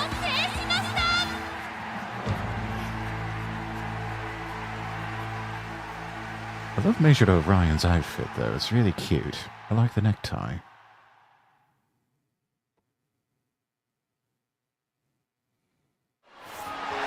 It's just the sort of tomboy horse girl that, well, we love our tomboy horse girls around here, don't we?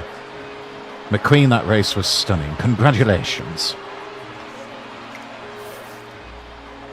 McQueen? やりましたわ。 Yes, you did. 天皇賞制覇を成し遂げましたわ。これでメジロ家に私の盾を飾れますわ。 Love the excitement. Wasn't expecting such a resounding display of joy from the ever-demure McQueen. Very much the Ojo Dera type. It's clear just how much the race meant to her and why she felt so much pressure to win it. ごめん遊ばせ。はしゃいでしまって。でもそれほどの結果なんですもの。そしてこの結果を出すことができたのはトレーナーさんのおかげです。 Well, you are most welcome, my dear. たった一人のメンバーのために尽くしていただいて本当に感謝していますわ。 Pleasure's all mine. I'm the one who should be doing all the thanking. You placed all your faith in a newbie trainer like me and delivered an amazing win. If I were to say that to her now, though, she'd probably scold me for a lack of self-confidence. So, it's an amazing win for Team Sirius. これからもたくさん勝利を重ねて差し上げますわ。さあ、この後はウィニングライブ。応援してくださった皆さんに歌で感謝を伝えてまいりますわね。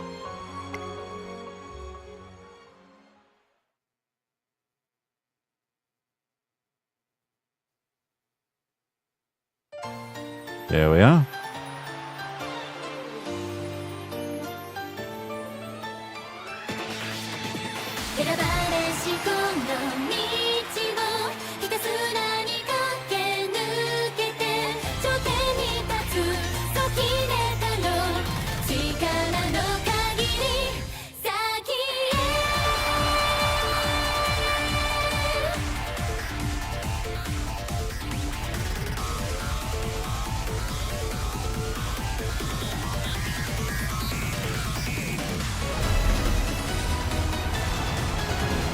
Wow. Pyrotechnics and everything.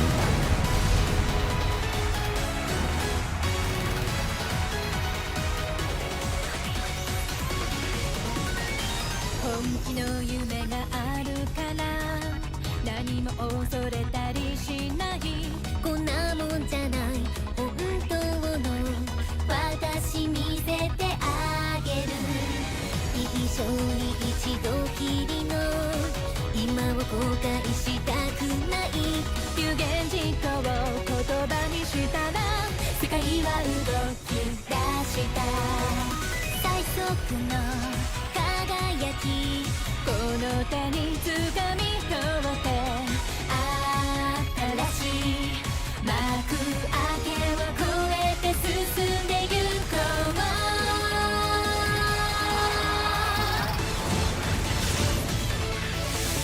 情熱に鳴り響く高鳴りというファンファーレ。抱きしめたら解き放とう。目指す場所があるから選ばれしこの道をひたすらに駆け抜けて頂点に立つ。立ってみせる Next Frontier。 力の限り先へ。 Kind of went hard. Wasn't expecting that. But I like it.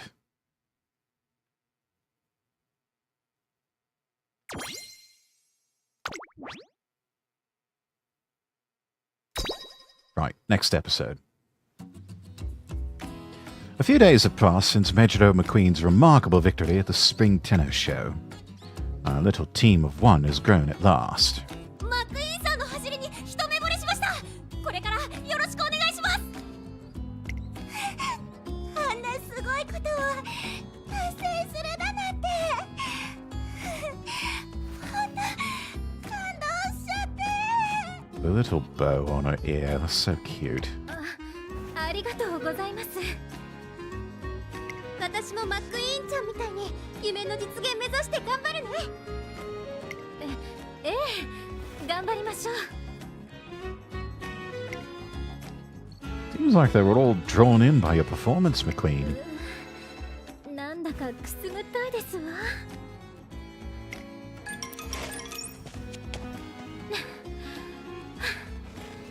トレーナーさん、今のタイムは6 furlongs in a neat 80 seconds. No complaints here. すごい。これが春の天皇賞を勝利した足。もういい加減にしてくださいませ。 The fan base is growing. ですけど、こうしてたくさんの方とトレーニングに励むなんて本当に久しぶりですわ。 We owe it all to your victory at the Spring Tennis Show. 結果を出すというのはこんなにも大きな影響を及ぼすものなのですね。とにかくチームとして正式に認められるまであと一歩ですわ。マクイーンさん、走りのフォームについて教えてもらっていいですか？もちろん構いませんわ。マクイーンさん、うまいゲートの出方を教えてほしいんですけど。あれにはコツがありますの。お見せしますわね。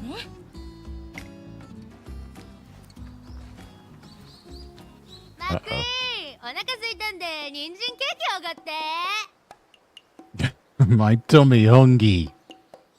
ええ、かしこまりましたわ。って誰ですの？どさくさに紛れてたかろうとするのは。私よ、マックイーン。 That's our favorite girl. That's our best girl. ゴールドシップさん。 Is this an acquaintance of yours? 知り合いと言いますか、なぜかよく絡んでくる相手と言いますか。いやー、見たぜ、春の天皇賞。圧巻だったな。 Oh, come on. Anyone that sweet can't be all that bad. 特に仲間を守るため相手の攻撃を避けずに受け止めたところなんて忘れられねえぜ。 It's a very creative and dramatic interpretation of events. そんなことしてませんわよ。というか相手の攻撃って何ですの。まあ細かいことはいいんだって。ととにかくすげえ走りで感動した。だからもっとお前の凄さを見てやろうと思ってこうして訪ねてきたわけ。別に見るのは構いませんけど邪魔はしないでくださいませ。オッケーオッケー、おとなしく見てるだけだから安心しろって。さあ注目だメンバー諸君、今からマックイーンが実力を披露するぞ。 Iron Gut McQueen. Added down a furlong's length of savvy rolls. やりませんわよ。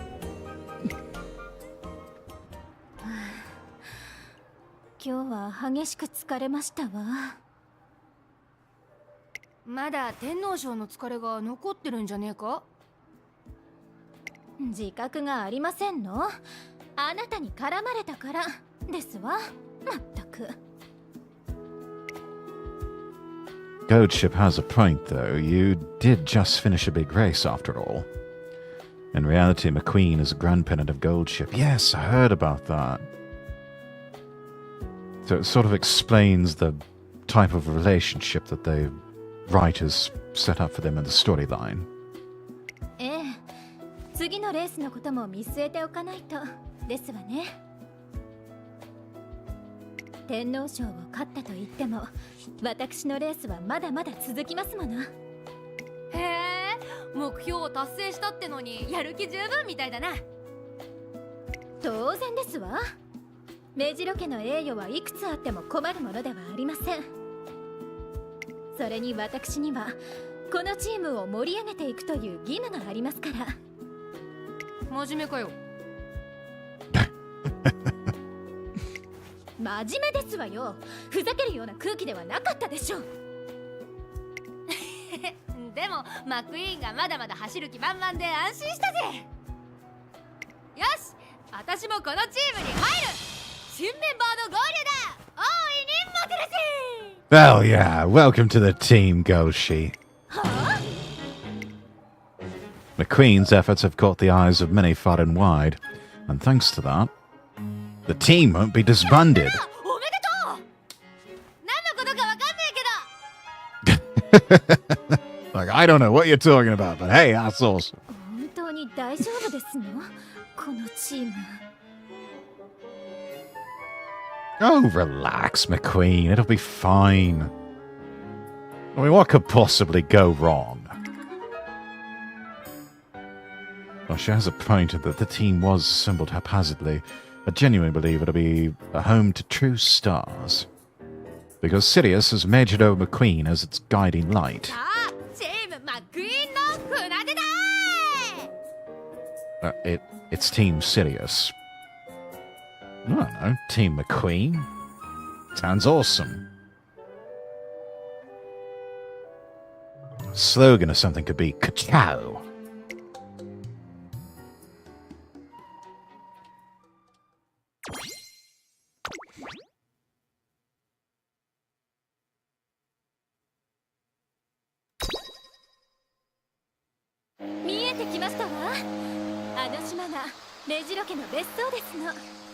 Oh, they've got their own vacation estate. 島がまるまる別荘かよ。だったら遠慮なく穴掘りまくって財宝を発掘できるな。 Ah, yes, Golshi and her never-ending desire to go treasure hunting. 島を破壊しないでくださいませ。 Team Sirius has taken advantage of the summer break to conduct a training camp. Major McQueen was able to negotiate the use of a family's private island for us, however... マジで無人島じゃん。遊びたい放題だぜ。もう遊びに来たわけじゃないんです。 Can't say the environment doesn't lend itself to the idea, though. Why don't we take it easy the first day here? トレーナーさんまでそんなこと言ってねえ、私たちまで一緒に来ちゃっていいものなの？チームメンバーじゃないのに。マックイーンとトレーナーさんから直々のお誘いだし問題ないですよね。 Yeah, more the merrier. Welcome aboard. はい、よろしくお願いします。And thus Team Sirius's summer training camp begins with 2 extra Majoros. さあ皆さんもう一周しますわよ。マックイーンもっとスピード上げないと私が先に行っちゃうよ。あ、先導するのは私の役割ですのよ。ほらほらドーベルももっと飛ばせるでしょ。だって走りに集中できないっていうか視線が気になるっていうか気にすることなんて何もないって。ドーベルは可愛いしそんなお世辞とかいらないし可愛くないのは自分が一番分かってるから。 Oh, darling, have some more self-respect than that. ゴールドシップさんあなたは何をやってますの。海でトレーニングっつったらこの格好だろ。せっかくの海なんだしここはみっちり体を鍛え上げねえとな。 Oh, the workout, is that what we're calling it? みっちり遊ぶようにしか見えませんわ。よーしここから一気に加速。待ってください飛ばしすぎです。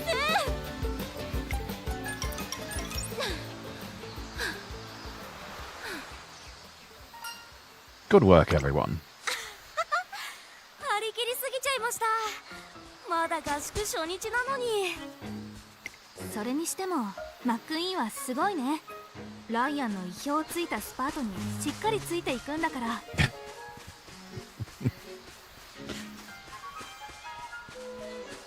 Goshi photobombing in the back. ライアンには負けていられませんわ。宝塚記念の時にはしてやられましたから。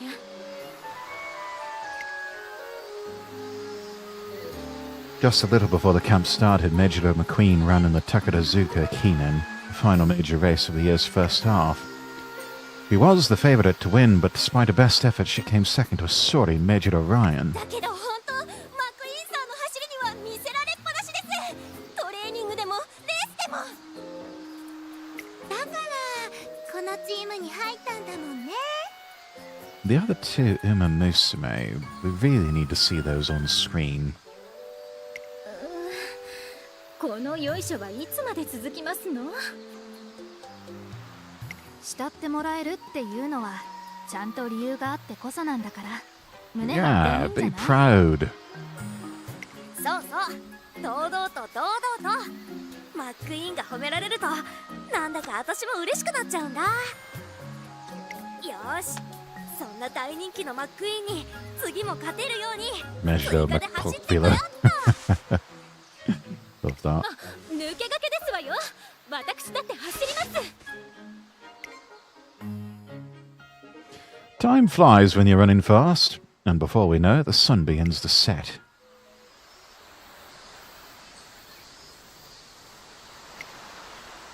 There you are. There's something wrong, dear. Everyone else has gone inside. ええ、ちょっとメンバーのことを考えてましたの。一度はもぬけの殻になったチームに今はこうしてメンバーがいます。 All thanks to you, dear. 皆さんは私の走りを見て一緒に走りたいと思ってくれたのですよね。 You set a fire in their hearts. Kind of like how the Oh Goody Cap inspired us. そう考えると誇らしいような気恥ずかしいような複雑な気持ちですわ。春の天皇賞を勝ってチームとしての形を保つことはできましたが、トレーナーさん、私には新たにすべきことができました。 That's excellent. Don't rest on your laurels. But, how about an example? 期待してくださる皆さんに愛想をつかされぬようこれからも走り続けることですわ。 He's got a certain weight of glory on his shoulders now. Even more striking than Major McQueen's smile is the determination gleaming in her eyes. I'll be expecting great things from you, McQueen. ええ、任せてくださいませ。 「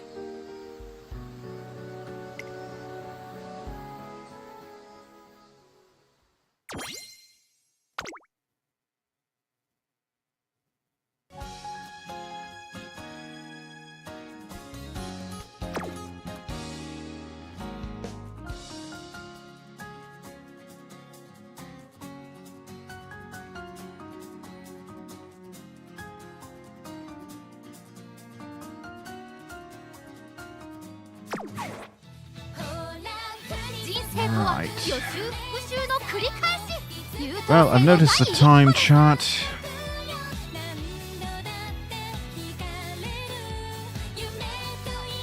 I think we've been at it long enough.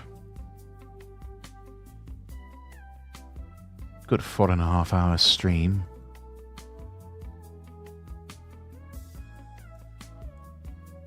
I think that's long enough.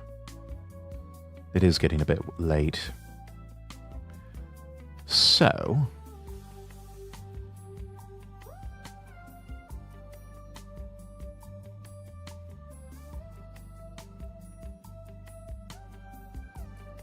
let's take a look here, see who's online that we can raid over on the Twitch side of things.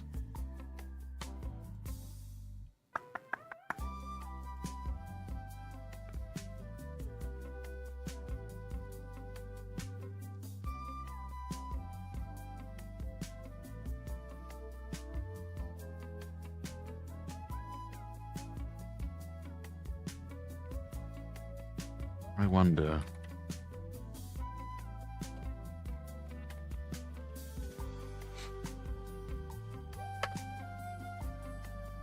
oh, brilliant.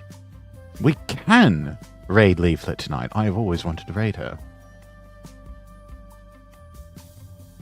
Let's get you all set up for the night shift with Leaflet.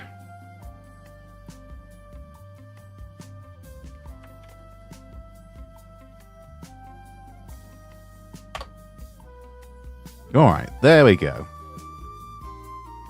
There's your copy pasta chat. Looks like they're on break, so be getting there right on time.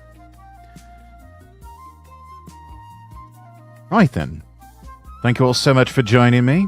Not sure if I'll be streaming tomorrow night. If I do, I will. If not, I won't. So, yeah. Just how it is, I guess. Anyway, let's go say hello to Leaflet and company. Doing some news and reacts and an anime battle royale after. And I will see all of you soon. Action Bastard, thanks for joining us here towards the end. And thank you all for joining me as well. I'm Lord Rexworth. Wishing you all the best, and God bless.